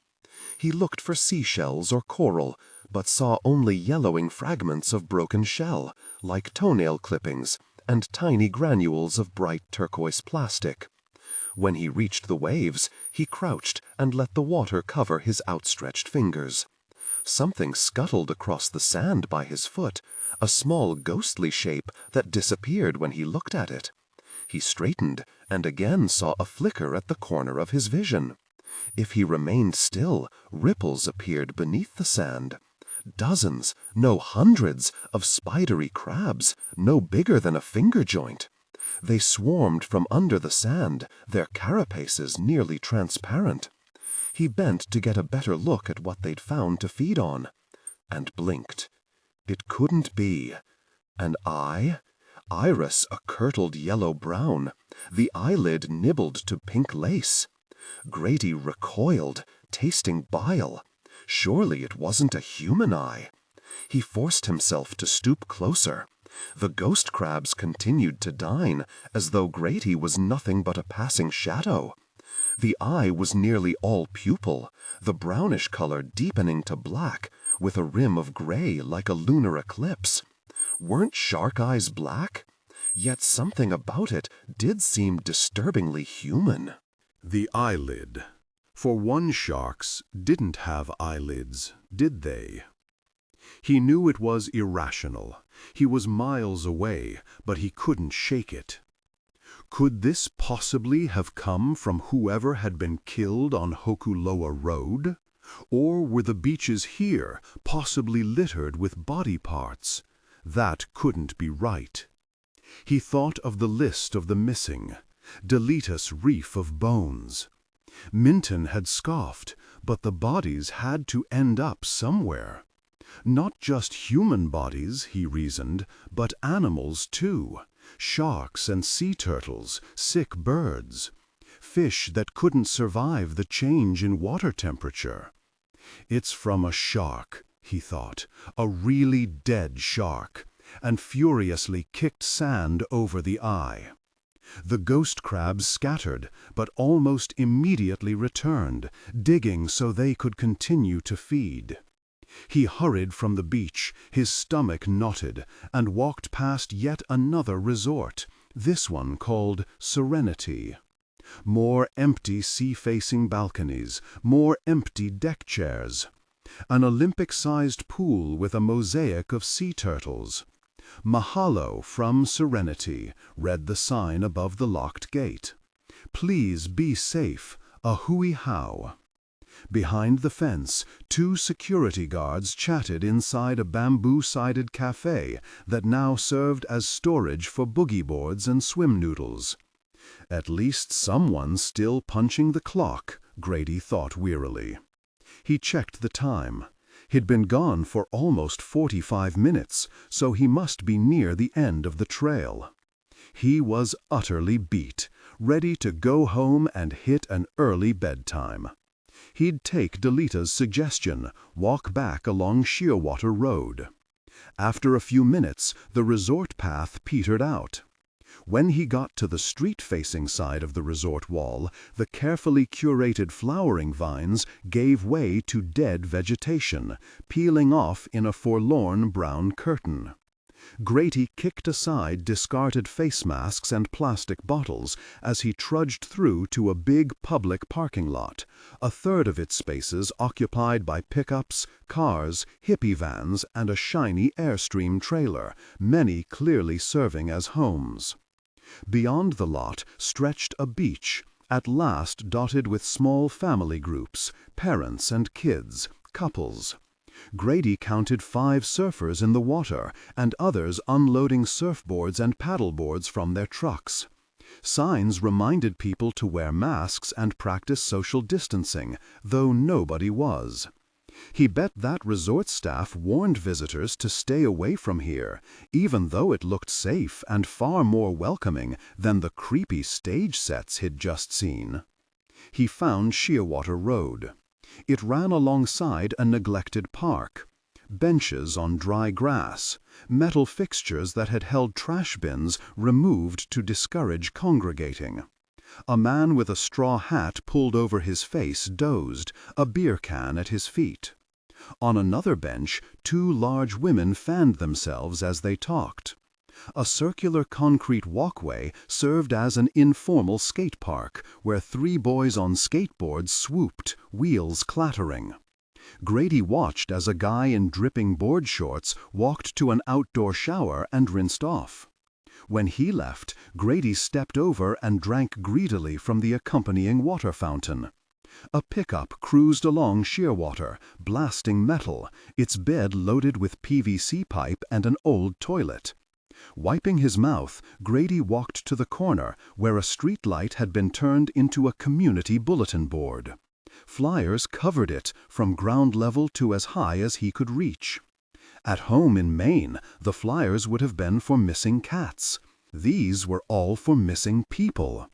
Christian Salvadoro, B. 2007, last seen in Lula on October 11, 2019. Wearing red hoodie, black shorts, carrying skateboard.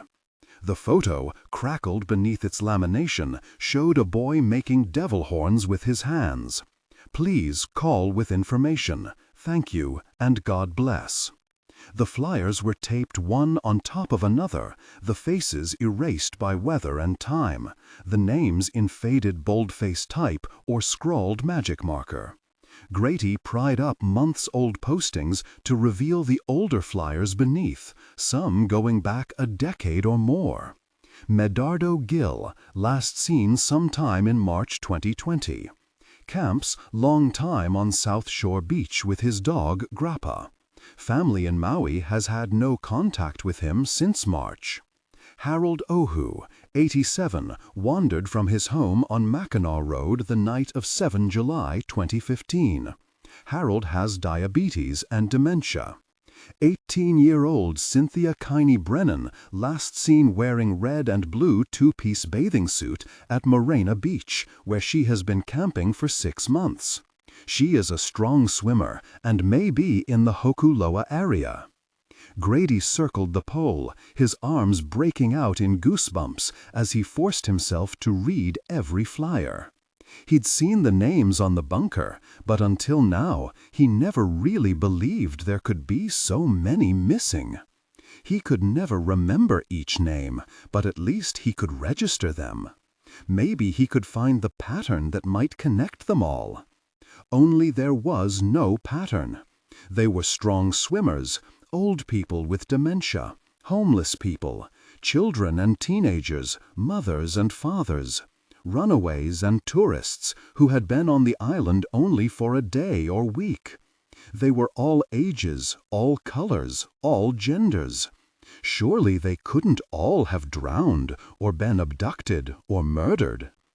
Dazed, he thought of the maybe woman screaming on the beach and felt sick. Was her picture here? Would it be here next time he looked? Had that been Jessica? Behind him, the skateboarder's din grew louder. Grady looked over to see one kid catch some air, pumping his fist as he landed, shouting, "Shoots you right!" Grady turned back to a photo of a smiling young man, his eyes very dark brown, almost black, against dark skin, his black hair shoulder length. A stylized dolphin was tattooed on his chest.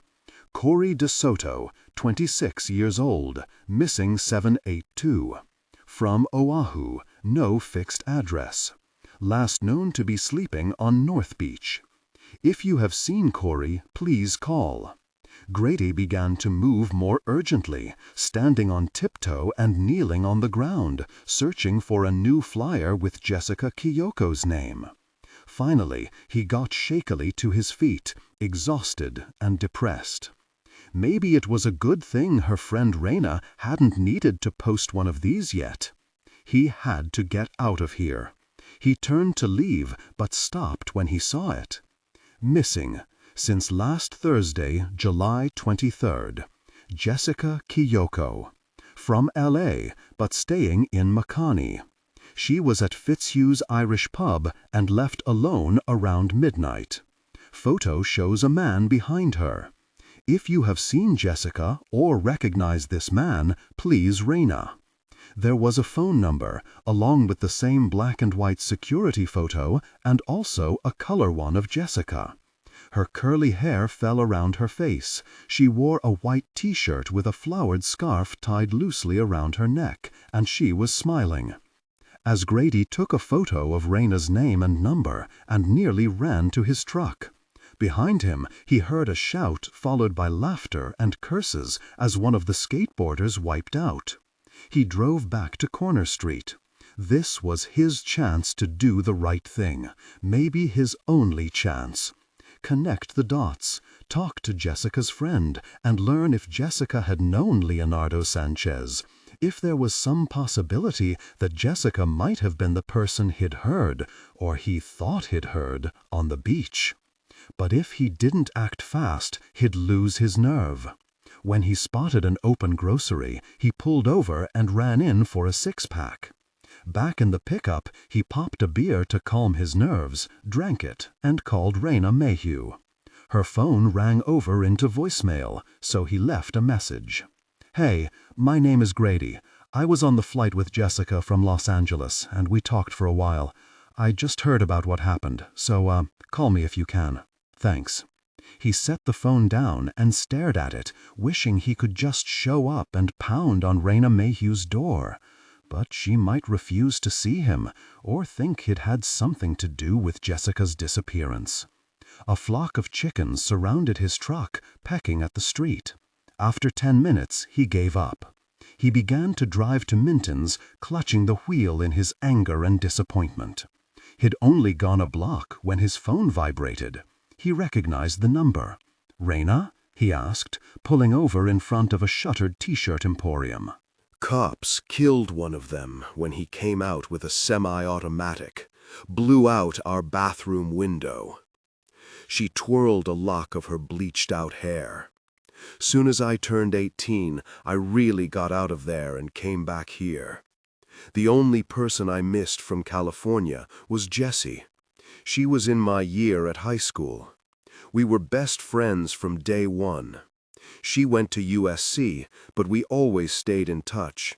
She came here a few times from LA. It's only 5 hours. I was constantly on her to move here. Once the lockdown started, she decided that would be a good time. So that's why she came. Raina ground her palms against her swollen eyes, then looked up at Grady. "I can't cry," she said. "Too much of that, years of it. My body just sucks it all back in. People always say I should talk to someone, like a therapist. But I think I should talk to a scientist. Have you ever heard of that? Someone who can't cry?" "No," said Grady. He tried to square this sad but possibly crazy person with her confident friend on the plane, Jessica, with her silver toenail polish and pink flowered flip-flops. He glanced down at the quad. More cars and motorcycles had arrived. People stood alongside their vehicles, laughing like normal. Hip-hop wafted up from the bar, heavy bass, and a woman's suggestive voice. He turned back to Raina. "Why'd they send you to California?" "You don't get it." Her bloodshot gaze grew almost pitying. "That was me, here." She patted the table. "The girls from the high school. That's how I know." "I'm so sorry," Grady stammered. "That's horrible." "I'm fine. It was a long time ago. Just, people treat you different after something like that. Some of them, they thought I got what was coming, right? But most people aren't like that." She sighed. "But I can always tell. They're all thinking about it. A place this small, no one forgets anything. Half the locals are related.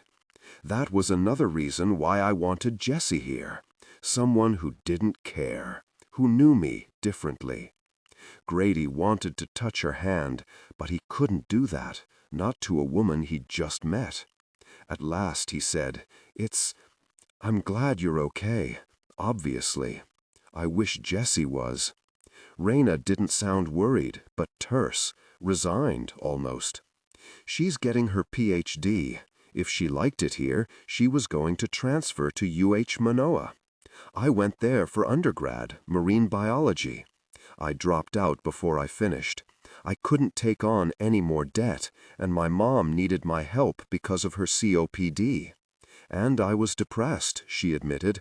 I tried meds, but they didn't help. For a long time, I just felt like gosh for being that girl who engaged in intimate acts with tourists at the Drifters Inn. But you were a kid. You shouldn't blame yourself. I don't blame myself. Raina eyed him coldly. And some of it wasn't so bad. They don't want you to say that. Not the sex part. That was really gross. But this one developer from Tahoe really liked me. He took me to Oahu a couple times. He told people I was his daughter. Grady fought to hide his shock. Didn't you try to get away or call the police? I was scared to. I didn't trust them. And my parents are super strict Christians. I didn't feel like I could tell them.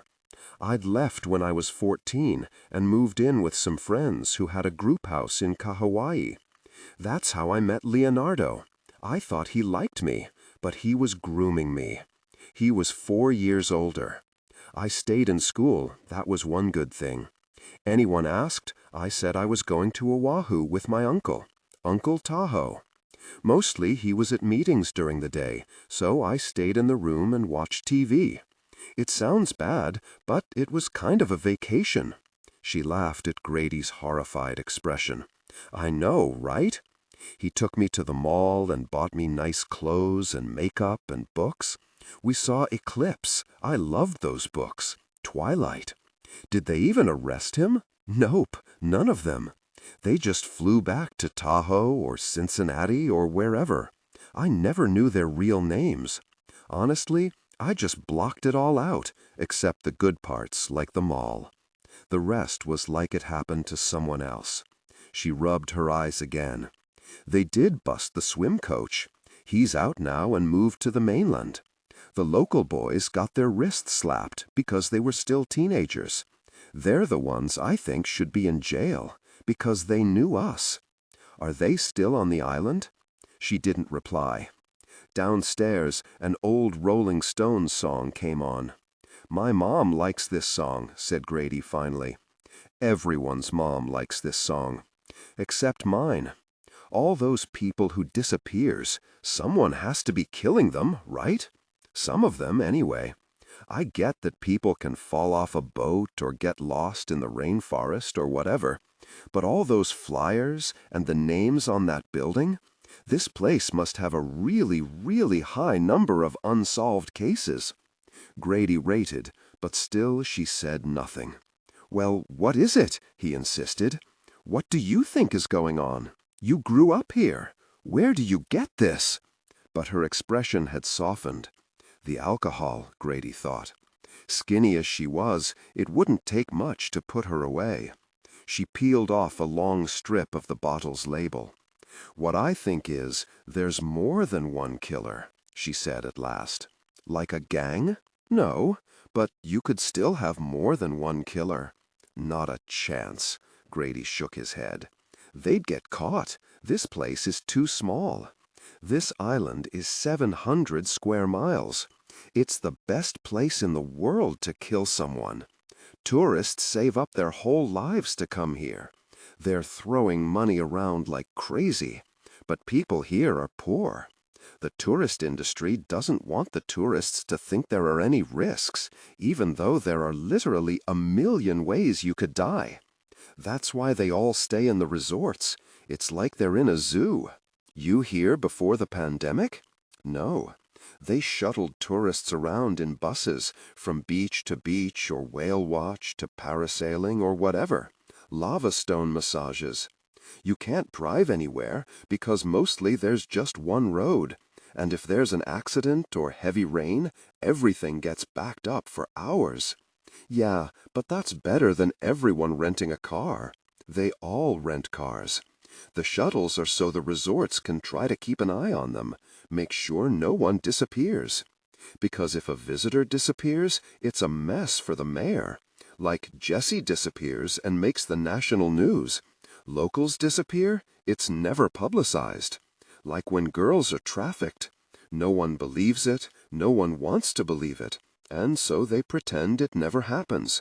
She laughed bitterly. Only time it gets serious is when it's a haole, and then it's always their fault. They were walking alone at night. They were surfing where it wasn't safe.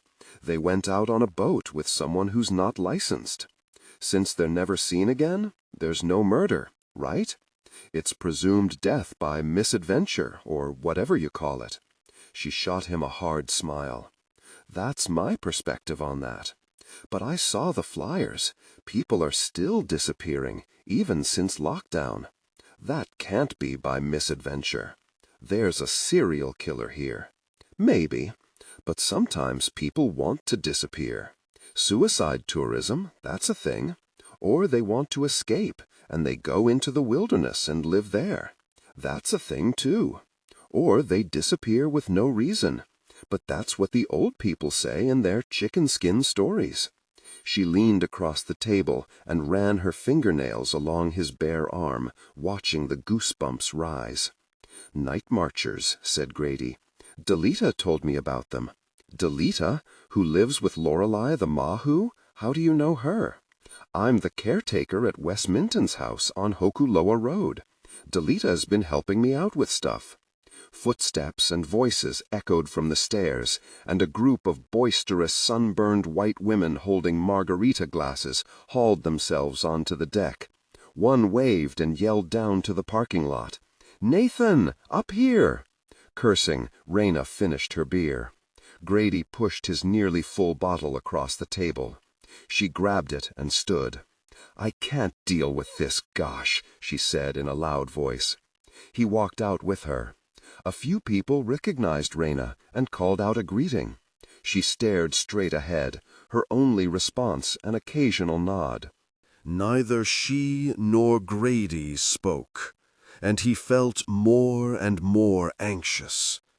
Raina's red-rimmed eyes warned him not to push her, but he still knew next to nothing about Jessie. Like, why did they become friends so quickly? Why microbiology? And, though he didn't want to admit it, the most burning question of all. Were Raina and Jessie lovers? If not, did Jessie have a boyfriend? He blurted, "Was she seeing anyone here? Seeing someone?" Raina snorted. "You a stalker?" "No, just, we talked about meeting up after quarantine, and I was hoping I'd run into her. I liked her. She seemed nice." "Nice? You mean you want to be intimate with her?" "No, I just wanted to see her again." "So you don't want to be intimate with her?" Raina scrutinized him. "You a Christian?" "No, gosh, forget it, okay? I just hope she's not dead. Is that good enough for you?" He stormed to the pickup. Raina followed him. She finished his beer and tossed the empty into the truck bed. Her mouth opened to make another retort, but then she looked down and her eyes widened. "Dump run," Grady said. Only I missed the dump. Raina ran her hand along the rear bumper. "Where'd you get this truck?" "It's Minton's. He keeps it for the caretaker." She touched the buckled metal.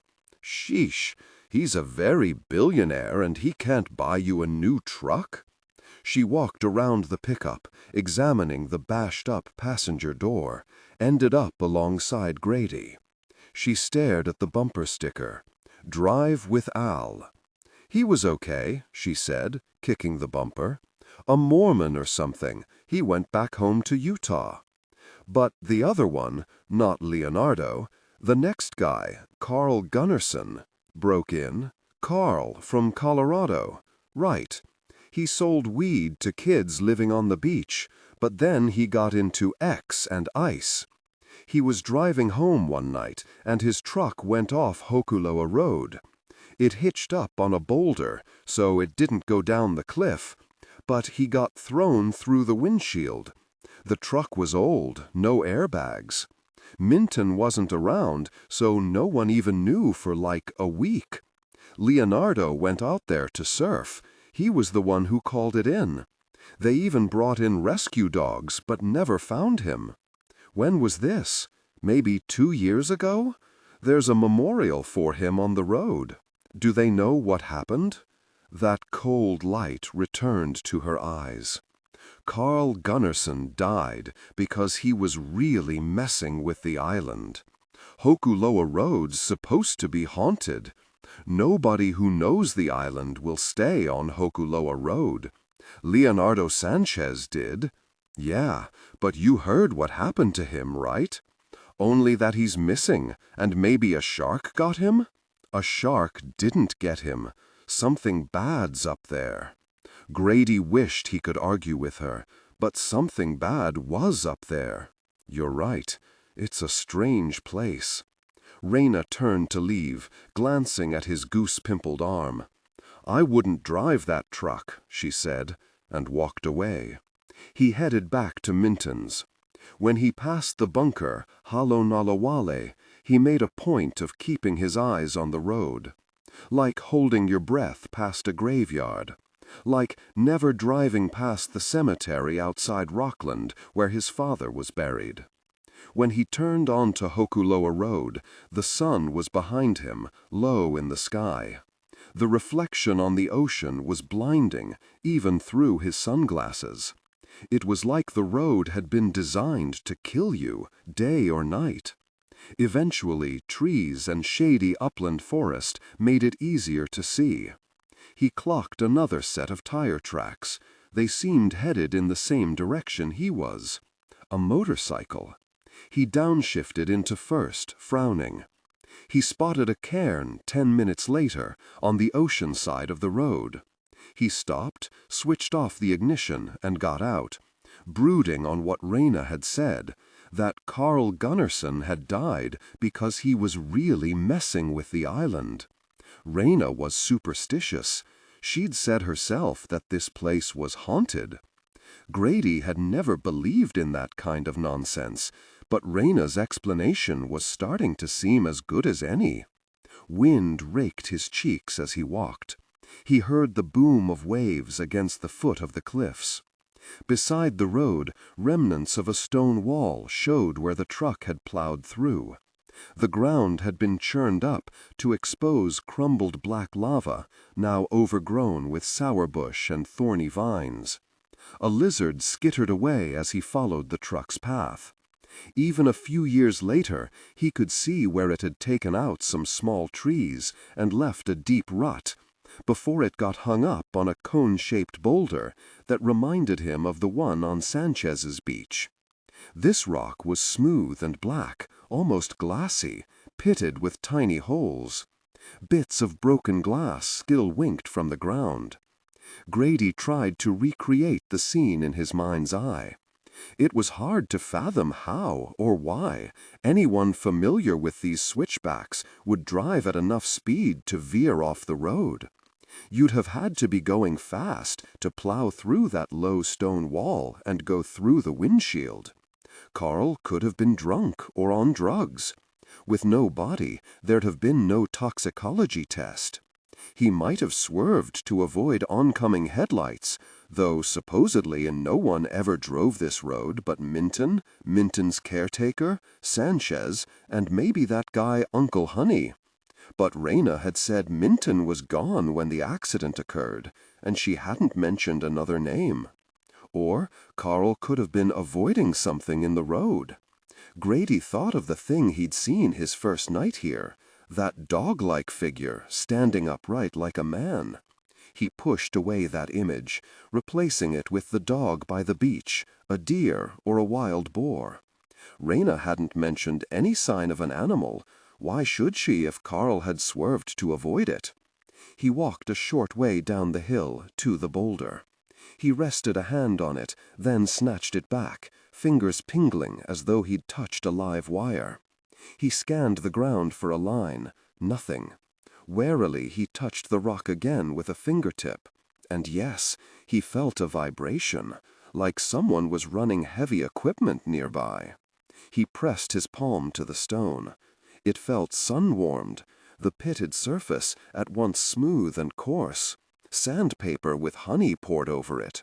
The vibration didn't stop. He bent to press his hand on the ground. No vibration. A geological anomaly. The rock must be acting like a tuning fork, amplifying the ocean pounding at the shore below. He walked around to gaze down at the sea. The ground here wasn't steep at all. It flattened out, covered by a thicket of Christmasberry and a stand of ohia lehua that gave way to gorse, sourbush, and finally a good 50 feet away, the top of the cliff. There was no way someone could have been thrown that far, even if he'd been hurtling along at 80 miles an hour. He might have bounced off the hood, then rolled a few yards. The odds of surviving that kind of impact were nil to none. Yet even if Carl had somehow survived, would he have had the strength to crawl? If he had, why would he have crawled away from the road and not toward it? And as in any and all of these cases, why hadn't they ever found his body? On his way to the pickup, he stopped at the cairn, which he now knew was Carl's memorial. The white rocks were pieces of coral, the rest black lava. He picked up a chunk of coral that had fallen and set it back on the pile before returning to the truck and climbing inside. He turned the ignition and drove on. Outside Minton's gate were more motorcycle tracks from the same bike. It looked like it had come from Hokuloa Point, driven down to the highway, then returned here. Inside the gate, the tracks headed up the drive. Grady swore. He opened the gate and gunned it, the truck's wheels spewing gravel until he reached Minton's house. A late-model KTM motorcycle was parked in front. An off-road bike, not top of the line, but it would still set you back 12 grand. This one was covered with dried mud and leaves. 2 aluminum panniers had been mounted in back. Minton sat at the table on the downstairs deck, staring at his phone. "How you doin'?" he called, like he hadn't been gone for 3 days. "I'm fine," Grady replied, relieved. He walked over slowly, trying to compose his thoughts. Had he missed a text saying Minton was returning? Or was this a test, Minton checking up on him? Minton didn't look up until Grady stopped by the porch rail. I needed a few supplies in town. I got all the way there before I realized I left the keys to the panniers back at Hokuloa Point. I'm always losing keys. He shook his head, grinning ruefully. But I have an extra set here, so I grabbed them and went back to shop. Grady relaxed. "You should have called. I could have done it for you." "No worries. I've done it before, forgotten the keys. I'll just stay here tonight and head back in the morning. How's the first day out of quarantine?" "Good. I went into town. Want to join me? I just opened a bottle." He picked up a glass of white wine and gestured at the front door. "Or there's beer if you want." "Sure, thanks. I'll grab a beer." He went inside and got a bottle of some local microbrew from the fridge. The cap didn't screw off, so he looked through drawers until he found a church key, went back outside, taking a sip of his beer and trying not to grimace. A guava IPA. Minton gestured for Grady to sit. "What you do in town?" "Not much. I went by Delightous. She invited me over for lunch. I was gonna go to the dump, but it got late." "No worries," Minton said again. "That stuff has been sitting in the garage for months. You check out the beaches?" "I did that cliff walk by the resorts. It's strange with everything in lockdown. Those places are losing millions of dollars a month, tens of millions. They furloughed all the waitstaff and housekeeping, but they still have to maintain the grounds. It's costing them a fortune. All that water in a drought. People's wells must run dry. They do. You can buy a piece of property and wait decades before you're allowed to put in a well. What about the resorts? It's Chinatown, Jake. Grady looked at him blankly. Minton shook his head and drank more of his wine. Nothing. Want another beer? No, thanks. I saw you checking out Carl Gunnarson's memorial. Grady blinked but said nothing as Wes continued. I can see that part of the road from the upstairs deck. That was a terrible thing. What happened? No idea. I was out at the point for a few weeks. He worked for me for a long while. From Colorado Springs. I would have thought that he'd be accustomed to mountain driving. But he wasn't. He was spoked by the road. Good worker, though. He put in that new catchment tank for rainwater. Delita thought he had some issues with drinking. She heard stories about him not getting along with the locals. Did she know him? Not really. She said he used to hang out at the resort bars. That night he may have had one too many. They never found his body, so who knows? It's easy to lose your way here. He stared at his wine glass, then at Grady, like Grady was another glass, and Minton was trying to determine if he was half empty or half full. I get that, Grady agreed, because it seemed like one of them should say something about losing your way. You see that in Maine. I was in a program to be a Maine guide. People were always getting lost or injured, sometimes killed. Here, they say that some newcomers, the island doesn't want them. The island doesn't welcome them. They never fit in. Their marriage breaks up. They lose their job. Their house burns down. Eventually, they leave or die. Minton gazed out to where the ocean glimmered in the fading light. Other people, the island welcomes them in. They find a job, they fall in love, they make a home here and have children and stay. Gazing at him, Grady felt his heart twinge. Had Minton ever done any of those things? Would he? Is that what happened to you? Grady asked at last. Minton shook his head, still staring at the water. I'll tell you the truth, Grady. I've been here all these years, and I'm still not sure. Minton sighed and turned to Grady. How do you feel? About being here? I don't know. Grady looked up to see the first star winking in the night sky. It's not what I expected. I thought it would be like Florida. Minton laughed. Well, maybe the hotels. Yeah, but it's hard to get a handle, with everything locked down. Not that I've ever seen it any different. But Grady's voice drifted off. I don't know how it feels. You'd think it'd be sleepy or quiet, but it doesn't feel like that. It feels unsettled, like something's about to happen. Something good? Like the pandemic ending? Grady wanted to respond. No, definitely not something good. He shrugged. I don't know. For a few minutes, neither of them spoke, listening as birds made their soft calls from the trees, roosting for the night. From upstairs came low whistles and twitters from the honey creepers as they did the same thing in the aviary. As he listened to them, Grady almost let go of the thought that something bad could happen. This felt like one of those after-work conversations he occasionally had with contractors or homeowners, when you'd crack a couple of beers and maybe pass around a jibba. He'd learned to take these moments as they came, and also to get as much out of them. A line on another job, the name of a guy who had a truck for sale, maybe an invitation to go sailing. He sipped his beer, then asked, what happened to his body? Carl? No idea. Police thought maybe he'd crawled away only to fall off the cliff. I guess that could happen. But he'd have to go a long way before it got steep enough to fall off, and he would have been beat up, getting thrown through the windshield, right? After a moment, Minton yawned. He picked up his glass and stood. I'm going to try for an early start tomorrow, though I might wait till Tuesday. I've got a Zoom meeting with the Audubon people. Good chatting with you, Grady. Maybe I'll see you before I take off. Grady hopped to his feet. "Anything you want me to do while you're gone?" Minton glanced at the KTM in the driveway. "I think I'm all set. I won't be back for a few weeks, but I'll text you if I think of anything. Have a good night." "You too." Grady remained on the deck, watching darkness overtake the ocean as he fought an unexpected wave of unease.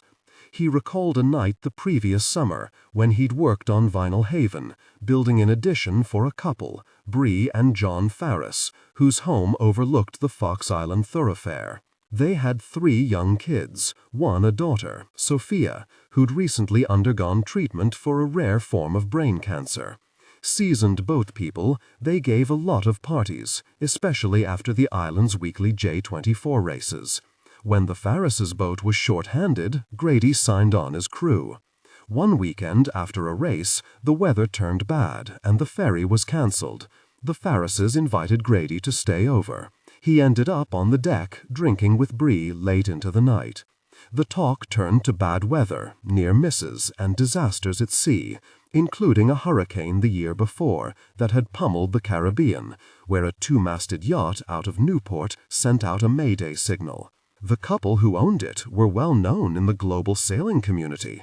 They'd logged hundreds of hours at sea, including several round-the-world trips, with their 2 kids, both of whom had been with them on this cruise. The Coast Guard located the yacht weeks later, floating sideways in calm waters 100 miles from shore. Everyone aboard was missing, along with the boat's life rafts and PFDs.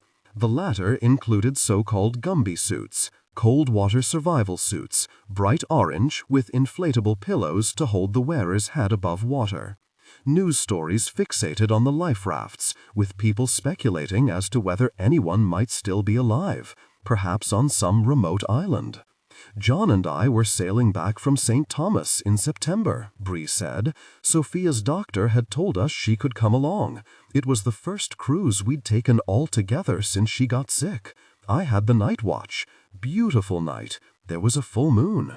She leaned over the deck rail, gazing at the rain lashing Penobscot Bay.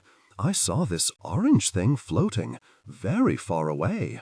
It looked like a big pumpkin bobbing up and down, just drifting." "A pumpkin?" Grady asked, not understanding. "It was one of those Gumby suits, just drifting along. Was it where they found the boat? No. Miles away, hundreds of miles, the current took it. Did you call the Coast Guard? No. We'd have to wait and file a report. Talk to everyone? No. I didn't want to distress the children. Sophie, she's still so fragile. I told John when I woke him, it was gone by then. They would have been dead for a long time," she added as she turned to Grady, her gray eyes anguished. "It's better that no one ever found them." Grady shivered at the memory and returned to the Ohana. He poured the rest of the guava IPA onto the grass, tossed the empty into the back of the pickup, grabbed the 6-pack of PBR he'd bought, and went inside. He got out his laptop and checked to see if Jessica Kiyoko had been found. She had not. He spent the next few hours drinking steadily while he Googled her, telling himself he wasn't a stalker, but a concerned friend. In his head, he could hear Raina sneering, but he bet she was doing pretty much the same thing. The beer dropped a blurry curtain between his search and everything else that had happened in the past 24 hours. The beach, the screams, Leonardo's disappearance, crabs swarming around an eyeball on the sand. He knew if he pulled the curtain aside, it would all still be there, waiting. For now, he continued to drink and trawl the internet. He found a couple of references to research papers Jessie had assisted on, dealing with the decline of phytoplankton in the Northern Hemisphere. Also an Instagram feed where she seemed to post only intermittently. Photos of the lab where she worked before COVID, pictures of phytoplankton enlarged under a microscope, which looked like stills from a movie about aliens. No photos of her with Raina, though there were a few with a tall white guy, tanned and grinning. He looked too geeky to be her boyfriend. A co-worker, Grady thought, though if pressed, he had to admit Jessica had seemed kind of geeky too, with her big glasses and silly flip-flops. He wondered if Jessie had felt the way he did the first time she came here, amazed by how beautiful it was, but also unnerved. She would have known about Raina's history. Had there been other strange, even sinister things that she'd learned? He thought again about their conversation on the plane. What were the odds that, of everyone on this island, had first met her? He desperately hoped that she was safe. He felt linked to her somehow, as though they'd both been exposed to and survived the same rare virus. He felt cheated of their chance to talk about it. Really, he thought, realizing he'd finished the six-pack. He was right, lawn-chaired. He closed his laptop and passed out on the couch. When he woke late the next morning with a hangover, Minton's KTM was already gone. He showered and dressed and swallowed some ibuprofen, made coffee and drank it standing in the kitchen. He couldn't muster the energy for food. It was lunchtime, and while he'd been up for only an hour, the midday heat and a hangover had already sapped him. What he really felt like was a nap. Instead, he walked over to the main house and went up to the aviary. As he slipped past the screen, an iwi, its plumage flickering orange and crimson as a flame, fluttered past his head. He stopped, holding out one hand, and the bird flew down to settle in his palm. Grady stared at it in delight, his headache forgotten. This iwi was smaller than the others. A baby? He hadn't seen a nest, wasn't sure what he would do if he did see one. Let it be, he thought. Wes seemed to know what he was doing. Grady hoped so anyway. He watched the little iwi until it darted off once more. Then he sat for another half hour, listening to the slurred whistles and creaking cries of the other birds as they fluttered around him. At last he stood and walked around the sunlit space, looking for any sign of disturbance. Injured birds, cockroaches, leaks in the ceiling. He picked up a bit of broken eggshell, the size of his pinky nail and as thin as a piece of paper, dropped it, and bent to retrieve an orange feather. It was too small to keep safely in his pocket, where it would be crushed, and it also seemed wrong to take it from here. Didn't some birds feather their nests? He set it gently beneath a fern and went back to the ohana. He drank some orange juice from the container and flopped onto the couch. As his hangover receded, along with the bright memory of the little iwi, he thought of Jessie and Raina and Leonardo Sanchez. But he refused to open his laptop or check his phone for local news. He considered driving into town to get more beer, but he didn't have the energy. He could raid Minton's liquor cabinet, but that seemed like a slippery slope. So he finished off the orange juice and pounded back more water, trying to flush bad thoughts from his head along with the alcohol. He felt like he should do something constructive. But why? Minton obviously didn't give a really. Why should he? The hot breeze made him yawn. He didn't have the brain power for a game, even if he could get enough bandwidth to log in. He had a couple of movies downloaded on his laptop, but didn't feel like that either. At last he went outside, dragged a lawn chair into the shade of the avocado tree. Behind him, he heard the wind blow the screen door open. He didn't bother to get up and close it now. Eventually, he drifted off. When a sound woke him, a dog or owl or other night bird, he sat up, wincing as he rubbed his neck. It was dark. Really, he thought, had slept all day, though at least it was still early enough that the almost nightly rains hadn't started. Overhead, thin cirrus clouds obscured most of the moon. What time was it? He checked his phone. No messages. He shivered as the breeze found its way under his t-shirt. He stood and walked inside to pull on his hoodie. Returning to the dark living room, he froze. A silhouetted figure faced him from just beyond the French doors. Both the inside and screen doors were wide open. He blinked, slowly walked forward. The figure stood motionless on the edge of the grass. It was as tall as he was, no, taller, its shape all wrong, its arms twisted, slender legs bent at the knees. It was bizarrely elongated, as though crouched and stretched at the same time. Grady heard a soft ha-ha sound, but that was him, struggling to breathe. The figure didn't move. Its face, too, was all wrong, ears tugged up to a point, its eyes a smeary white. No pupils, no irises. Its mouth yawned open, and Grady realized the face had no mouth, just a black, shapeless mass that spread like mold, enveloping its misshapen limbs and torso and head, the sky and trees and grass, everything but those blank white eyes. A terrible smell seeped through, the scent of carrion, roadkill, fox musk carried on a sudden gust. The screen door swung toward him, and Grady tried to grab it before it could slam shut. His fingers ripped through the wire mesh, and he lost his balance, his forehead slamming into the doorframe as his legs buckled and he dropped to his knees, head flaring with pain. He lurched to his feet, but the grass was now empty. Palm fronds rattled in the breeze. In the ohana, a gecko ticked, and a second gecko answered. Grady touched the lump on his forehead. It was like he'd been hit by a 2x4. He took care to shut the door, put ice in a towel, and lay on the couch. The pain didn't go away. After a while, he trudged to the bathroom and took more ibuprofen. He couldn't go to bed.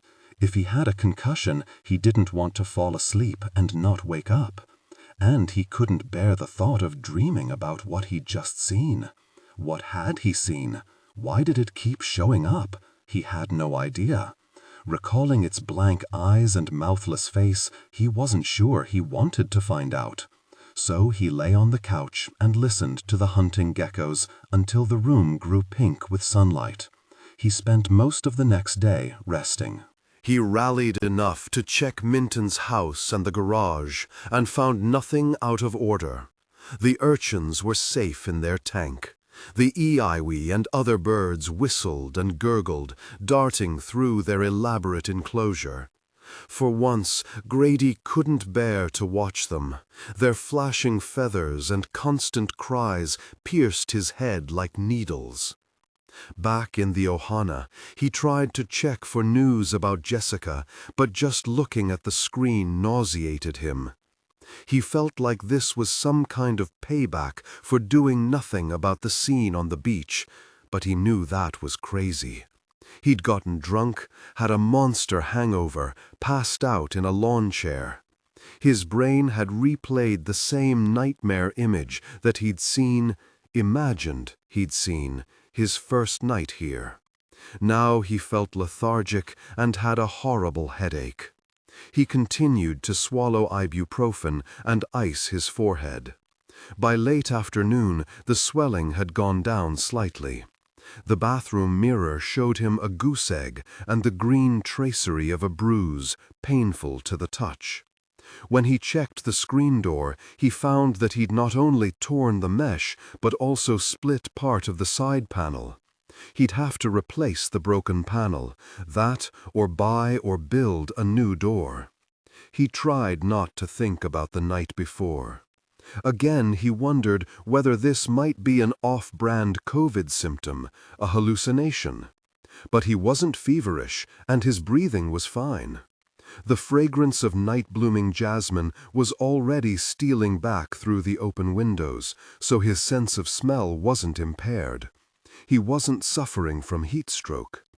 Grady considered the possibility that what he'd seen was real, whatever real meant in this strange place. He still didn't believe in ghosts, but as afternoon receded into early nightfall, he grew uneasy. It didn't have to be a ghost. There could be a flesh-and-blood person out there. The same person who'd killed Sanchez and perhaps Jessie. It wasn't impossible. Maybe Grady's failure to contact the police meant that he'd set himself up to be the next victim. The idea chilled him. Jessie and Sanchez had disappeared without a trace.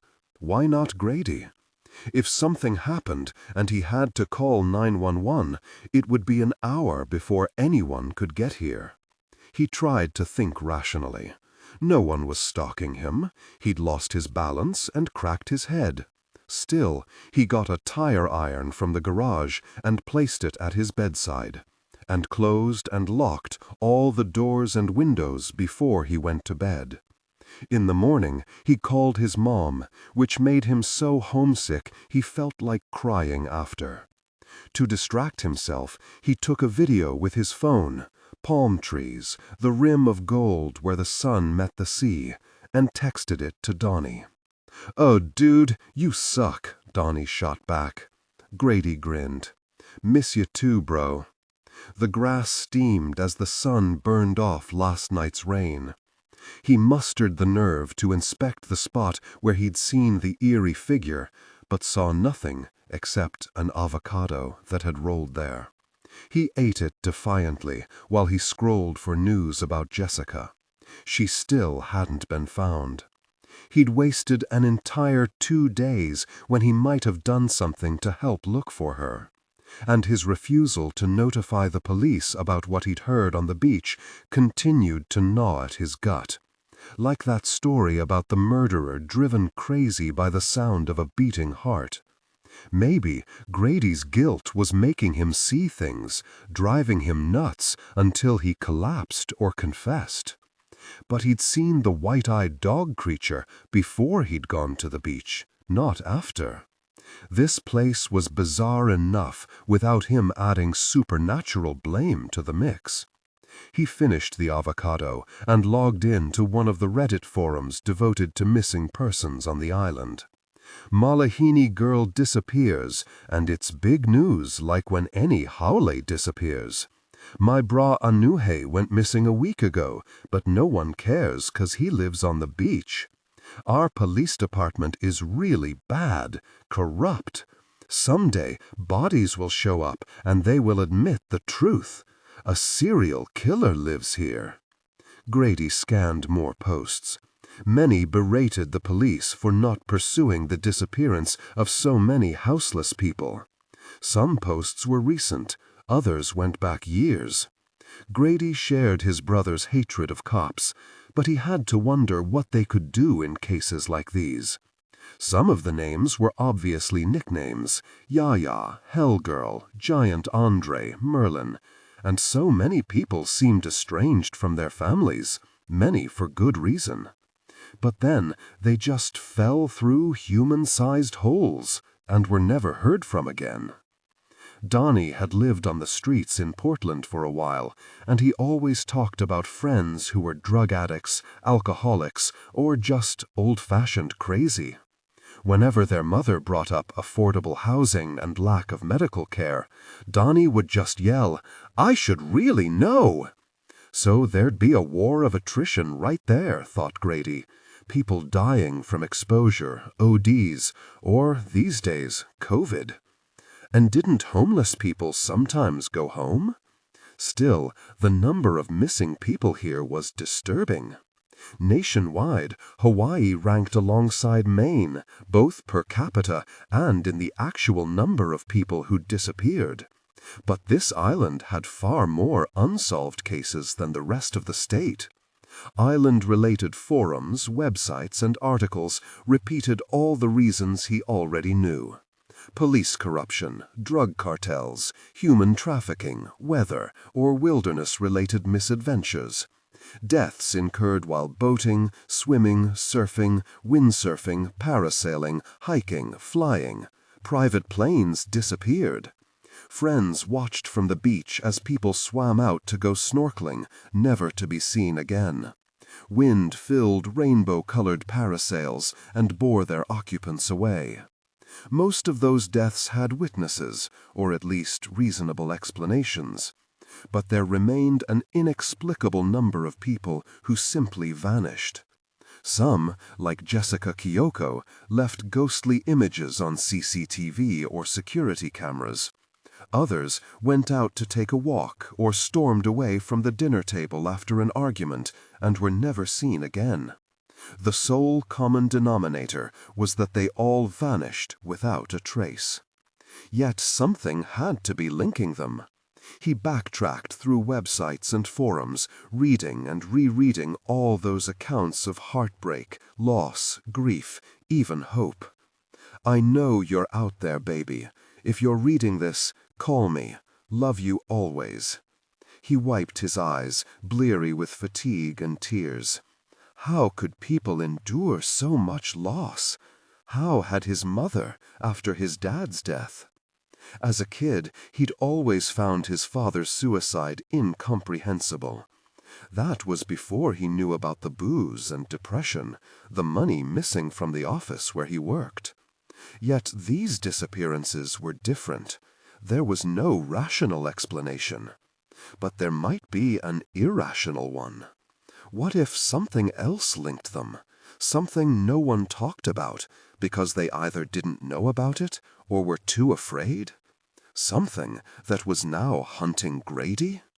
He quickly made himself coffee and returned to his laptop. He'd learned to avoid sites where people posted photos of blurry lights above Haleakala as evidence of UFOs and alien abductions, or recordings of humpback whales that purportedly held information. Still, he gave in and typed the words "Dogman, Hawaii." Most results had to do with dogs and their owners. A few recounted the same news story from 5 years earlier of a man killing and eating a dog. A site devoted to Hawaiian myth and legend had a section about cannibal dog men on Oahu and Maui, including one named Kaupe. The stories had been collected early in the 20th century, though he assumed they were much older, gruesome folk tales or a Hawaiian version of the werewolf legend. A link to an academic website brought up an article that speculated these might be ancient folk memories of a ritual dating back thousands of years. He skimmed the article, dense with footnotes about the Lapita culture. They'd settled in what was now known as Polynesia. The Polynesians were brilliant navigators who'd made their way to the Hawaiian archipelago, utilizing their incredible abilities to read waves and clouds and to follow the stars. Grady fell down a rabbit hole and perused constellation maps, transfixed by the Hawaiian names. Aldebaran was Kapu'ahi, sacred fire. Betelgeuse, Kaulua Koko, blood star. Sirius was sometimes called Ah, which meant bright burning one, and sometimes also identified with Ah-Booby, a bird that navigators followed because it returned each evening to its island nest after hunting all day at sea. A constellation representing a great shark swam through the Milky Way. And there was Hokuloa, the great star of the morning, a chiefess star, a woman leader. It dizzied Grady to think of it, a world where people could gaze at the same stars he did, yet see and experience an utterly different cosmos. He felt like he'd eaten another one of Delita's gummies. He clicked back to the main article and scrolled down to the comments section.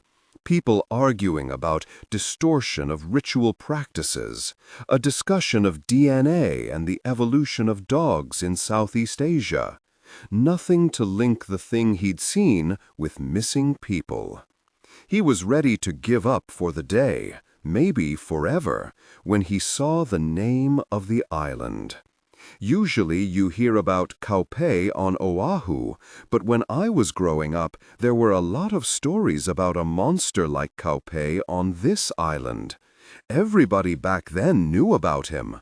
You weren't supposed to go to Hokuloa because that's where he lived and hunted. Supposedly people driving Hokuloa Road at night saw him, and their cars would go off the cliffs. I never saw him, but I also wasn't stupid enough to drive there at night, LOL. He came across a single other reference in Google Books from an obscure late 19th century text on Pacific Islands folklore, compiled by a white missionary. Here, some believe the spirit Kaupe is the island's guardian spirit. He haunts the isolated southeastern region and is said to take the shape of either a dog or a man. Grady stared at the screen. On the plane, Jessie had mentioned ghosts and something about a spirit dog. But it was insane to think any of that could be real, though a murderer might use the old stories as a way to cover his tracks, or even disguise himself, like Jason Voorhees with his hockey mask. Of course, Jason Voorhees wasn't real either. Still, before he went to sleep, Grady made sure the tire iron was still beside his bed. Next morning, the swelling on his forehead had nearly disappeared. The ugly bruise remained, purple and yellow, and a distinct dark line where the rail had smacked him. At least he felt much better. After he'd eaten breakfast, he steeled himself to go outside and stare into the woods. Nothing there but a lizard on a rock, smaller than his hand. The lizard had jade-green skin, brightening to turquoise and dusted with gold. Its back spotted with what looked like chromium yellow and red paint drips. It had sky-blue patches above its eyes, blue feet with sucker pads on each toe. Grady reached for his phone to take a picture, but the lizard skittered off into the grass. He checked the local news for any updates on Jessica Kyoko or Leonardo Sanchez. Still nothing.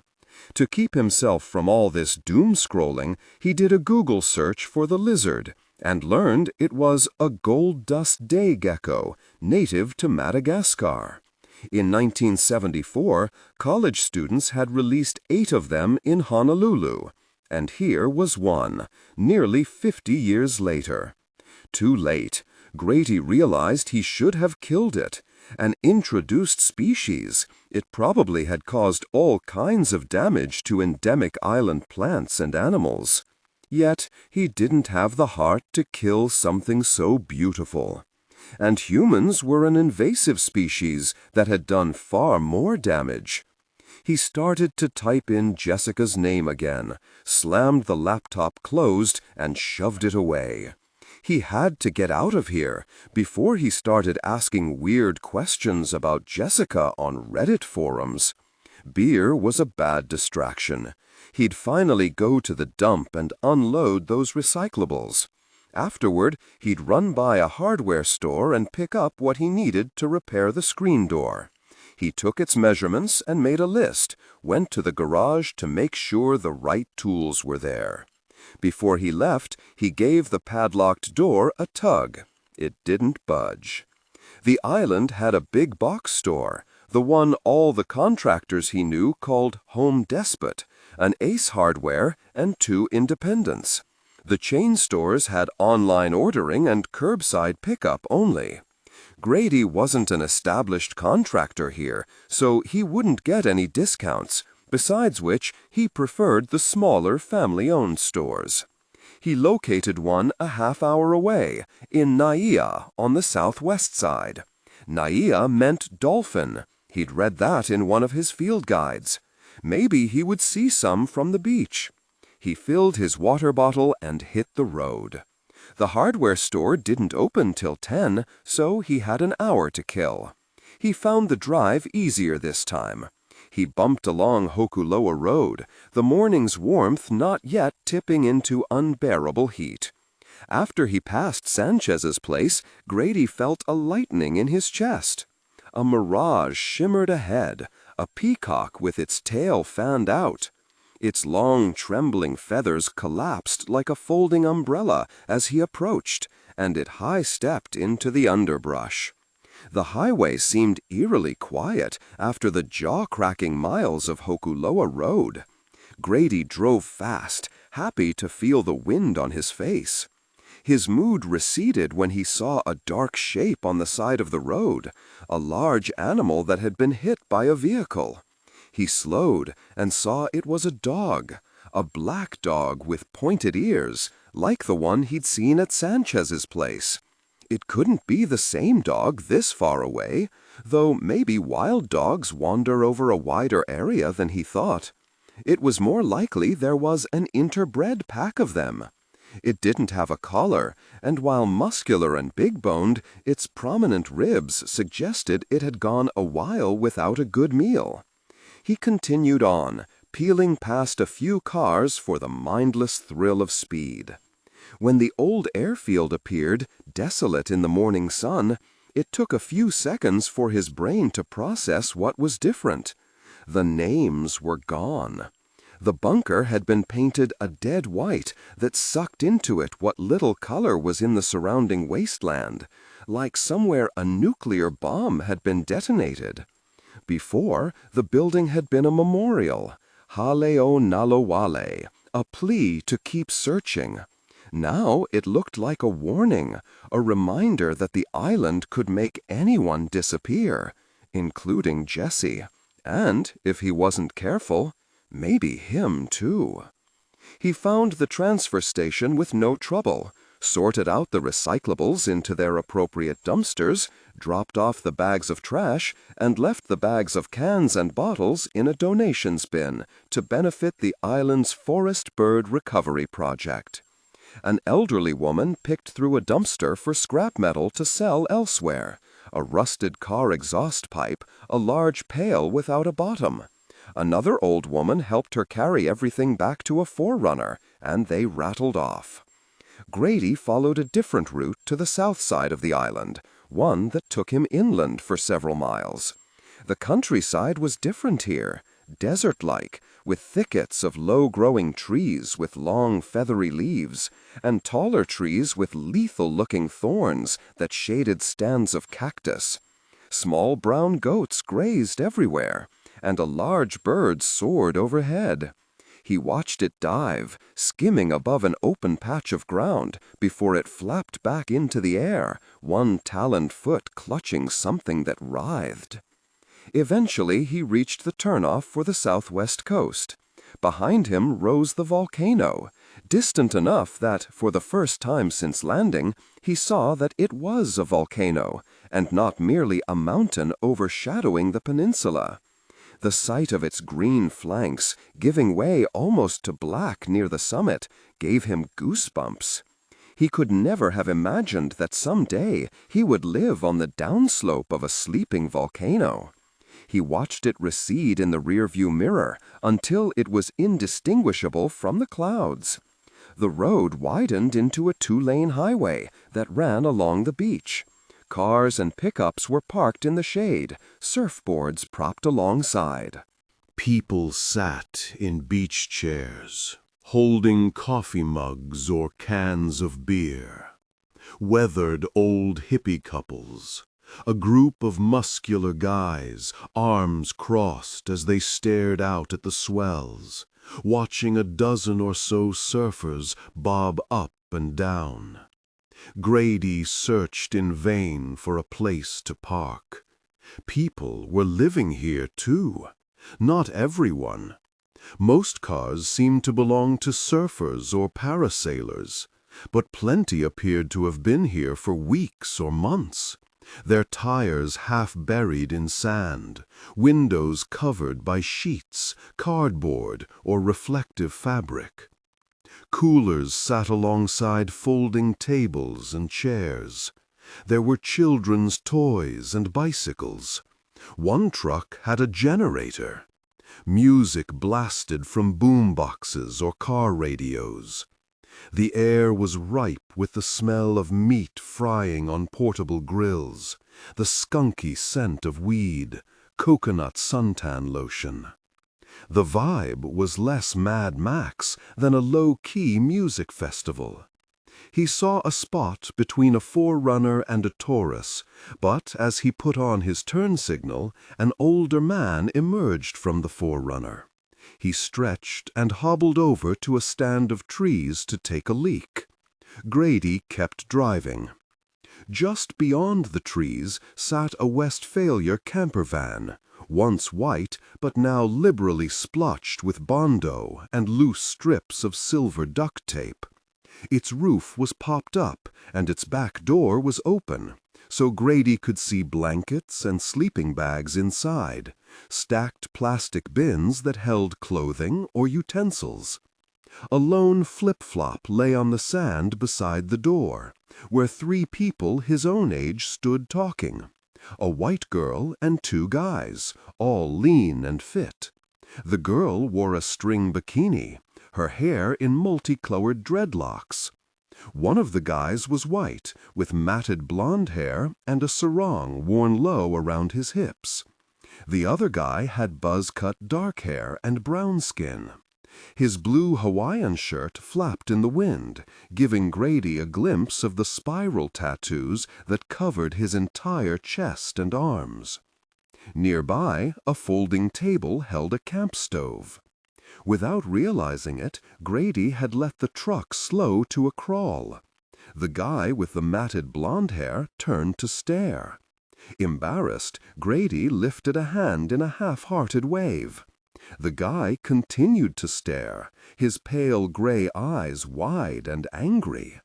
No, not angry, scary, the way Donnie's eyes used to get when he was tweaking. Grady knew he should look away, but he couldn't. The guy's eyes widened even more, and Grady saw the deep lines scored around them, white against his tan skin. Slowly, holding Grady's gaze, his mouth began to open, wider and wider, to reveal white teeth and the black space behind them. He looked like he was screaming, but no sound came from his mouth. His eyes never left Grady. "Scotty!" Grady jerked as someone shouted, "The girl!" She grabbed the flip-flop from the ground and swatted the blonde guy with it. He started to laugh, eyes crinkling and his mouth still open. The buzz-cut guy with the tattoos turned to look at Grady too. Unsettled, Grady drove on, careful not to accelerate. He didn't want them to think they'd spooked him. But they had. The blonde guy, Scotty, watched Grady's truck recede. He raised his arms like a referee signaling a touchdown, tilting his head back to stare at the sun, into the sun, his mouth split into an ecstatic grin. With a shudder, Grady tapped the accelerator. Scotty's wild gaze and yawning mouth reminded him of the figure he'd seen or imagined outside the ohana. It was impossible that Scotty could have been there, but the thought still disturbed him. He pushed it away as he continued to drive along the beach, which broadened, then narrowed to a sandy spit only a few yards wide. On the other side of the 2-lane road rose a wall of reddish stone. Road signs warned of falling rocks, and for a long stretch the hillside was covered with a heavy-duty net of metal chains and orange plastic to keep boulders from crashing onto the highway. Homes perched atop the bluffs, contemporary glass-faced mansions like Wes's.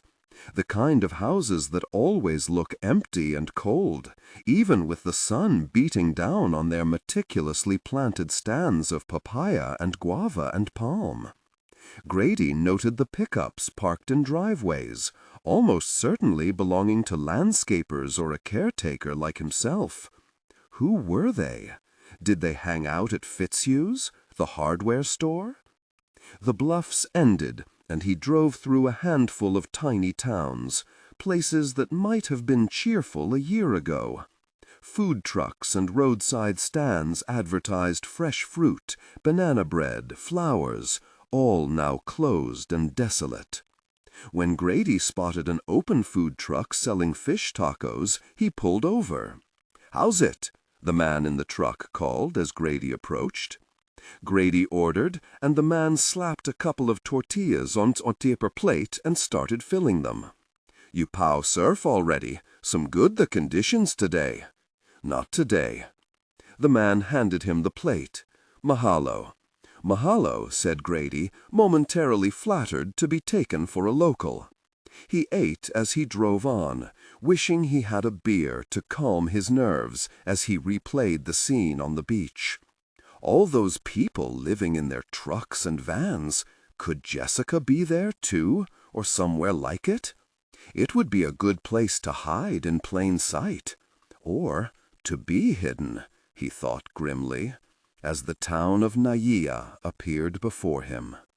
Naia resembled the kind of weather-beaten beachfront town that had almost disappeared from New England. 3 surf shops, only one open. A couple of shut-down restaurants, an open-air bar still in business. Smoothie shacks and a dusty souvenir shop, its windows covered with white paper scrawled in magic marker. Mahalo for 27 good years. He parked behind the hardware store, which had a gallon of hand sanitizer by the door and a handwritten sign that read, "Mahalo for wearing mask." Inside was cool, the hum of air conditioning and the comfortingly familiar smells of fertilizer and paint thinner, chalky drywall and citronella. A stocky old man walked over. "Can I help you with anything?" "Yeah, I'm looking for some mesh to repair a screen door, and some paint." "Sure thing." He motioned for Grady to follow him outside, where lumber was stored in a separate building. Grady felt soothed by orderly stacks of cut pine, and even the chemical odor of particle board. A sign above an empty pallet read, "Sorry, no pressure-treated wood till further notice." Grady remembered the pile of wood in Dalita and Lorelei's backyard. He took out his phone and texted Dalita. "Hey, you got a post-hole digger?" The man returned with the mesh for the screen door. "Anything else?" "Yeah, probably, but I'll find it. Thanks." "Okay, I'll put this on the front counter." The man walked away, and Grady's phone pinged. "What's that?" "Grady." "You around?"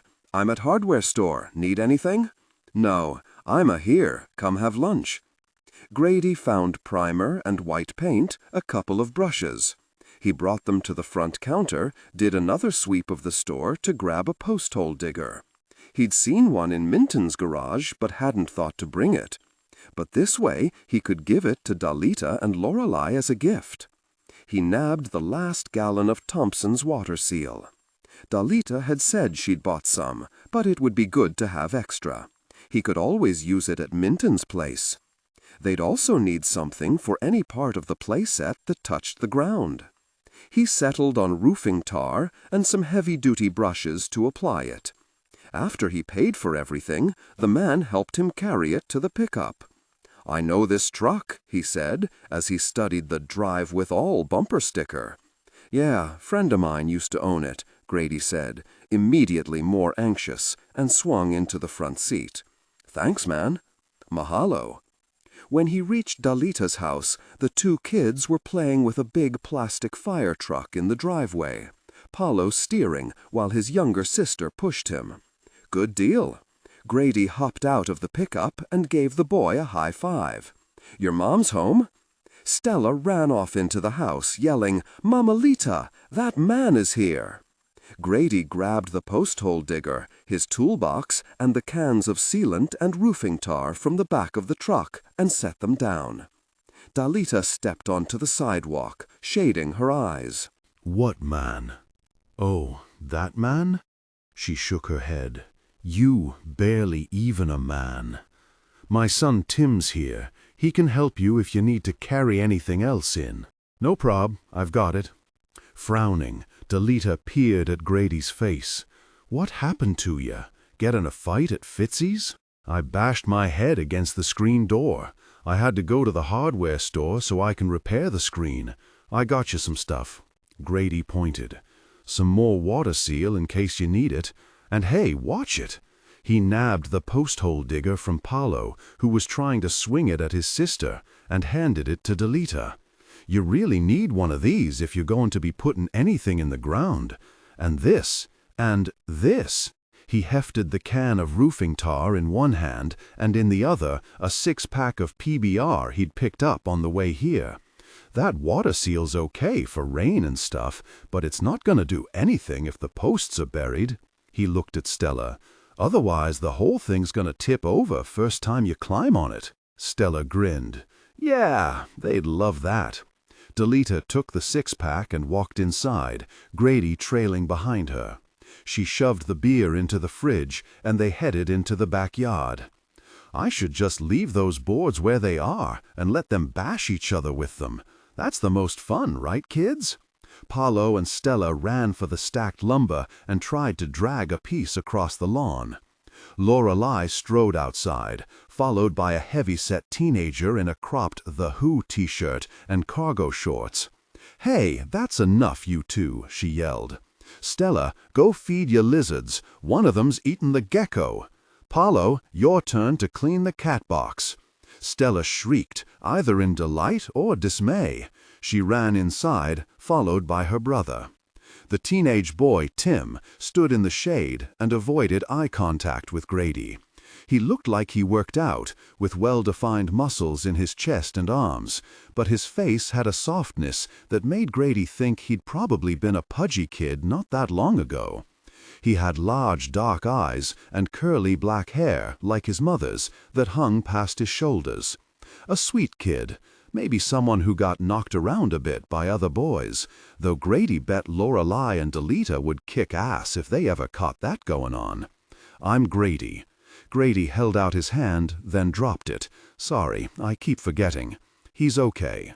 Delita turned to Tim. "He's been in quarantine this whole time. This is Tim." Tim raised his head to give Grady a studied look, taking in the goose egg on Grady's forehead. "Nice to meet you." His voice was high and boyish. "You too." Grady turned to Delita. "So, where's the instructions for this thing?"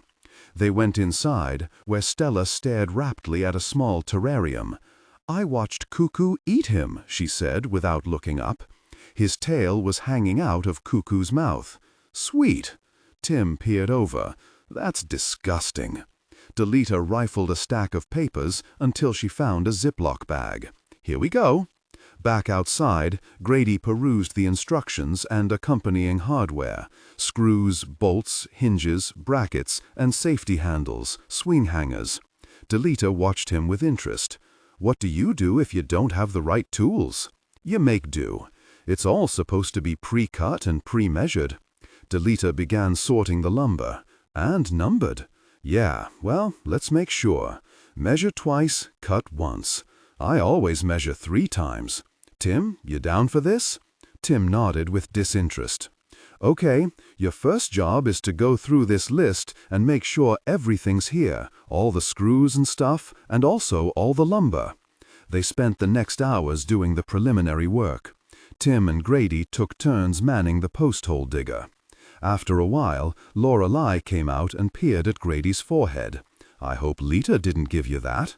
"He walked into a door," Delita explained, making quotes with her fingers.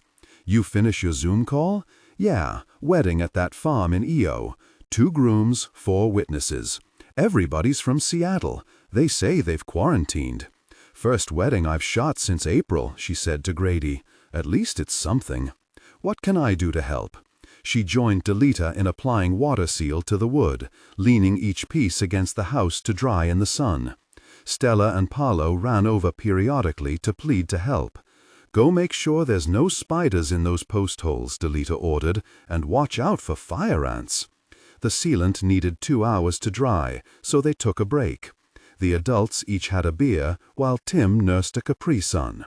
The younger kids took turns holding the resigned-looking cat, Peanut. Tim's phone rang, its tone a hoarse male voice bellowing in a language Grady couldn't recognize. Tim hurried inside.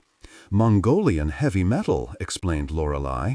"He and his friends, they have a band." "Had a band," said Delita, "before COVID really messed up everything." She sighed. "This probably means I'll have to drive him back to his dad's. Take the kids. Grady and I can finish here." Lorelei gazed at the tools and lumber scattered across the lawn. She laughed. "Or something." Can someone drive me and a Coco to Kahawai? Grady looked up to see Tim in the doorway, phone still pressed to his ear. Yeah, I'll take ya. Delita got to her feet. Stella and Paolo, let's move. No, Tim started to complain, but Delita cut him off. That's the deal, unless your dad wants to come get ya. Lor, I'll take them for shave ice after I drop off Tim, so you and Grady can keep working. Grady, you had shave ice yet? What is it? Basically a snow cone, but 100 times better. Too bad, the playset's not POW. Next time. Delita and the kids left. Grady finished his pier. He was surprised at how strong Lorelei was. Had expected that with Delita because she'd worked as Minton's caretaker.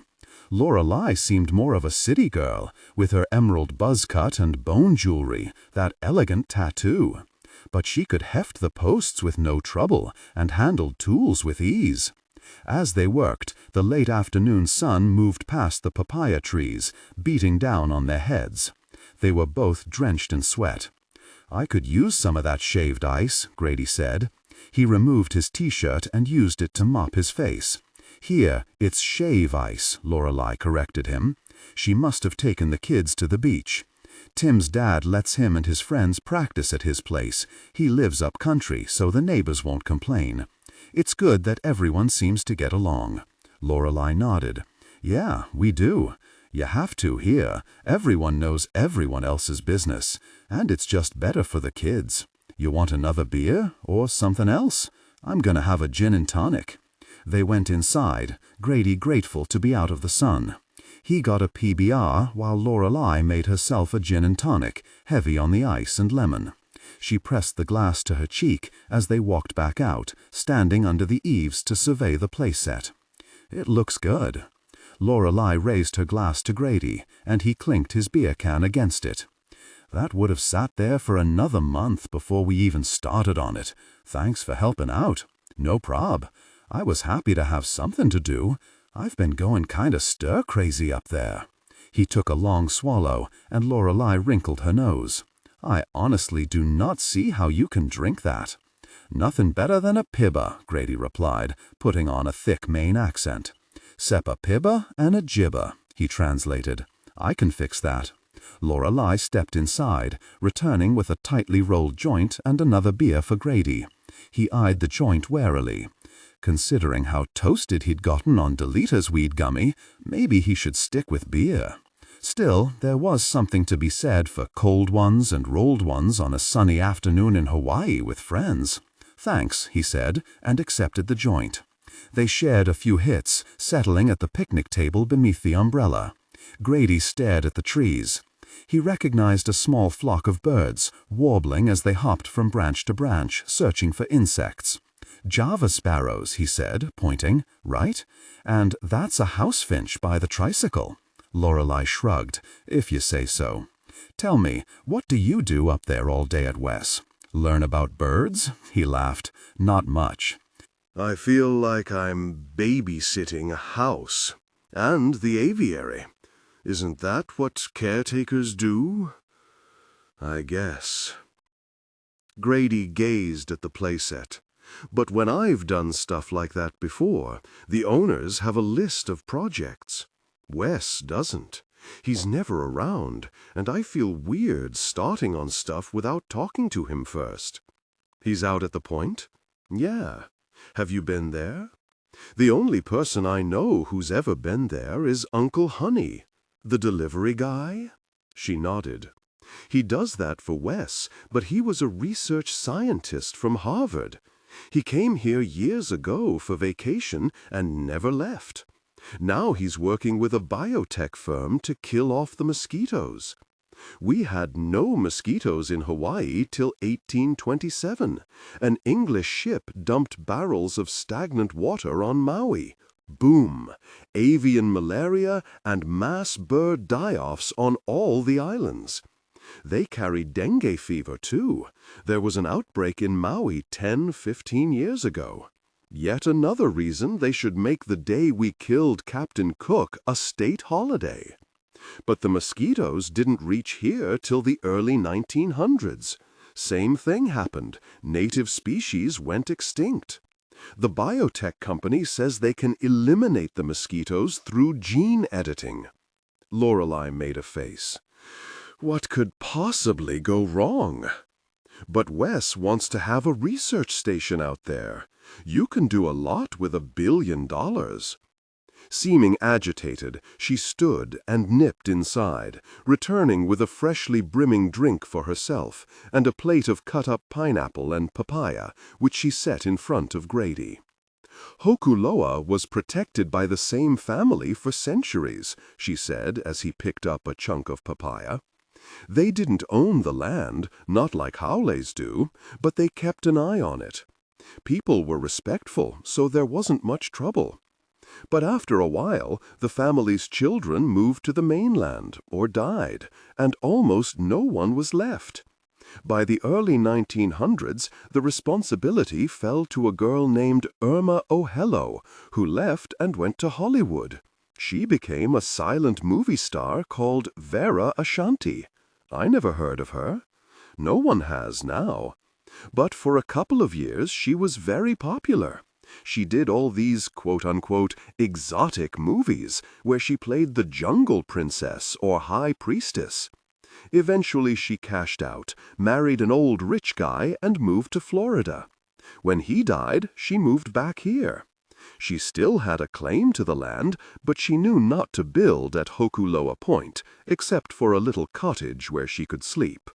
She put in a narrow road, no room to pass, just big enough she could get out there in whatever kind of car she had.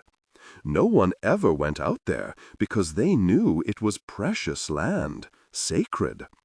Wes didn't do much to the road, but he did build out there. Nobody knows what he's done, really, but I heard he put in some big house. Illegal, but you get enough money. She shrugged. I know he built a big gate to keep everybody out. How did Wes end up owning the peninsula? He inherited it.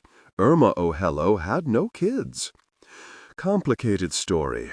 I heard she had no will, so Hokuloa went to a great-nephew named Otto, whose family had moved to L.A. from the Big Island. Not a blood relation, related by marriage. He planned to develop it, but in the meantime, he built the original big house on the property, where Wes lives now. Otto hardly ever stayed there, so he sold it to Niles Jarbash. Then Otto died, and his son Wes inherited it all. By then, Niles and his wife had divorced, and she'd gotten the house, which she sold to Wes. He moved here from Los Angeles. First thing he does, he goes out that little road to Hokuloa Point, sees the tiny house Irma built there, and immediately decides he's going to build an exclusive resort, totally off the grid. A dozen luxury houses, staff who'd be housed in a separate building, no vehicles, everyone would have to arrive by boat or helicopter. He even had a name picked out, Kanaka-san. What's Kanaka mean? A man or a person. It doesn't make sense, but that's what Wes is like. He hired a graphic designer to come up with a logo, ordered uniforms for the staff, met with investors. Then, boom! Lorelei laughed in triumph. Turns out he can't do anything. Irma had put the entire peninsula under protective covenants. She should have just donated it to the island, but she never wanted anybody to go there. She wanted it to remain as it was. Is it? Like I said, I heard he got some big house out there. Probably he paid off someone. Many people. Could Wes ever sell the land? No, it has to remain in the family. And there is no family other than Wes. I'll give him that. He turned on a dime once it became clear he couldn't develop it, Lorelei said with grudging admiration. Like I told you, he got obsessed with the birds. Grady nodded. I get that. They're what keep me sane out there. Maybe him too, he added and laughed. He told me he's seen honey creepers out on Hokuloa Point that are extinct everywhere else. Where does he find them, the ones he keeps? I don't know. It's illegal to catch them, but rich people make their own laws. He might have found the eggs and hand-raised them. Hard to do, though. By now, he may have established a breeding colony. But those birds shouldn't be caged. They're not pets." Grady shifted uneasily. He'd thought the birds might be neutral for conversation, but obviously not. For a few moments, neither of them spoke. Finally, Grady took a long swallow of his beer, and then asked, "Why does Delita hate Leonardo Sanchez?" "I don't think anyone actually likes Leonardo, not after what he did." "You mean the high school girls?"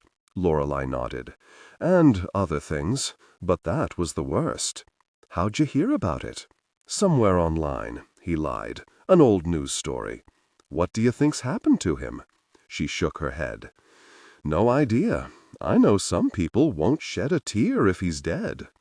"Why do you think he's dead?" "I don't. But he went missing while he was out surfing, and they found his board, but not him."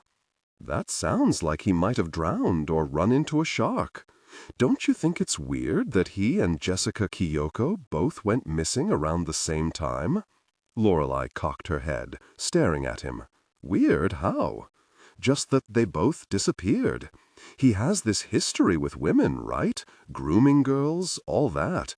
Gosh, it seems strange to me that he went missing around the same time she did." "So what do you think happened?" "I don't know," Grady said, increasingly uncomfortable under her intense gaze. "But what if he had something to do with her disappearance? They didn't know each other. They knew people in common." He hesitated, thinking this through for the first time. "The person Jessie was staying with, Raina Mayhew, she was one of the girls Sanchez groomed back when she was in high school." "How do you know this, Grady?" He wanted to lie again. Instead, he stared at the table and said, "I talked to her, Raina. I saw a missing person flyer with her number and called her." "Have you talked to the police? Has she?" "No, and I don't know. I doubt it." Behind them, the door banged open for Delita, holding a canvas bag of groceries. Lorelei frowned at her. "Where the kids?" "I ran into Sue's and her kids at Mock Soup. They were headed to Hawaii, so I said Paulo and Stella could go with them. She's going to bring them home in a bit. And guess what?" She turned to Grady. "Your girlfriend from the airplane, they found that guy, with the hoodie, the guy in the security photo. Hang on and I'll tell you." Delita rejoined them, carrying a glass of white wine. "I told Suze you knew that girl," she said to Grady. "Her brother's a PD dispatcher. He hears stuff. The guy in the security footage went to the police. You know him, Lore. Django Russo." "Django?" "Yeah, but he didn't do anything. Someone told him he was in that photo, and he looked at it and said, 'Yeah, that's me.' Django walked out of Fitzy's right after that girl did. He said he kept an eye on her. She seemed drunk, and he didn't recognize her, so he assumed she might get lost. But she seemed to know where she was going, so he just went on home." "But no one's heard from her since then," broke in Grady. Delita shook her head. "She's only been gone a few days. 7 days. A week." "Look who's counting." Delita snapped her fingers. "You getting a little bit obsessed with this, yeah? You said yourself you only talked to her for a couple minutes on the plane, and by baggage claim." Delita leaned across the table. "I feel for that girl's family. They must be going out of their minds. But you're not her family, Grady, and she can turn up still. And if she doesn't, her name will be up there on that really bunker with all the rest," he said. "So he had an alibi? Your pal Django?" "He did," replied Delita. "His roommate vouched for him. The two played Fortnite till 3 a.m. The police looked at the website, and it all checked out." Her voice grew gentler. "They searching for her, Grady, but there's nothing you or either of us can do about it, not unless you know something." A sick feeling overcame Grady. For an instant, the brilliant afternoon darkened. "Grady, you okay?" Delita was staring at him. He waited for the nausea to fade, but it didn't. He squeezed his eyes shut, opened them again. "I need to tell you something," he said. It all came out then, like he really was sick and spewing words. He told them how he'd gotten stoned, broken quarantine, and wandered down to Leonardo Sanchez's shack.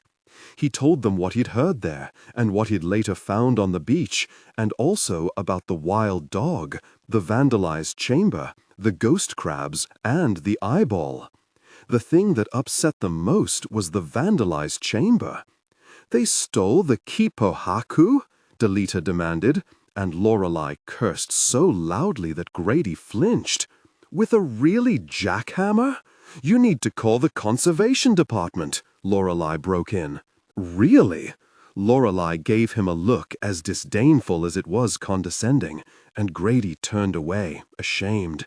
He'd been so fixated on his own fear, his guilt over not calling the police about a possible murder, his compulsion to find Jessica, it hadn't even crossed his mind to notify someone about the vandalized chamber. "I'll call them," he said, without meeting Lorelei's gaze. "The conservation people, about the vandals. I'll give you their number. What else?" He finished by telling them about seeing the dog-like figure again the night he smashed his head against the door. He fell silent, then looked from Delita to Lorelei.